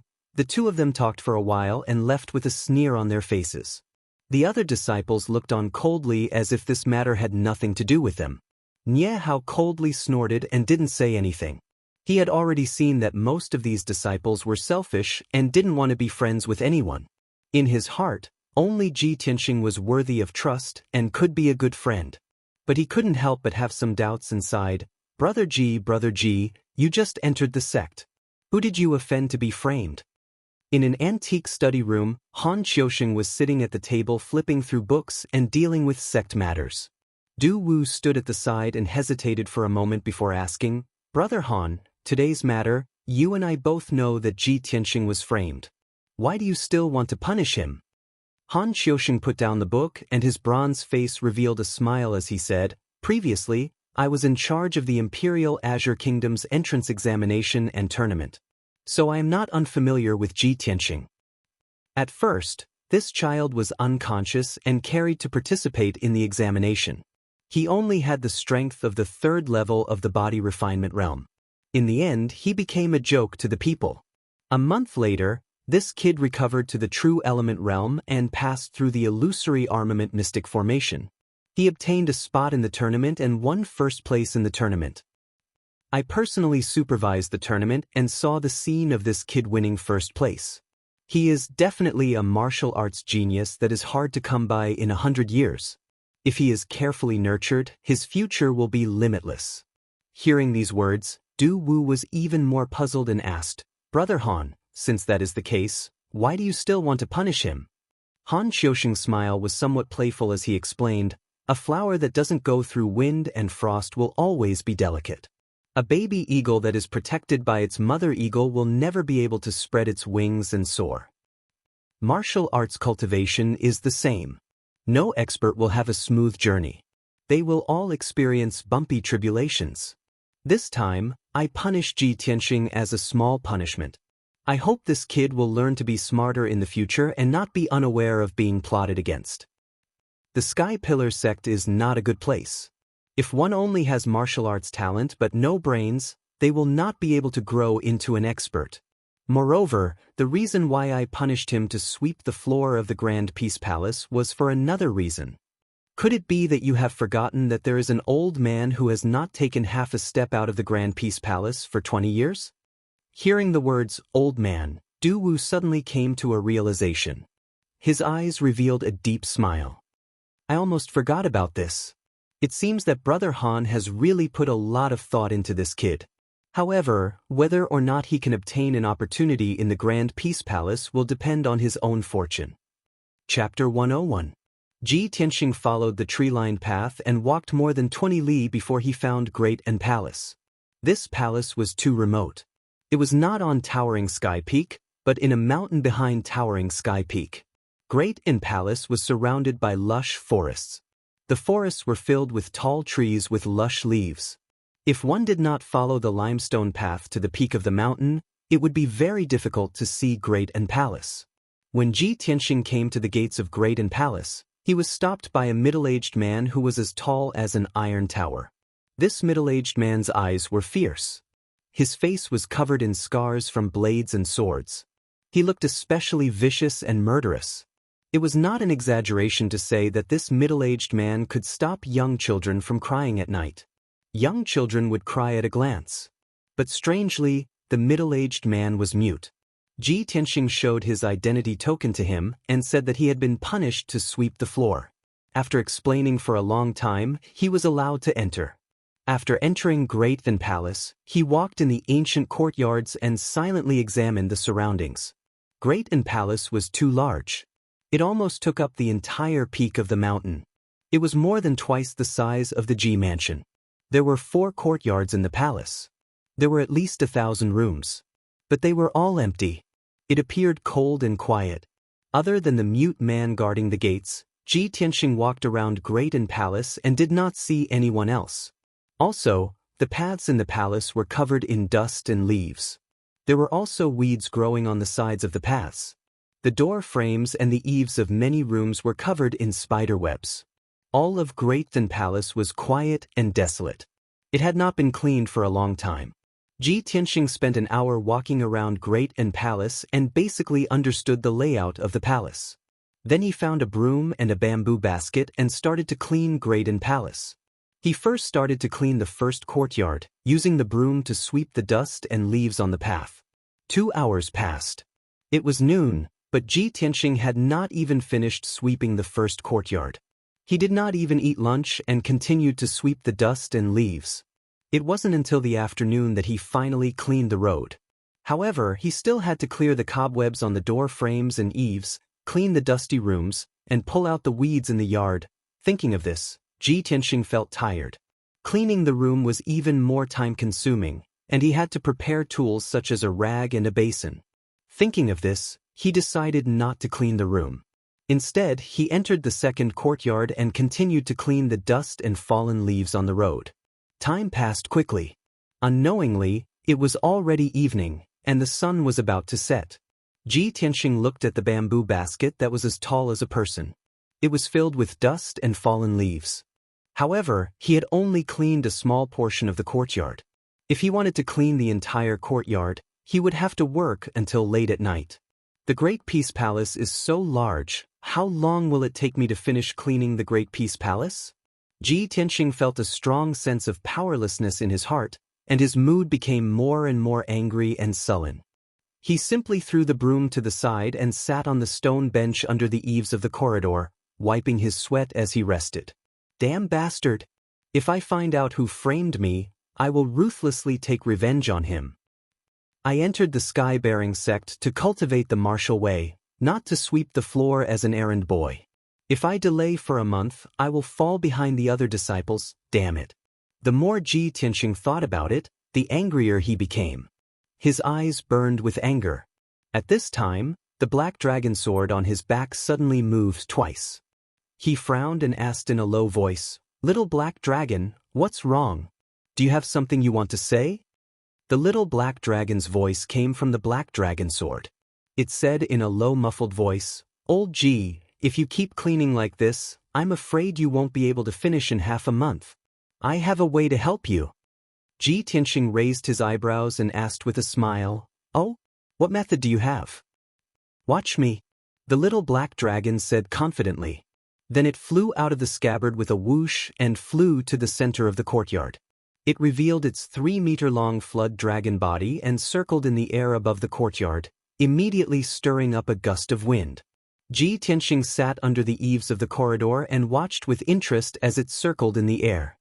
His face was filled with anticipation. Whoosh whoosh whoosh. As the little black dragon circled faster and faster, the gust of wind in the courtyard became more and more violent. Soon, the gust of wind became a hurricane. Ji Tianxing's eyes shone as he whispered, "This is a true hurricane." In the blink of an eye, the hurricane swept the dust and fallen leaves on the ground into the air. The entire courtyard was covered by the hurricane. Not only was the dust and fallen leaves on the ground, but even the weeds in the courtyard were uprooted and flew into the air to form a ball. Countless fallen leaves and weeds were mixed together, forming a ball the size of a room.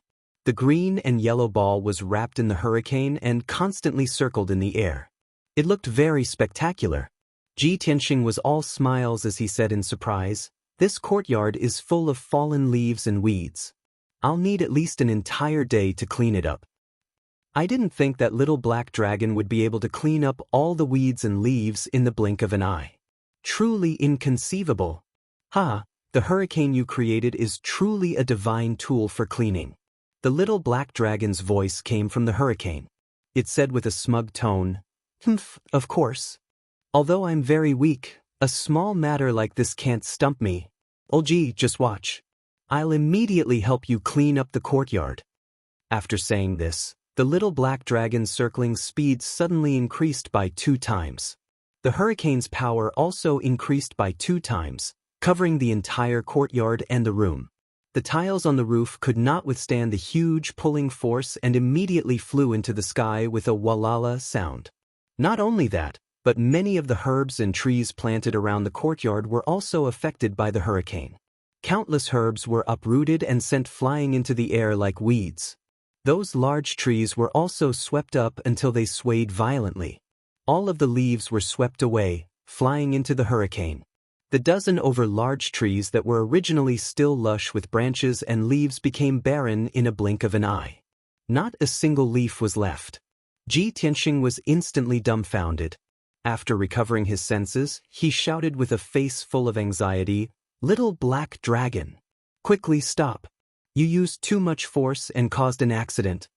The little black dragon was currently flying with all its might. After hearing his shout, it then gradually slowed down its speed. But right at this time, at the courtyard's main entrance, an enraged roar of abuse suddenly sounded out. My azure spirit tree. The azure soul grass that I nurtured with great care. Which damned bastard ruined this old man's many years of painstaking effort?" Suddenly hearing this voice, Ji Tianxing immediately quivered and subconsciously looked towards the courtyard's entrance.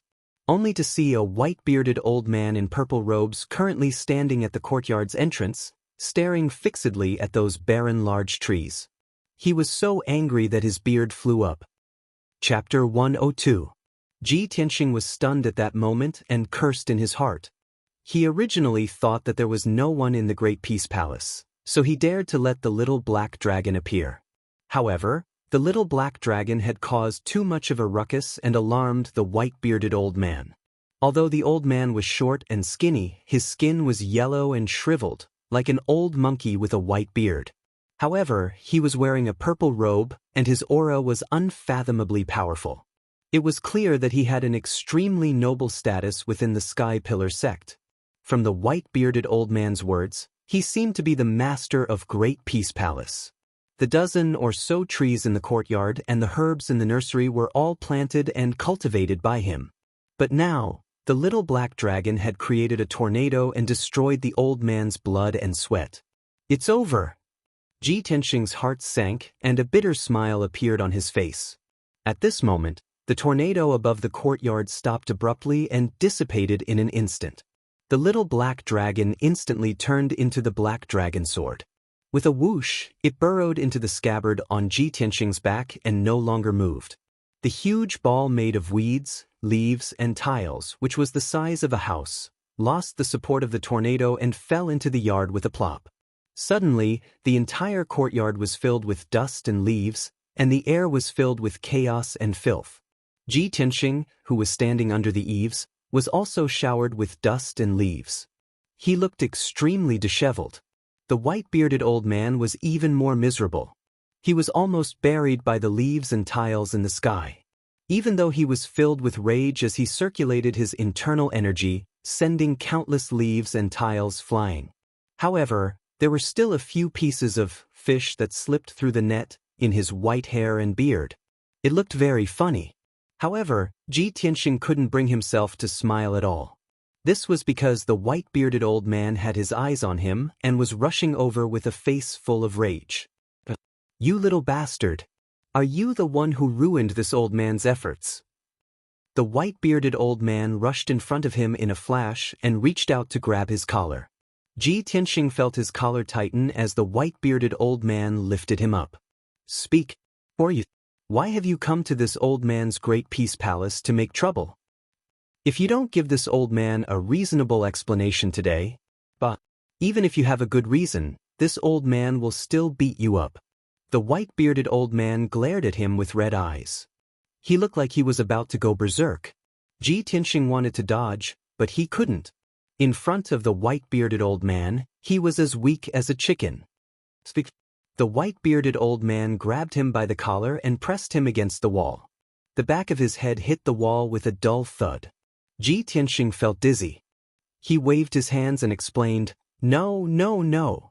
Senior, don't be rash. Please calm down. This has nothing to do with me." Even though he was trying to explain himself, his eyes were looking down at his feet. He thought to himself, "I'm much taller than this old man, but he actually lifted me off the ground. How did he do it?" "Has nothing to do with you?" The white-bearded old man glared again. He pointed at his nose and scolded, "You little bastard. Other than you, there is no one else here. If you didn't do it, who else could it be?" "It's little." Ji Tianxing almost said it was the little black dragon that did it, but he stopped in time. After a moment of silence, he squeezed out a smile at the old man. He said with an apologetic smile, "All right, I did it." Seeing the white-bearded old man glare and raise his fist to hit him, he hurriedly explained, "Elder, I didn't do it on purpose. I am a new disciple of Wind Cloud Yard. I was framed by someone and was punished to clean Great Peace Palace. I just wanted to help you clean the yard, I didn't think." The white-bearded old man grinned and said, "Very good. It's good that you admit your crimes." These juniors are becoming more and more outrageous. They dare to come to Great Peace Palace to harass this old man. "Little bastard, you are messing with the lion's head and pulling the teeth from the tiger's mouth." Finishing, his hand shook and he threw Ji Tianxing into the yard like he was throwing a little chick. Ji Tianxing flew into the air. He drew an arc in the air and fell towards the center of the yard. But before he landed on the ground, the white-bearded old man flew into the air like an arrow and punched him in the waist. Ji Tianxing's face twisted from the hit and his body broke out in a cold sweat. The white-bearded old man's attack was too tricky. It caused him to feel a piercing pain, but it didn't hurt his internal organs. He fell to the ground with a put-ong sound, causing leaves and dust to fly everywhere. Little bastard! This old man needs to throw 360 punches today to vent my anger. Stand properly for this old man. Without waiting for him to stand up, the white-bearded old man fell from the sky again. He gave a loud shout and threw a punch. Throw 360 punches? Then won't I be beaten into a sesame seed cake? Ji Tianxing immediately leaped up from the ground, bursting out with all the potential he had in his life, and leaped 10 meters away. The white-bearded old man fell from the sky and punched the blue stone ground. He created a 3-meter-wide crater in the ground and countless dust and stone fragments flew out. Ji Tianxing's heart jumped when he saw this. He did not hesitate to pull out the black dragon sword. With the black dragon sword in hand, he gained some confidence. He calmly said to the white-bearded old man, "Senior, this matter was my fault first. This junior apologizes to you." But this junior did not purposely destroy it. It was a misunderstanding. Please allow this junior to explain. Explain my ass. The white-bearded old man fiercely glared at him and angrily scolded, "Junior, you are too impudent. You dare to draw your sword at this old man. You are really ignorant and laughable. Little bastard, if you do something wrong, you must admit it. If you are beaten, you must stand upright. Remember this." As soon as he finished speaking, the old man turned into a dark green gust of wind and immediately rushed to Ji Tianxing. He threw a punch at a certain part of his waist. "Senior, I'm sorry." Ji Tianxing had been punished to sweep the floor. He was already full of anger. Now that the white-bearded old man was unwilling to give up, he could only wave his sword and fight back. 10 mysterious swordplay. He waved the black dragon sword and used the 10 mysterious swordplay that was passed down in his family. This was his best sword technique. Swish, swish, swish. 3 dazzling sword lights slashed out and enveloped the white-bearded old man's body, forcing him to retreat. However, the white-bearded old man completely ignored the 3 sword lights. He broke through the sword lights in an instant and rushed to the front of him. The white-bearded old man gently flicked the black dragon sword away with his left index finger. His right hand punched the waist of the white-bearded old man and sent him flying again. Plop! Ji Tianxing fell in the middle of the courtyard. He was lying on the ground with a pale face. He bent over like a shrimp and could not get up for a while. The white-bearded old man attacked the part of his waist that made his nerves twitch in pain. However, it did not hurt his internal organs. Chapter 103. Little bastard, this is only the second punch. Don't play dead on the ground. Get up quickly. The white-bearded old man walked in front of Ji Tianxing and looked down at him. Ji Tianxing was filled with anger. He endured the pain and stood up, staring at the white-bearded old man. "Senior, are you really going to kill me?" The white-bearded old man grinned and said with disdain, "Are all the younger generation disciples so weak now? You only took 2 punches. You won't be hurt or die. Besides, you've fallen into my hands. Even if you want to die, you'll have to get my permission first." After saying that, he shouted coldly and punched Ji Tianxing again. Ji Tianxing was really angry this time. Since the black dragon sword was knocked away, he used his trump card and activated the 6 flashes of sword chi. Swish, swish, swish. 6 flashes of dark golden sword chi flew out from his palm and circled around him. They immediately split into 12 flashes of sword chi and formed a sword light net. Swish, swish, swish, swish. Once the sword light net was formed, there were hundreds and thousands of golden flashes that crisscrossed and intertwined, covering a 3-meter radius. The white-bearded old man's fist was about to hit Ji Tianxing, but it was blocked by the sword light net. A few flashes of sword chi pierced his fist and made a crisp, ding-ding-ding sound, as if they were piercing steel. The white-bearded old man quickly withdrew his fist. A look of surprise flashed across his eyes as he looked at the sword light net with interest. "Oh, I didn't expect you to be so capable. This kind of sword light net, I seem to have heard of it somewhere." The white-bearded old man frowned and muttered something. Suddenly he fell silent. He seemed to have thought of something as shock and disbelief flashed across his eyes. However, he hid the shock in his eyes very well and didn't let Ji Tianxing discover it. When Ji Tianxing saw that the white-bearded old man had stopped attacking, he opened his mouth and asked, "Senior, if you are no longer angry, can you listen to my explanation now?" The white-bearded old man came back to his senses and glared at him. "What's there to explain? How are you going to quibble? This old man's roof has been torn down by you, and the azure spirit tree has also been stripped bare by you. Even the 10-odd stalks of jade soul grass have been uprooted by you. Whose house is clean like yours?" Ji Tianxing was speechless. He could only look ashamed. Fortunately, the white-bearded old man was no longer crazy and had no intention of attacking again. He then removed the sword net and retracted the sword chi into his body. At this moment, the white-bearded old man waved his hand and released an invisible force that wrapped around the black dragon sword that had fallen in the corner of the courtyard. The black dragon sword was suddenly wrapped in an invisible force and involuntarily flew to the white-bearded old man. The white-bearded old man grabbed the black dragon sword and sized it up. He stretched out his finger and fiercely flicked the blade of the sword. "Despicable little bastard, who asked you to destroy my spirit medicine?" Although on the surface, the old man was scolding Ji Tianxing. But in reality, this sentence of his was more like scolding the little black dragon. After all, the little black dragon was flicked by his finger. His waist hurt so much that it felt like it was broken. He nearly could not hold back and let out a miserable cry. The white-bearded old man reached out again and grabbed the scabbard on Ji Tianxing's back across the air. Clang. He put the black dragon sword back into the scabbard and said to Ji Tianxing with a black face, "Boy, this old man will temporarily confiscate this treasure sword of yours. Treat it as your punishment." Ji Tianxing's expression instantly changed, and he hurriedly cried out, "Senior, that sword is incomparably important to me. It's comparable to my life." The black dragon sword was not only his trump card, it was also one of his secrets. This secret absolutely could not be leaked. Otherwise, there would be unexpected consequences.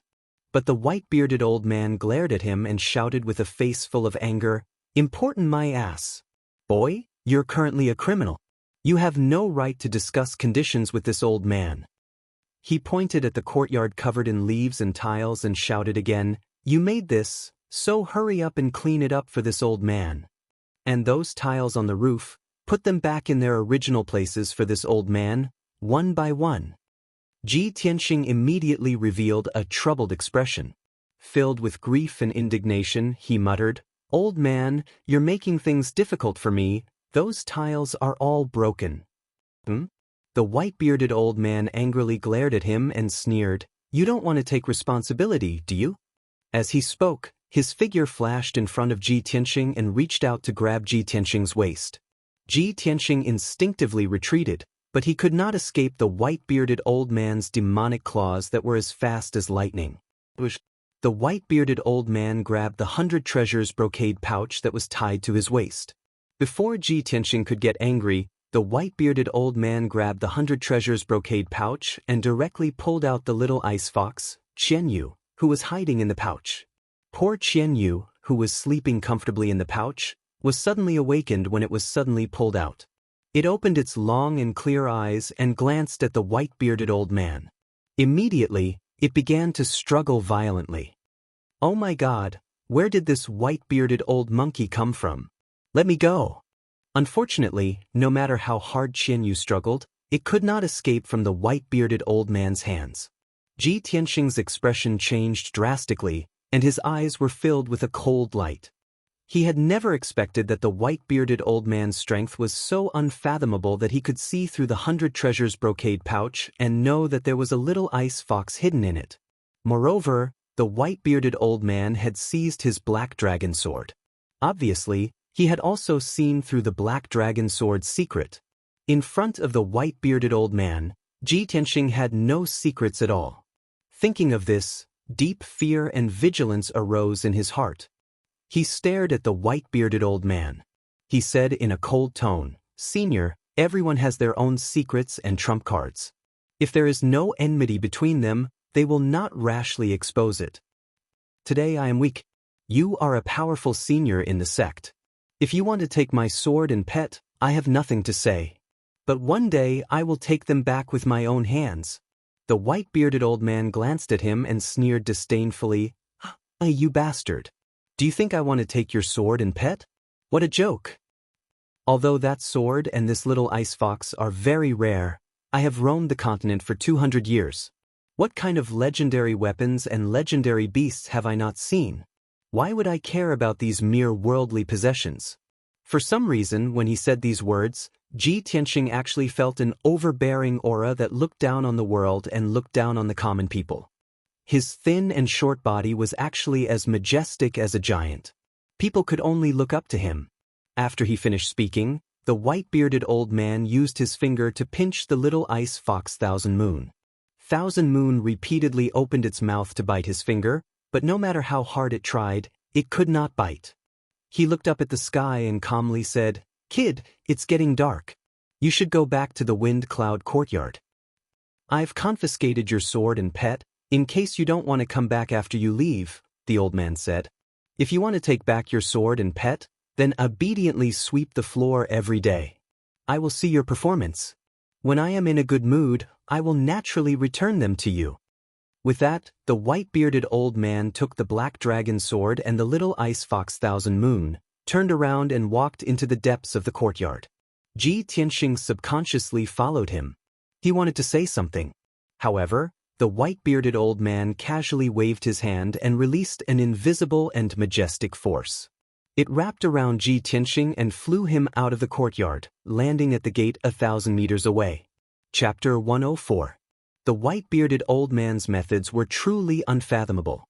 Ji Tianqing could do nothing to him. After standing outside the door for a while, he could only turn and leave. After he left, the white-bearded old man took Qian Yu and the black dragon sword and returned to a palace in the depths of the Great Peace Palace. The white-bearded old man entered an antique room, and the door and windows automatically closed. He casually threw Qian Yu and the black dragon sword on the table and sat by the table. He poured himself a cup of light green spirit tea and slowly tasted it. The tea was steaming hot and exuded a strong energy fluctuation.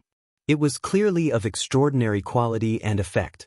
Qian Yu's eyes darted around. While the white-bearded old man was sipping his tea, he quietly left the table and flapped his wings in an attempt to escape. The black dragon sword also flew into the air, wanting to take the opportunity to break through the window and escape. The white-bearded old man was still leisurely sipping his tea. He did not even bat an eyelid and only flicked the fingers of his left hand.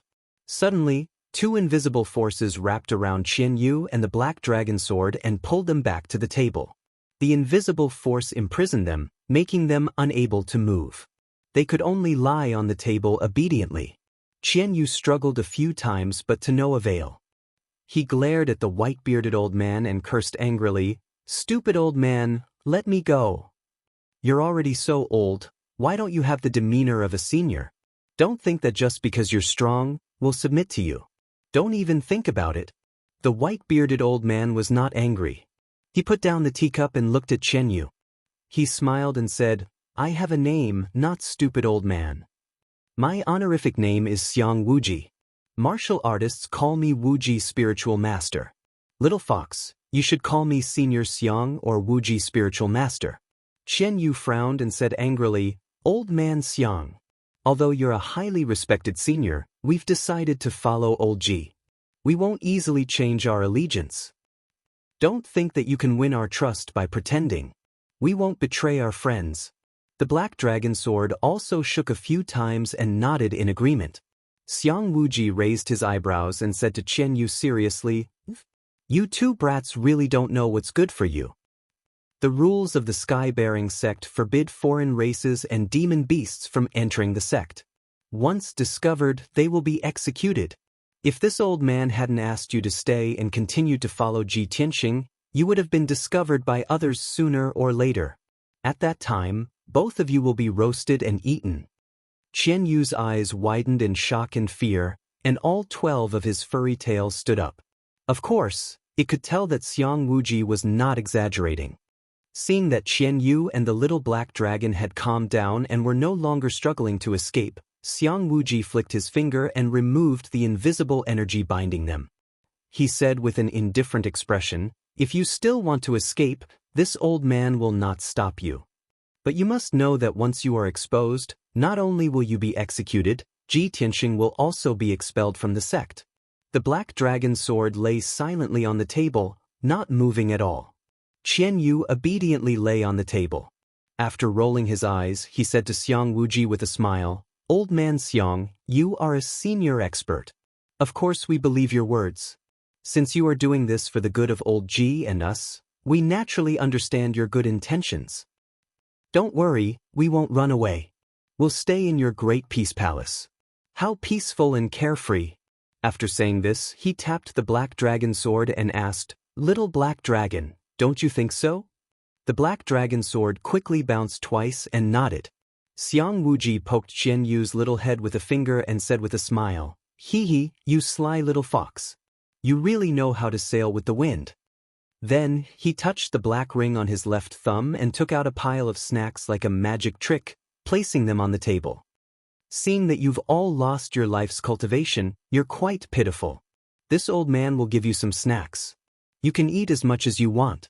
Although Xiang Wuji said it casually, the snacks on the table were all fruits filled with spiritual qi, as well as rare dried fruits. There were fist-sized pink peaches, basin-sized golden pears, fiery red vermilion fruits and spirit fire fruits, and many other strange dried fruits. Even Qian Yu could not name them. The large pile of fruits emitted a thick fragrance and spiritual qi. Clearly, they were all valuable spiritual fruits. Qian Yu's eyes widened. Saliva dripped from his mouth and his eyes shone. So many spiritual fruits. I've never seen so many spiritual fruits in my life. Old man Xiang, are you really giving these to us to eat? Qian Yu looked at Lu Wuji in shock and disbelief. The black dragon sword also flew out of its scabbard and turned into a 3-meter-long black dragon. It circled the table and stared at the fruits, drooling. Xiang Wuji smiled and nodded. His tone and expression were very kind as he said, "Of course it's for you. Don't worry and eat. If it's not enough, this old man has more." "Ha, old man Xiang, thank you. We won't stand on ceremony then." Qian Yu cheered happily and immediately dove into the pile of fruits. He hugged a spiritual fruit and started munching on it. The little black dragon was not to be outdone. It opened its mouth and swallowed a few spiritual fruits. After chewing a few times, it swallowed them down. It looked like it was swallowing dates. When Ji Tianxing returned to the storm courtyard, it was already late at night. Dinner time had passed. The errand boy, Xiaofeng, had left the food box outside his door and had already left. Ji Tianxing returned to his room. After washing up, he began to eat. After a day of torment in the Great Peace Palace, he was now tired and hungry. He finished his dinner in a few bites. After dinner, he sat at the table and drank tea. He recalled what happened last night and quickly fell into deep thought. Last night, that black shadow lured me out. This morning, Deacon Du and Deacon Mu found the white sun fruit in my room. It must be that when I was lured out, someone took the opportunity to put the white sun fruit in my room and framed me. But I've only been in the storm courtyard for 2 days. Who wants to frame me? When he thought of this, his first thought was Ji Ling. After all, he and Ji Ling had a deep grudge. Sooner or later, they would fight to the death. But when he thought about it, he felt that it was illogical. That black shadow is very strong. It's very likely that it has reached the mystic comprehending realm. Moreover, it's very familiar with the terrain of the sect. It shouldn't be Ji Ling. But other than Ji Ling, who else would frame me? Ji Tianxing frowned and thought for a while. Another person appeared in his mind. Changfeng Nation's eldest prince, Lu Mingyang. Lu Mingyang had broken through to the mystic comprehending realm in the entrance competition and entered the Sky Pillar sect directly. Moreover, Lu Mingyang had a grudge against him and Ye Hao. He was a despicable and sinister person who would seek revenge for the smallest grievance. Ji Tianxing felt that the black shadow was very likely Lu Mingyang. However, after he calmly analyzed it, he still felt that something was wrong. Although Lu Mingyang has a grudge with me and his strength has reached the mystic comprehending realm, he has just entered the Sky Pillar sect. However, this person has just entered the sky-bearing sect and is not familiar with the terrain of the sect. He shouldn't have the guts to break into the storm courtyard at night and steal the white sun fruit to frame me. The person who framed me is neither Ji Ling nor Lu Mingyang. Then who could it be? Ji Tianxing couldn't figure it out no matter how hard he pondered. He sat under the lamp for an hour before entering the secret chamber to cultivate. Chapter 105. The night was deep. On the summit of the sky-supporting peak, there were rows upon rows of palaces and houses. This was the residence of the inner sect disciples and deacons. The lights in the various palaces and houses were lit, but the vast majority of people had already fallen asleep or were cultivating in their rooms. Ji Ling, who was wearing a green robe, was standing at the door of a certain room, holding a square sandalwood box in his hand. He reached out and knocked on the door a few times. Soon, a handsome young man in a white robe opened the door and welcomed him in. The two entered the room and exchanged greetings with smiles on their faces. Ji Ling cupped his hands to the handsome young man and said with a smile, "Brother Lu, it has been 2 days since I entered the sect. I just settled down recently, so I came to visit Brother Lu. Please don't take offense." As he spoke, he held the sandalwood box with both hands and handed it to the handsome young man. "Brother Lu, this is the 1,000-year fire jade that I specially brought from the Azure Cloud Empire as a congratulatory gift for Brother Lu entering the inner sect. I hope Brother Lu will accept it." The handsome young man was the eldest prince of the Changfeng Empire, Lu Mingyang, who had just entered the inner sect 2 days ago. When he heard the words 1,000-year fire jade, his eyes immediately lit up. He opened the sandalwood box to take a look. Sure enough, there was a piece of fiery red jade lying quietly in the box. Lu Mingyang accepted the sandalwood box and hurriedly cupped his hands to express his gratitude to Ji Ling. He said with a smile, "Ji Ling, you and I have known each other for many years, and our brotherhood is deep. It's enough that you can come to visit me. Why do you have to give me such a generous gift?" Ji Ling hurriedly said with a smile, "It's precisely because we have known each other for many years that I know that Brother Lu is looking for spirit medicines and treasures that can cure cold poison everywhere. That's why I specially gave you this 1,000-year fire jade." Lu Mingyang nodded repeatedly and said with a face full of gratitude, "Ji Ling, you're still loyal enough. All right, I'll accept this 1,000-year fire jade." The two exchanged a few words and began to drink tea. Lu Mingyang took a sip of tea. After putting down the teacup, he said with a face full of regret, "Ji Ling, I originally thought that you would definitely be able to enter the Sky Pillar sect as first place in the large competition. I didn't expect that fellow called Ji Tianxing would take first place. What a pity." At the mention of Ji Tianxing, Ji Ling's face darkened. She sneered and said, "It's all that bastard Ji Tianxing's fault. He actually snatched my first place, causing me to only be second. Fortunately, I had another opportunity. After Brother Lu entered the inner sect, I took your spot and entered the Tempest Courtyard as I wished. Even so, I was criticized by many disciples. That damn Ji Tianxing, I will never let him off." Lu Mingyang raised his eyebrows and asked with interest, "Speaking of this matter, I also wanted to ask you, Ji Ling, what kind of opportunity did you obtain? He's actually valued so highly by the sect?" Ji Ling revealed a confident smile and said, "When I first came to the sect, I came with 3 genius disciples and 2 deacons. I once heard senior brother Hao Ming mention that I was someone the sect was specially looking for. I seem to have some other use for them. However, I'm not too sure about the specific reason." Lu Mingyang nodded and said with a smile, "No matter what the reason is, I have to congratulate you in advance. Ji Ling, you are useful to the sect, so the sect will value and nurture you. Your future will definitely be bright.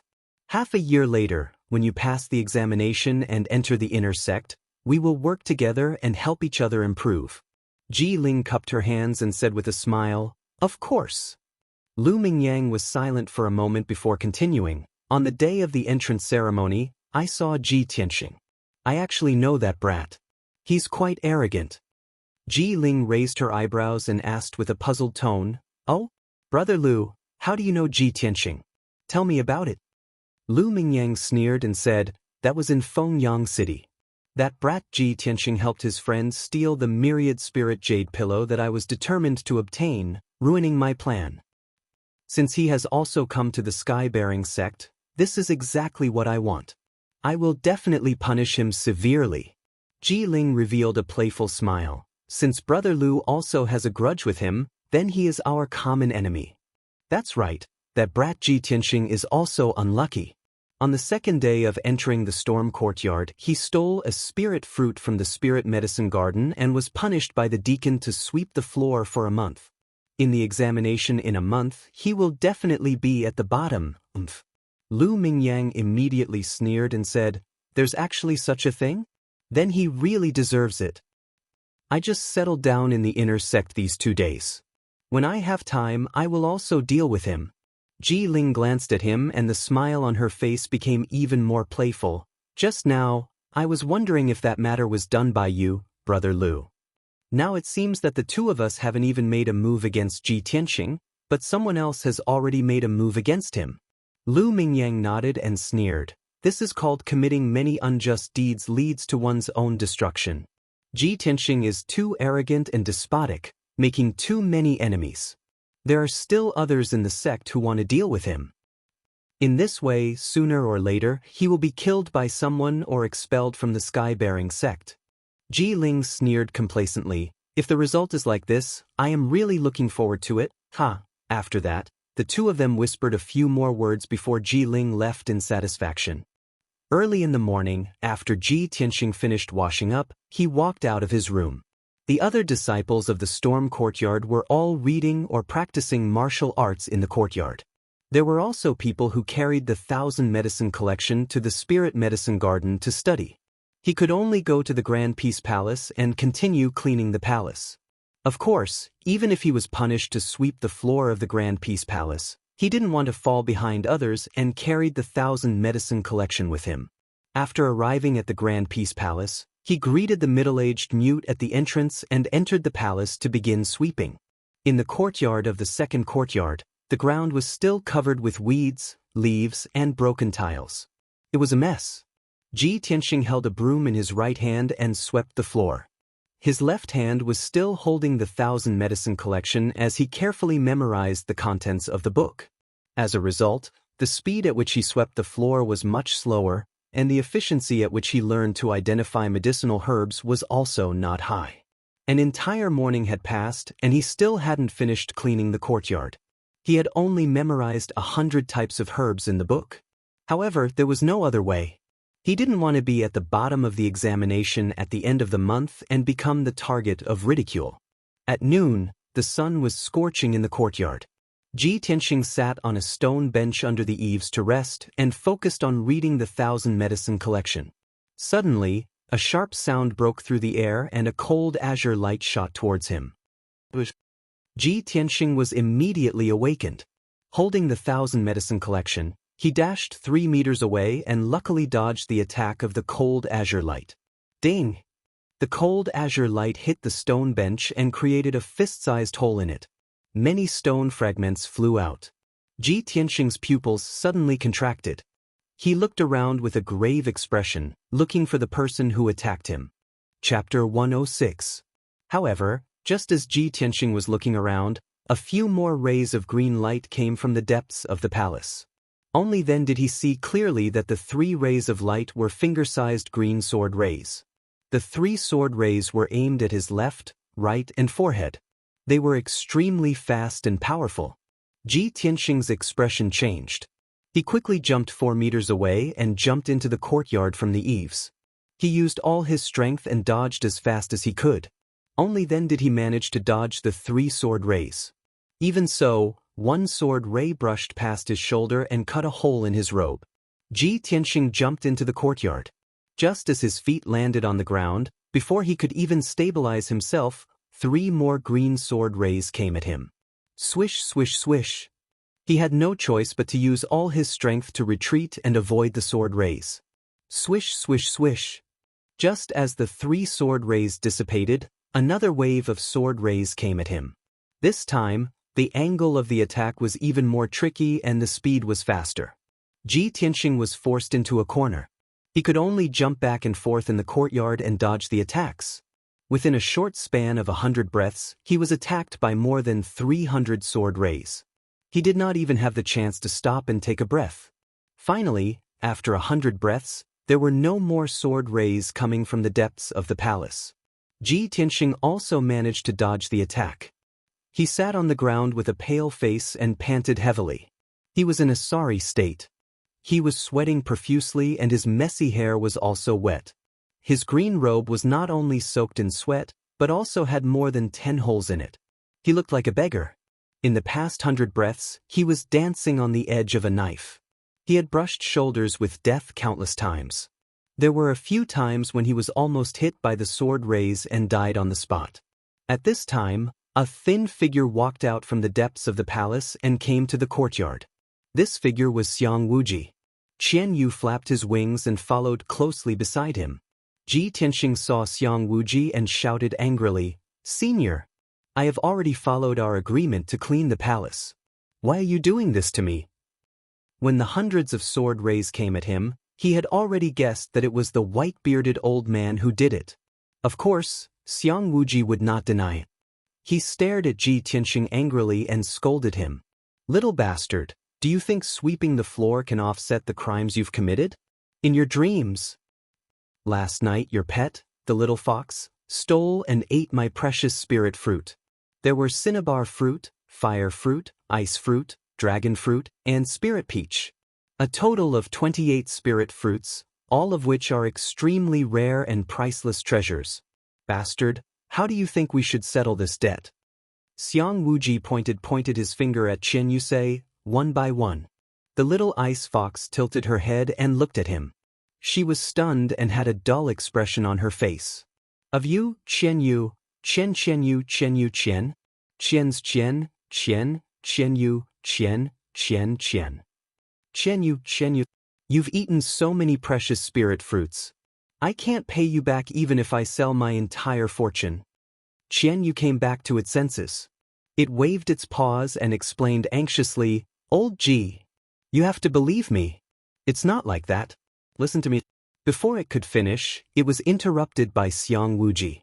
Xiang Wuji glared at Qian Yu and shouted, "What's there to explain? What's there to explain?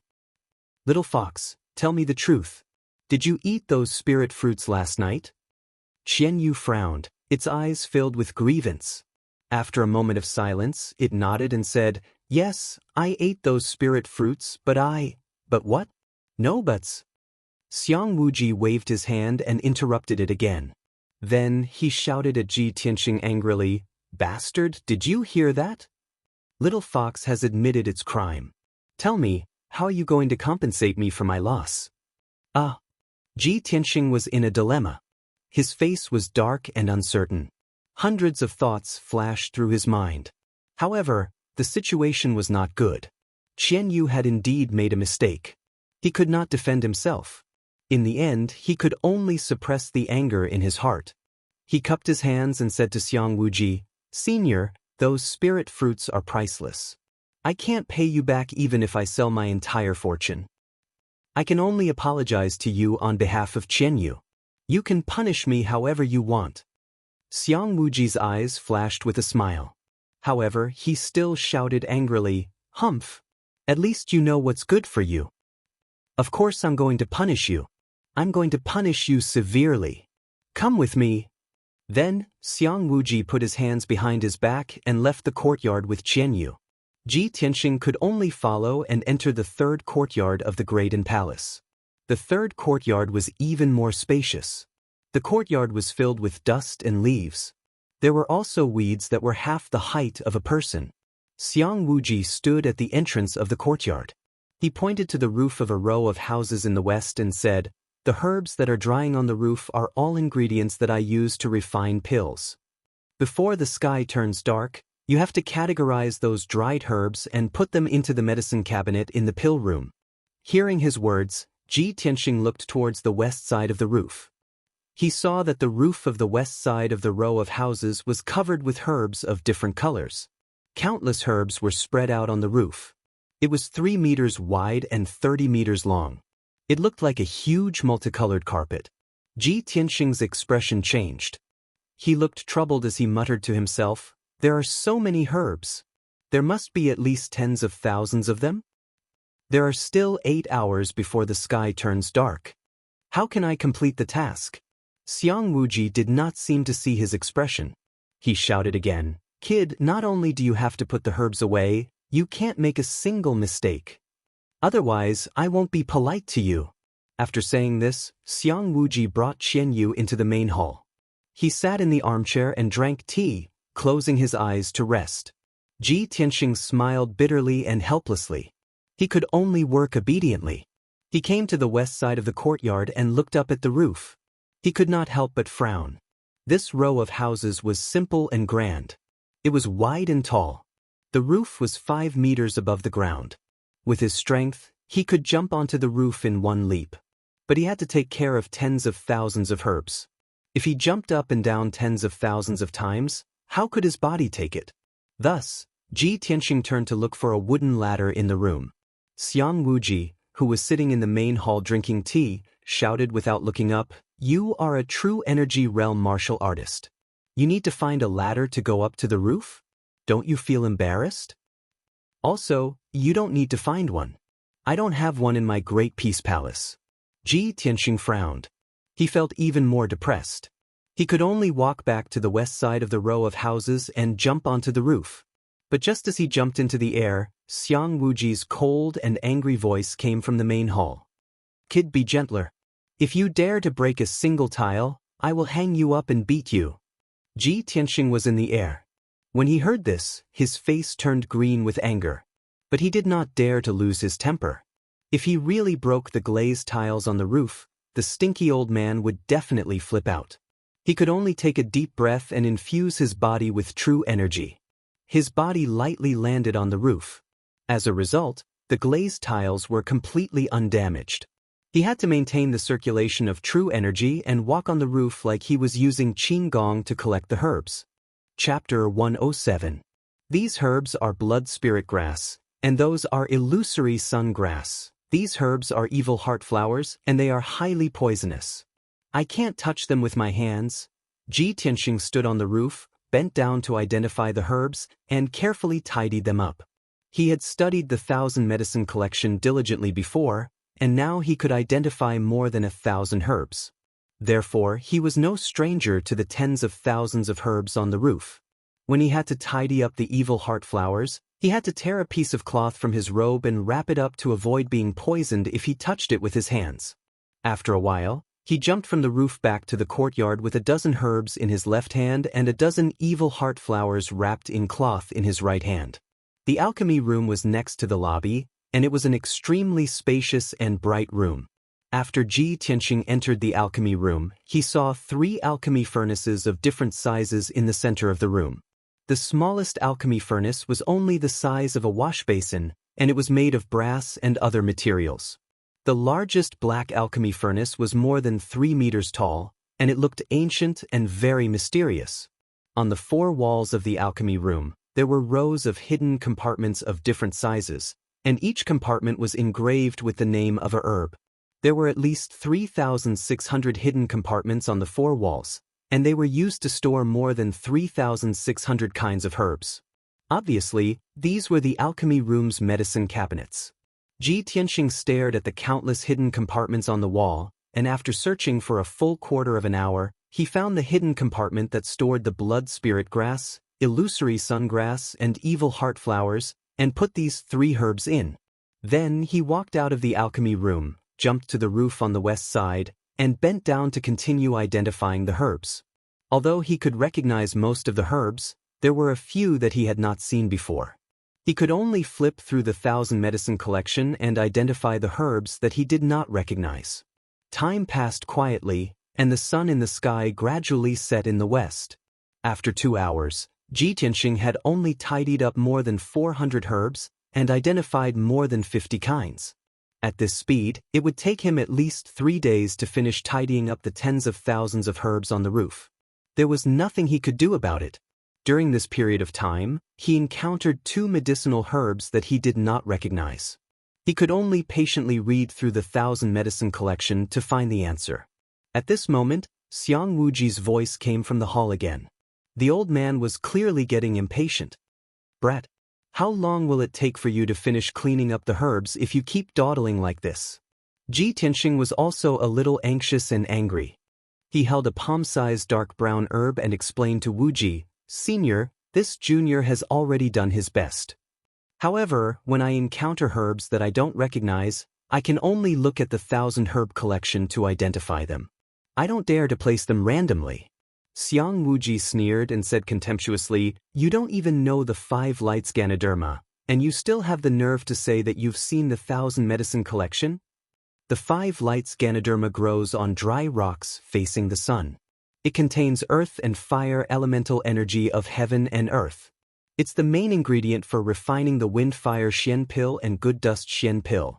Although Xiang Wuji's tone was unfriendly, he casually mentioned the name of the herb, its growth characteristics and effects. This saved Ji Tianxing a lot of time. He listened carefully to Xiang Wuji's words and memorized the appearance, effects and characteristics of the 5 lights Ganoderma. Following this, his speed of cleaning up the herbs was indeed much faster. Another 2 hours passed.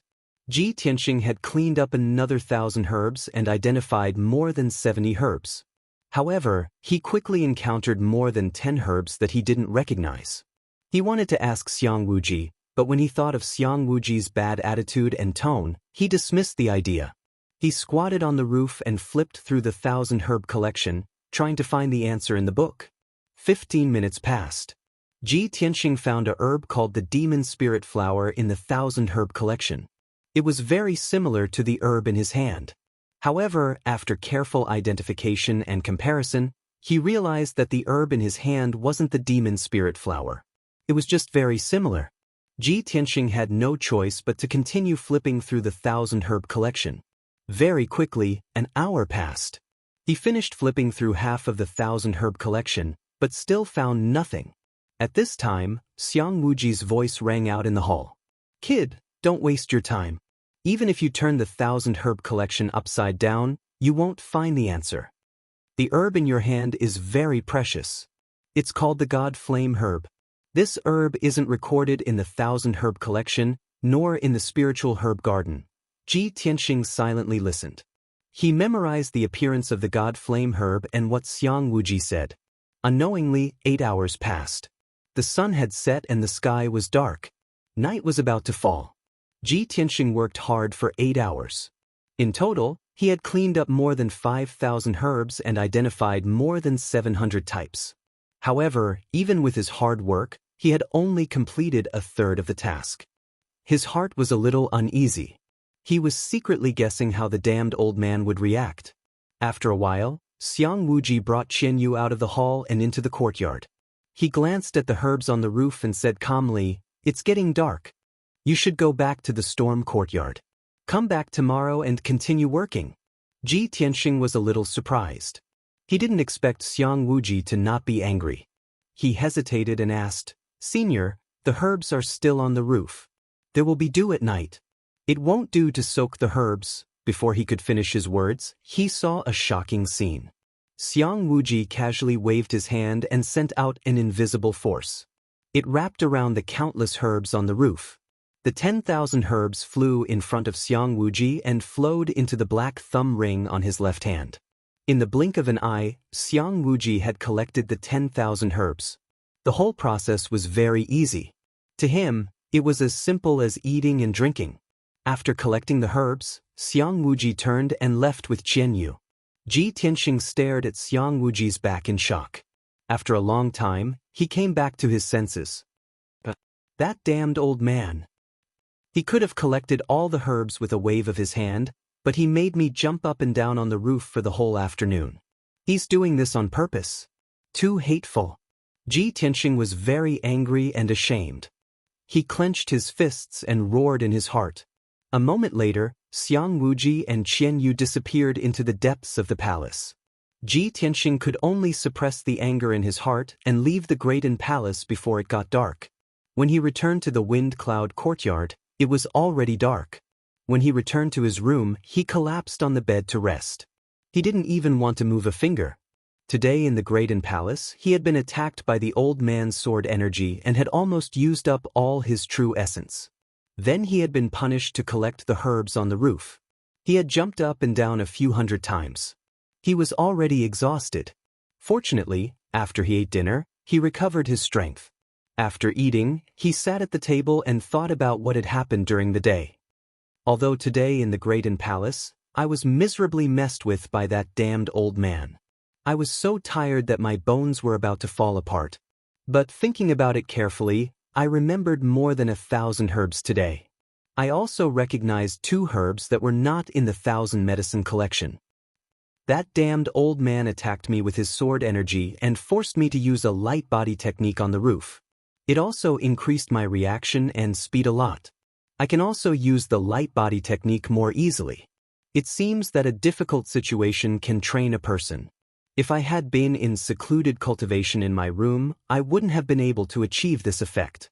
I wouldn't have improved so quickly. Chapter 108. For the next 2 days, Ji Tianxing went to the Grand Peace Palace to work every day. Every day, he would leave early in the morning and only return to the storm courtyard when it was dark. Every day, he would be exhausted. In the first 2 days, Xiang Wuji placed more than 10,000 medicinal herbs on the roof to dry. Ji Tianxing had to organize the dried herbs and place them into the medicine cabinet in the pill room. While he was organizing the herbs on the roof, Xiang Wuji sat in the main hall drinking tea or resting with his eyes closed. Every time he encountered an unknown herb, Xiang Wuji would insult him and then tell him the herb's name, characteristics, and effects. After 2 days of work, Ji Tianxing finally organized more than 10,000 herbs and placed them into the medicine cabinet without any mistakes. During this time, he had clearly identified more than 3,000 herbs in the 1,000 medicine collection and had a deep impression of them. In addition, he also recognized more than 100 special herbs. They were all rare species that didn't exist in the 1,000 medicine collection or the spirit medicine garden. On the 3rd day, Ji Tianxing finally didn't have to organize the herbs anymore. He originally thought that he could finally sweep the floor in peace and no longer be tortured by Xiang Wuji's tricks. However, he didn't think that Xiang Wuji would punish him to take care of the herbs in the medicine garden. The Grand Peace Palace's medicine garden was Xiang Wuji's private medicine garden. Although this medicine garden wasn't as big as the spirit medicine garden in the sky upholding peak, it was still a full kilometer in radius. There were more than 3,600 types of herbs in the medicine garden. In total, there were more than 100,000 stalks. Ji Tianxing's task was to continuously water the herbs, loosen the soil, remove the weeds, and prune the branches and leaves every day. In the beginning, Ji Tianxing refused this tedious and tiring task. He was very unwilling to accept it. However, Xiang Wuji confidently said that his medicine garden was the best in the sky upholding sect and planted with the most precious and rare herbs. Ji Tianxing should feel extremely honored and proud to be able to enter his private medicine garden. Countless genius disciples, deacons, and elders of the sky upholding sect wanted to help him take care of the herbs in his medicine garden, but they didn't have the fortune to do so. Moreover, Ji Tianxing was now a criminal. He had to accept his punishment and work honestly. Only then could his punishment be reduced. Under Xiang Wuji's threats and promises, Ji Tianxing had no choice but to work in the herb garden and take care of the herbs. Every day, he dealt with more than 3,000 kinds of medicinal herbs. He was busy from dawn to nightfall, and only then did he drag his tired body back to the Tempest courtyard. Of course, Ji Tianxing had worked in the medicinal garden for 2 days, and it was still very rewarding. He knew more than 3,000 kinds of herbs like the back of his hand. He didn't need to look at the 1,000 herbs collection at all, and he could casually mention the growth habits and effects of various herbs. Just like that, 7 days passed in the blink of an eye. This morning, Ji Tianxing had just finished washing up and was about to head to Great Peace Palace. Suddenly, the bell rang in the main hall of the Fengyun courtyard. Ji Tianxing hurriedly stopped in his tracks. Together with the other disciples of the Tempest Hall, they quickly gathered in the main hall. After a short 100 breaths of time, the 10 disciples of the Tempest Hall were all present. Han Qiusheng and Du Wu walked into the main hall and sat at the head of the table. Han Qiusheng glanced at the 10 disciples in the main hall. With a solemn expression, he said, "Everyone, 7 days have passed.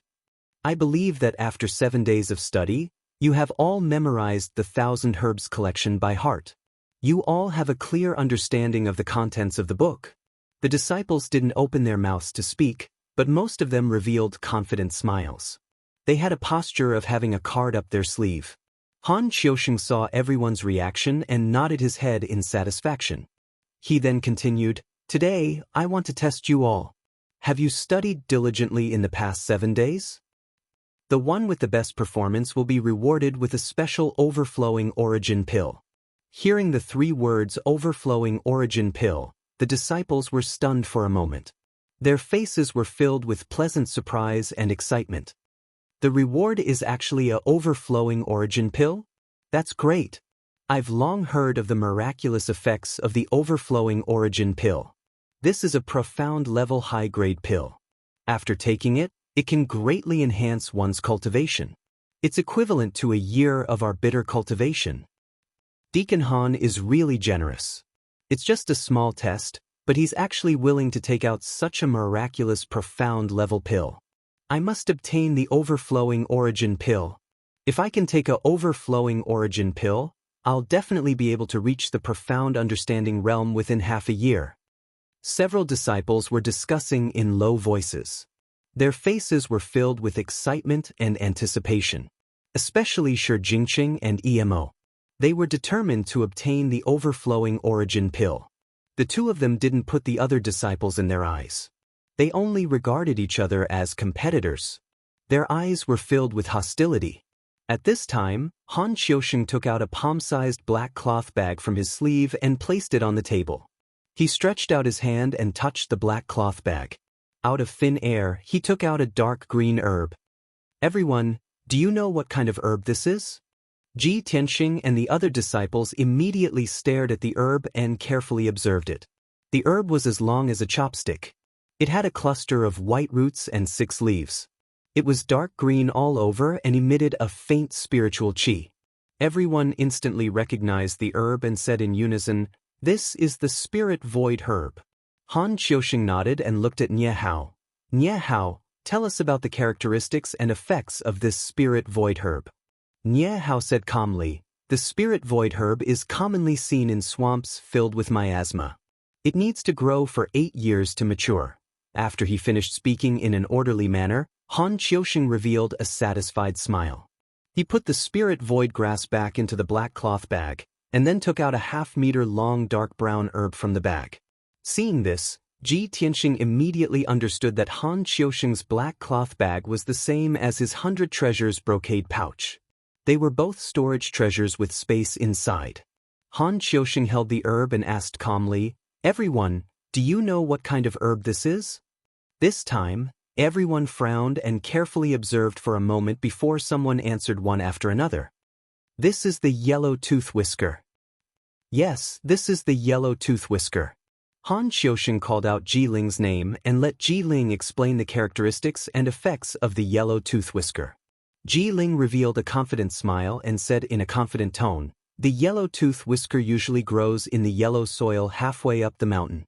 There will be poisonous snakes guarding within 3 meters of it." After he finished speaking, Han Qiusheng took out a few more herbs for everyone to identify. Each herb was more rare than the last. The time the disciples had to observe and think became longer and longer. When it came to the last herb, everyone observed it for half an hour, but no one dared to say with certainty. Only Ji Tianxing had an answer in his heart after observing for 100 breaths. He just kept his mouth shut. Han Qiusheng frowned and said in a serious tone, "What? What have you been doing these 7 days? Don't tell me you can't even recognize this herb?" Shi Jingqing, Emo, and Ji Ling were originally hesitant. After hearing Han Qiusheng's words, the 3 immediately answered and said in unison, "Deacon Han, this is the spirit's sealing orchid." The other disciples also chimed in, saying that the herb was the spirit's sealing orchid and that it was recorded in the collection of 1,000 herbs. Only Ji Tianxing didn't say anything. The corner of his mouth even hooked up in a playful smile. Han Qiusheng saw his expression and called out his name. "Ji Tianxing, tell me, what is the name of this herb?" What are its characteristics and effects? Chapter 109. Hearing this, the disciples all revealed gloating smiles. Shi Jingqing and Ji Ling even laughed and teased Ji Tianqing. Deacon Han, did you forget? Ji Tianqing was punished by you to sweep the floor. These 7 days, he woke up early and worked late every day to clean. That's right. Deacon Han, Ji Tianqing definitely can't answer your question. His mind must be filled with sweeping and weeding right now. Ji Tianqing glanced at Ji Ling and Shi Jingqing with a cold expression. A hint of contempt flashed in his eyes. Then he turned to look at Han Qiuxing and said calmly, Deacon Han, this herb isn't spirit-sealing orchid, but return to heaven imperial court. Hearing Ji Tianqing's answer, before Han Qiuxing could say anything, the disciples all frowned. Return to heaven imperial court? It's clearly spirit-sealing orchid. Is he blind? What kind of lousy name is this? I've never heard of it. I've memorized all 3,520 herbs recorded in the 1,000 medicine collection. There's definitely no herb called Return to Heaven Imperial Court. Hee, looks like Ji Tianqing's brain was muddled from sweeping and made up a name, right? Look at his serious appearance. If I wasn't familiar with the 1,000 medicine collection, I would have been fooled by him. Just wait and see. He dares to fool Deacon Han like this. He won't have a good ending. Shi Jingqing, Emo, and Ji Ling secretly sneered. They looked at Ji Tianqing with eyes full of ridicule and pity. Han Qiuxing still looked at Ji Tianqing with a calm expression and asked again, Ji Tianqing, everyone knows this herb and believes that it's spirit-sealing orchid. Are you sure this is Return to Heaven Imperial Court? Have you carefully observed it? I hope you think carefully before answering. Ji Tianqing ignored everyone's sneers and nodded firmly. Deacon Han, this disciple is sure that this is Return to Heaven Imperial Court. Good, then tell us about its characteristics and effects. Han Qiuxing's eyes flashed with an inexplicable smile. Ji Tianqing said with a normal expression, Return to Heaven Imperial Court usually grows on mountain peaks above 3,000 meters. It's covered by snow and white clouds.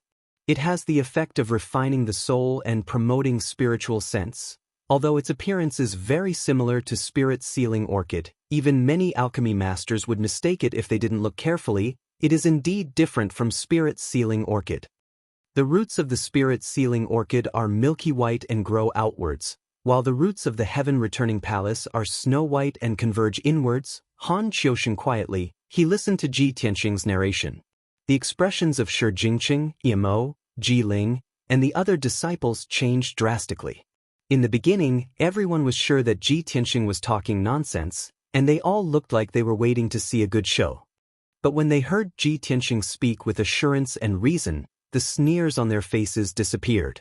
When they heard the last part, everyone looked at each other in dismay. Their eyes were filled with shock and doubt. No way? How can this guy talk nonsense so clearly and logically? It shouldn't be. That's clearly spirit-sealing orchid. What Return to Heaven Imperial Court? It's not recorded in the 1,000 medicine collection. This kid can't be telling the truth, right? Don't worry, Deacon Han hasn't announced the results yet. What bullshit Return to Heaven Imperial Court? It's not recorded in the 1,000 medicine collection at all. Why would Deacon Han use this to test us? Everyone whispered to each other, feeling a little uneasy. Finally, Ji Tianqing's Return to Heaven Imperial Court and spirit-sealing orchid was calm and confident. The hall fell silent. Han Qiuxing put down the herbs in his hand and actually stood up. He looked down at Ji Tianqing with a gratified smile on his face and actually clapped his hands. Good. Very good. Very good. Han Qiuxing said 3 words in a row, which made Shi Jingqing, Emo, Ji Ling, and the others dumbfounded on the spot. They were completely stunned. Several disciples' faces changed as they stared at Ji Tianqing in disbelief. Han Qiuxing's voice was as loud as a bell as he said, Ji Tianqing, what you said is completely correct. You even said what I wanted to say without missing a single word. You're very diligent. This origin pill is the reward you deserve. After that, he took out a dark red pill from the black cloth bag and flicked it to Ji Tianqing. Ji Tianqing took the origin pill with a smile and bowed to Han Qiuxing. Thank you, Deacon Han. Han Qiusheng waved his hand with a smile and said, "Don't thank me. You earned this with your own efforts and knowledge." After that, he looked at Shi Jingqing, Emo, and the others with a solemn expression and said in a deep voice, "Although I asked you to learn the 1,000 medicine collection, you can all recite it backwards. But people who only know how to memorize, don't observe and learn, and can't draw inferences from one case, don't deserve to be called geniuses. I asked you to learn how to identify herbs. Did you only look at the 1,000 medicine collection? Don't you know to look at more ancient books on herbs? In the future, when you roam the world and meet enemies who use martial skills you've never seen before, are you going to sit and wait for death? If you don't even understand this principle, then why do you cultivate martial arts? Go home, farm, and have children as soon as possible." All the disciples were reprimanded so harshly by Han Qiusheng that they all looked ashamed and lowered their heads, not daring to look at Han Qiusheng. Shi Jingqing, Emo, and Ji Ling, on the other hand, were the ones who had been jumping around the most and mocking Ji Tianqing. Now, however, their expressions were the ugliest. Among the 10 disciples, Shi Jingqing and Emo were the most confident. However, both of them recognized the wrong herb and even swore that it was the spirit-sealing orchid. In the end, Ji Tianqing, who was mocked by them, recognized the returning heaven imperial and pointed out the difference between this herb and the spirit-sealing orchid. To Shi Jingqing and Emo, who boasted that they were proficient in alchemy, this was the greatest insult. Both of them clenched their fists as the flames of anger and humiliation surged in their hearts. They hated Ji Tianqing so much that they gnashed their teeth.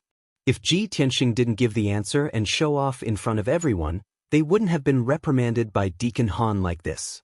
Therefore, the two of them naturally had to blame this on Ji Tianqing. After Han Qiusheng reprimanded all the disciples, he opened his mouth and announced, "In the following week, everyone's task is to learn how to concoct herbs and how to match pill formulas and herbs." Du Wu hurriedly walked into the main hall and took out 10 ancient books as thick as bricks and distributed them to everyone. On the cover of that black ancient book, there were 3 large words, 1,000 Directions Gathering, written on it. Han Qiusheng said in a deep voice, "In this week, everyone can refer to the 1,000 Directions Gathering to learn.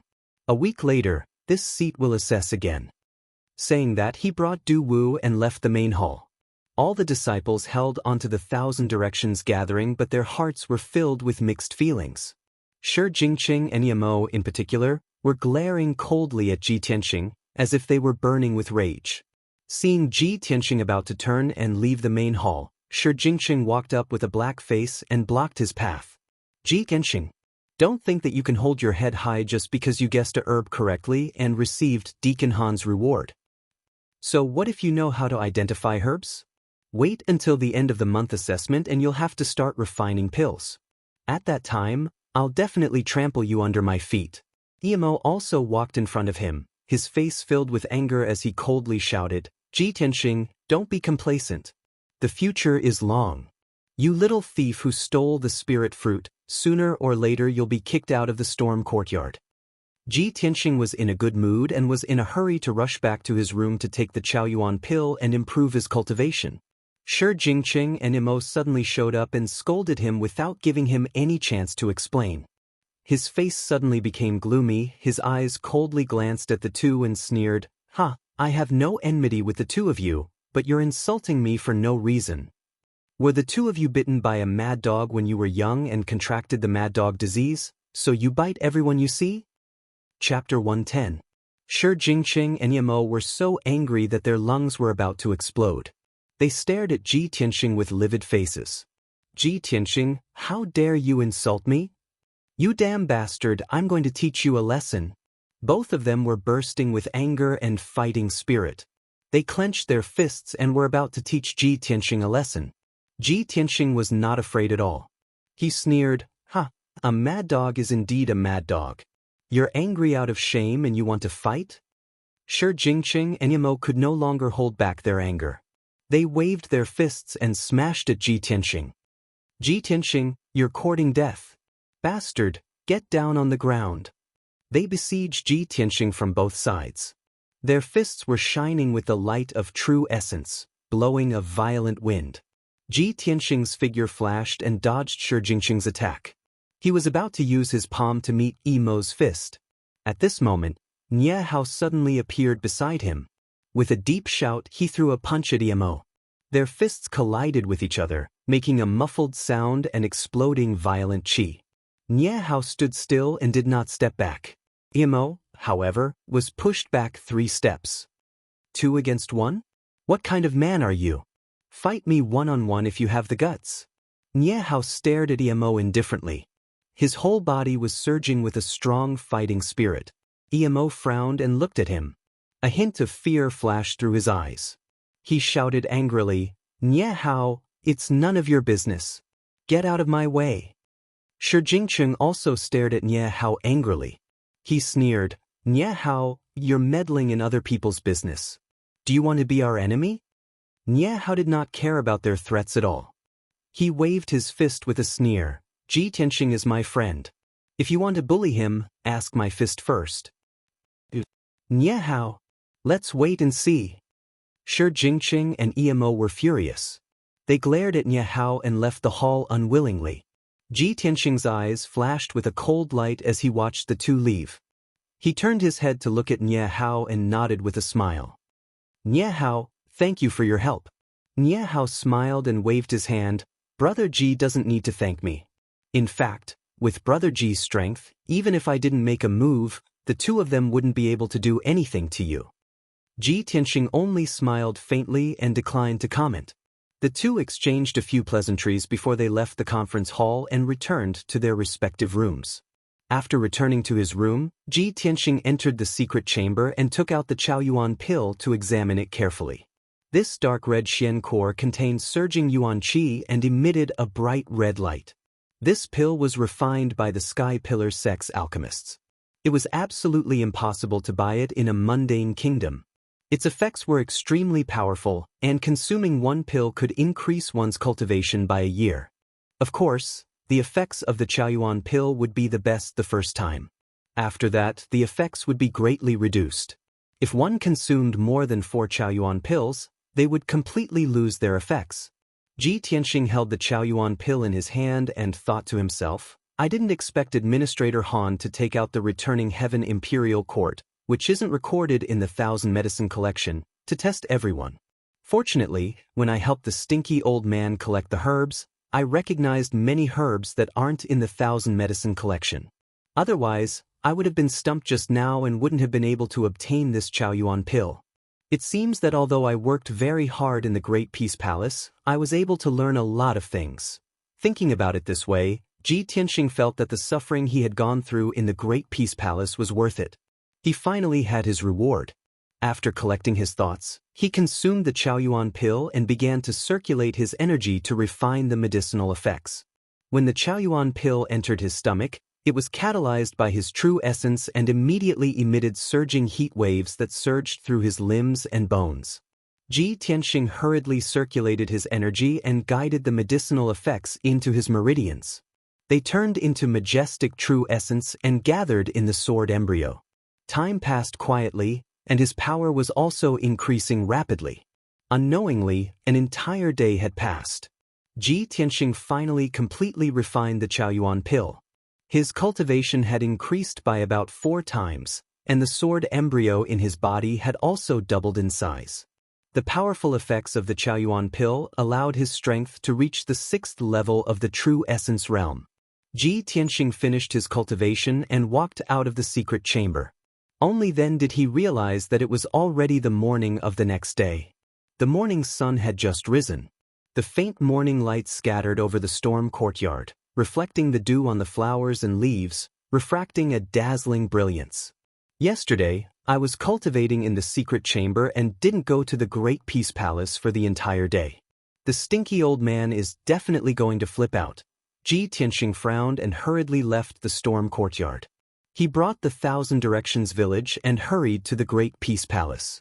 An hour later, he walked more than 10 miles and finally arrived at the Great Peace Palace. The middle-aged mute guarding the entrance of the Great Peace Palace already knew him after a week. After seeing Ji Tianxing, the middle-aged mute nodded his head in greeting and squeezed out a stiff smile. However, the middle-aged mute's face was full of scars from sabers and swords. His eyes were fierce and full of killing intent. That stiff smile of his looked very frightening. Ji Tianxing cupped his hands in greeting and hurriedly stepped through the door into the Great Peace Palace. After entering the third courtyard, he picked up the broom and bamboo basket and obediently cleaned the courtyard. While cleaning, he didn't forget to flip through the Thousand Directions village and study the contents of the book. Fortunately, an entire morning had passed and Xiang Wuji still hadn't appeared. In the afternoon, it was the hottest time of the day. Ji Tianxing threw down the broom and bamboo basket and sat in the shade under the eaves to rest. He focused on reading the book. Just as he was engrossed in reading, light footsteps suddenly came from the courtyard entrance. There was also a young girl's voice calling out, "Grandmaster, I've come to visit you." The young girl's voice was very pleasant and her tone was gentle and pleasant. Most importantly, Ji Tianxing felt that this voice was somewhat familiar. He hurriedly put away the Thousand Directions village and raised his head to look at the courtyard entrance. He saw a young girl about 16 or 17 years old, wearing a long green dress, walking into the courtyard with a box of food. That young girl had a graceful figure and a pure and beautiful face. Under her neat bangs were a pair of large watery eyes. Her bright eyes and white teeth were very pleasant. She walked into the courtyard with the box of food. Her steps were light and graceful, and she had an innate gentle and demure temperament. When Ji Tianxing saw her clearly, he was stunned. "Junior sister Xian Xian? Why are you here?" Clearly, that young girl in the green dress was Xian Xian. When she saw Ji Tianxing sitting under the eaves, she also revealed a puzzled and surprised expression. "Tianxing? I've come to visit Grandmaster. Why are you here?" As she spoke, she glanced at the broom and bamboo basket beside Ji Tianxing. Seeing that the bamboo basket was filled with fallen leaves, weeds, and dust, she instantly understood. "Tianxing, you're here to help Grandmaster clean the courtyard? You're really considerate." Ji Tianxing smiled awkwardly and was about to explain. At this moment, Xiang Wuji's voice suddenly came from behind him. "Little Xian Xian, do you think this kid is so diligent to help me sweep the floor? He's here because he made a mistake." Chapter 111. As he spoke, Xiang Wuji walked out of one of the rooms. He was still wearing his long purple robes. His snow-white hair and beard were stained with bits of medicinal herbs and powder. Even though he was not polite to Ji Tianxing, his gaze when he looked at Xian Xian was full of affection. His wrinkled face was full of smiles. Being punished to sweep the floor? Xian Xian looked with surprise at Ji Tianxing. She wanted to laugh when she saw Ji Tianxing's gloomy expression, but she held it in. She walked under the eaves with the food box and bowed to Xiang Wuji. She said with a slight smile, "Grandmaster, this is the dessert that Xian Xian personally made for you. Please try it." Xiang Wuji smiled even more happily. He hurriedly took the food box and said with a gratified expression, "Aya, of the juniors in the sect, little Xian Xian is the most sensible. Not only do you often come to visit this old man, you also bring gifts for this old man. This old man likes to eat the desserts that little Xian Xian makes." Xian Xian gave a faint smile and hurriedly explained, "Grandmaster, it is not that the Shixiang and Shiji are not willing to visit you. It is that you do not allow them to come to Greaton Palace to avoid disturbing your peace." Xiang Wuji's smile disappeared and he frowned. He said exasperatedly, "Those little brats say they are coming to visit this old man. Which one of them is not thinking about this old man's spirit medicines and treasures? All of them pretend to be gentlemen. Do you think they can hide their intentions from this old man? They are so young yet they do not cultivate and always want to take shortcuts. This old man scolding them is already light." Xian Xian explained with a slight smile, and this caused Xiang Wuji's anger to dissipate. Then Xiang Wuji took the food box and turned to enter the room. Xian Xian did not follow him into the room. She sat on the stone bench under the eaves and asked Ji Tianxing with a slight smile, "Tianxing, you have just entered the sect a few days ago. How did you make a mistake and be punished to sweep Greaton Palace? Is it because you do not understand the rules of the sect and committed some taboo?" Ji Tianxing looked at her clear eyes and could feel her worry and concern. He had no doubt that if he told her that he had been framed, Xian Xian would be even more worried. Thinking of this, he did not explain anything. He only nodded and said, "Yes, after all, I'm new here. But now, I know what I'm doing. I won't do it again." "Yes, I believe you." Xian Xian smiled and nodded. She saw the 1,000 directions set in Ji Tianqing's hands and asked, "Did Attendant Han ask you to learn pill recipes and concoct medicine again?" "That's right." Ji Tianqing nodded and said, "I have to learn how to concoct medicine this week and take the alchemy assessment at the end of the month." Xian Xian's beautiful eyes turned. She said with a slight smile, "You have to clean Great Palace and learn the 1,000 directions set at the same time. I'm afraid you will not be able to do it. If you have any questions, you can ask me. I can help you answer them. I learned all this back then." Ji Tianqing smiled and cupped his hands. "If that's the case, then I'll have to thank junior apprentice Sister Xian Xian." "It's nothing." Xian Xian nodded and smiled gently. At this time, Xiang Wuji walked out of the room and came to Xian Xian's side. "Little Xian Xian, come and let Grandmaster take a look at your illness. How is your recovery?" Xian Xian nodded obediently and stretched out her right hand. Xiang Wuji stretched out 2 fingers and placed them on her wrist, helping her check her pulse. Ji Tianqing stood to the side and watched silently. His heart was complicated and many thoughts flashed through his mind. Junior apprentice Sister Xian Xian looks so gentle and kind. How can she be ill? Her body is unwell and she is ill, but she still cares for me so much. After a while, Xiang Wuji retracted his fingers and a gratified smile appeared on his face. "Yes, not bad. In this half a month, little Xian Xian, you have more or less recovered. The extreme cold poison has also been completely removed. I really didn't expect that this old man's herb garden would have so many spirit herbs and miraculous medicines, but none of them could cure your illness. However, the red star flower is compatible with your natal attribute. It can remove the extreme cold poison in your body and prevent you from being tortured by it in the future." Hearing Xiang Wuji's words, Ji Tianqing's expression changed and a flash of light flashed across his eyes. Many thoughts flashed through his mind and he finally understood. So, junior apprentice Sister Xian Xian's illness is due to the extreme cold poison in her body and the red star flower can help her get rid of it.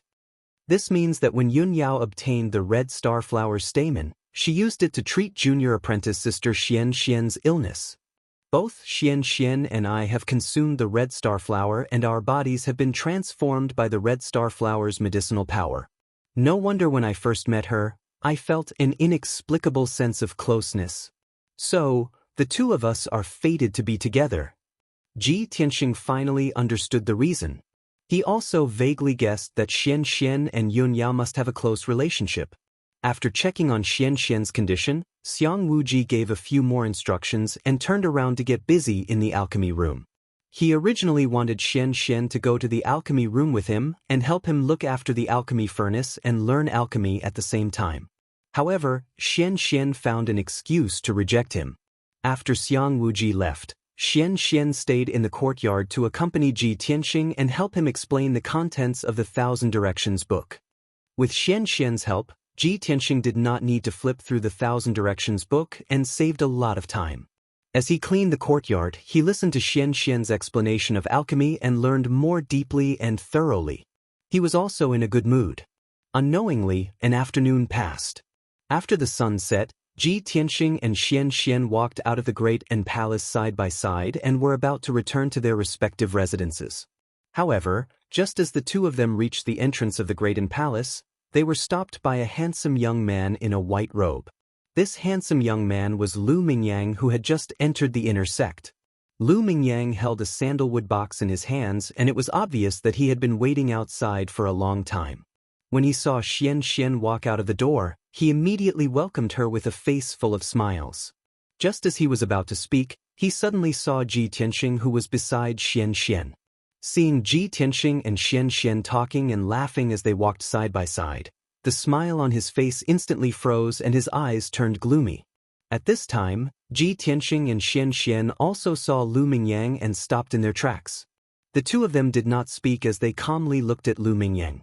Lu Mingyang retracted the coldness in his eyes and hurriedly revealed a gentle smile as he said to Xian Xian, "Xian Xian, I knew that you came to the Great Palace today and specially came here to wait for you. This is the 1,000 years fire jade that I spent a lot of time and effort to collect. Even if it cannot help you get rid of the cold poison, it can help you reduce your pain. Xian, this is my kind intentions, you must accept it. Lu Mingyang fawned over Xian, and his tone and expression showed that he was extremely concerned. However, Xian was indifferent to his words. After Lu Mingyang finished speaking, she then calmly said, "Take it back, I will not accept your gift. Moreover, the cold poison in my body has already been removed, you don't have to worry about it." Saying this, she turned her head to look at Ji Tianxing and smiled as she said goodbye and quickly left. Chapter 112. Xian's cold attitude made the smile on Lu Mingyang's face freeze. He looked at Xian's back as she left, and the expression on his face slowly turned cold. Recalling Ji Tianxing and Xian walking side by side, talking and laughing, the anger in his heart burned even more. When Xian's back disappeared at the end of the tree-lined path, Lu Mingyang suddenly turned around and glared at Ji Tianxing coldly. "Ji Tianxing, how do you know Xian? And you're so close to her?" His expression and eyes were very gloomy, and his tone was cold and angry. Ji Tianxing glanced at him and said expressionlessly, "What? We're all from the same sect, isn't it normal for us to know each other?" "Normal my ass." Lu Mingyang's face was livid, and he completely tore off his gentle and refined disguise, and cursed in anger. "I think you have ulterior motives and purposely got close to Xian. As he spoke, he took 2 steps forward in front of Ji Tianxing and shouted with a ferocious face, "Ji Tianxing, I'm warning you, stay away from Xian in the future. You're just a trash from a broken country, you don't have the qualifications to get close to Xian, you don't even have the qualifications to stand beside her. If you dare to pester Xian in the future, I won't be polite to you." Lu Mingyang's tone was incomparably arrogant, and he clenched his fists, almost unable to suppress the anger in his heart. But Ji Tianxing still looked at him indifferently, and only after he finished speaking did he reveal a contemptuous sneer. "Lu Mingyang, whether I have the qualifications to be friends with Xian, it has nothing to do with you. So what if you're the prince of Changfeng country? Xian and I hit it off at first sight, and we talk happily, but she doesn't care about you. Even if you try your best to please Xian, but she doesn't have any good feelings for you. In her eyes, you're no different from the dirt and weeds on the roadside. Only a shameless fellow like you would be so thick-skinned and shameless as to pester her. Can't you tell that Xian hates you? You're already an adult. How can you be so shameless? Don't you know what shame is?" Listening to Ji Tianxing's words that didn't contain a single curse word, yet every single word was heart-wrenching. Lu Mingyang was immediately enraged, and his eyes were bloodshot. "Ji Tianxing, you're fucking courting death." Lu Mingyang could no longer hold back his anger. With a roar, he waved his fists and smashed them toward Ji Tianxing. Ji Tianxing sneered contemptuously and immediately retreated. However, Lu Mingyang was a LV1 Tongxian realm martial artist after all. His fists were surging with crimson fire true yuan, bursting with a violent force. Ji Tianxing's retreating speed slowed down a bit, and his chest was swept by the fist's qi, and a large part of his robe was scorched by the flame true essence. If his speed was any slower, he would have been injured by Lu Mingyang on the spot. "Ji Tianxing, today I'm going to break your legs." Lu Mingyang sneered with a ferocious face, and once again threw his fists at Ji Tianxing. Ji Tianxing's face was solemn, and a cold light surged in his eyes.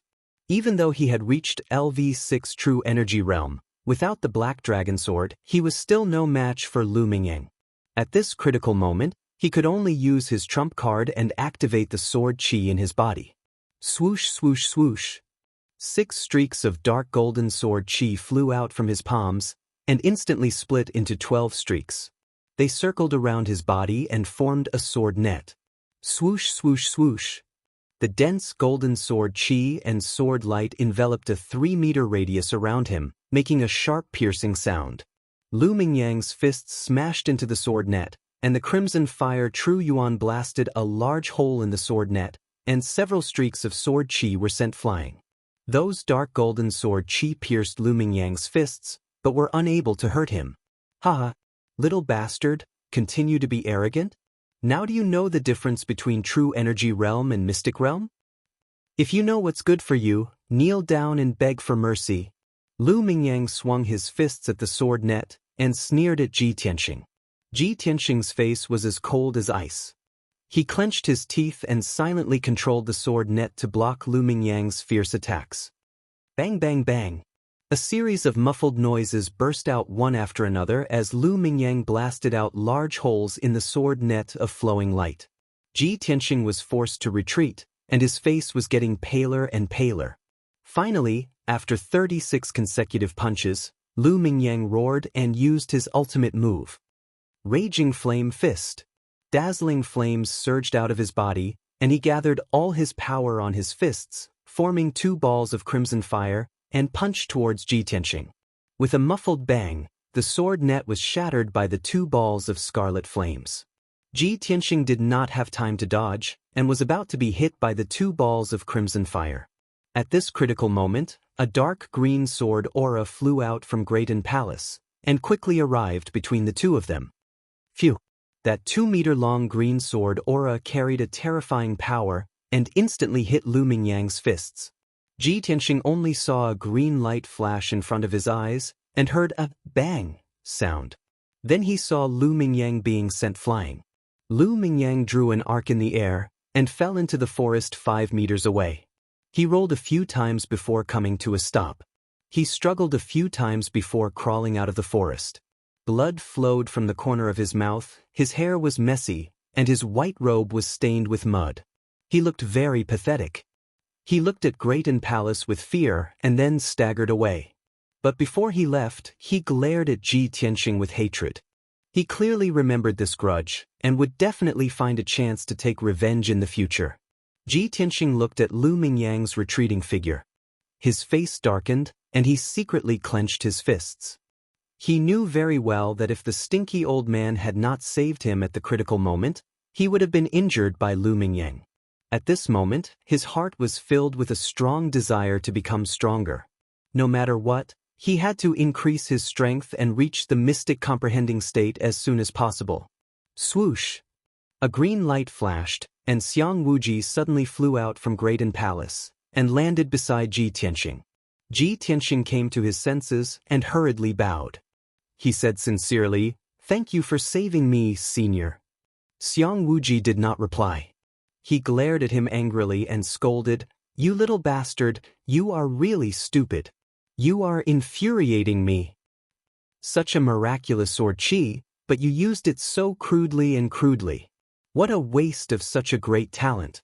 And your family's sword art, called the 10 Mystery Sword Art, don't use it in the future." Ji Tianxing looked at Xiang Wuji innocently. He didn't know why this old man was looking at him with such disappointment.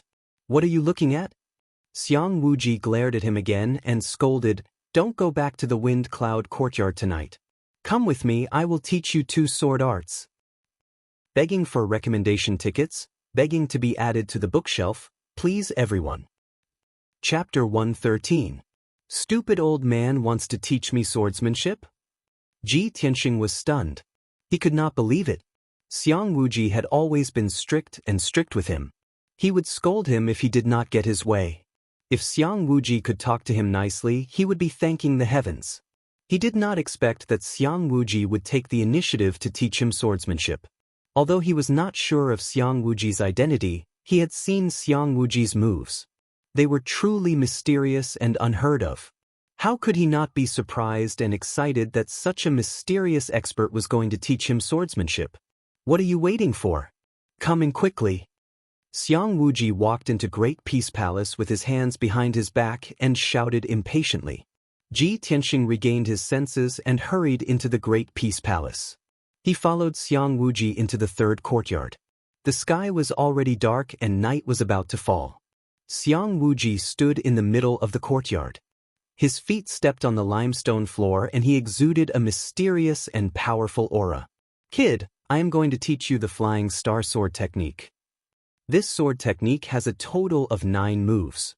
When practiced to the extreme, it has the power to split the sky and split the earth." Hearing this, Ji Tianxing's eyes lit up, revealing a look of anticipation. Senior, have you practiced the sword chi before?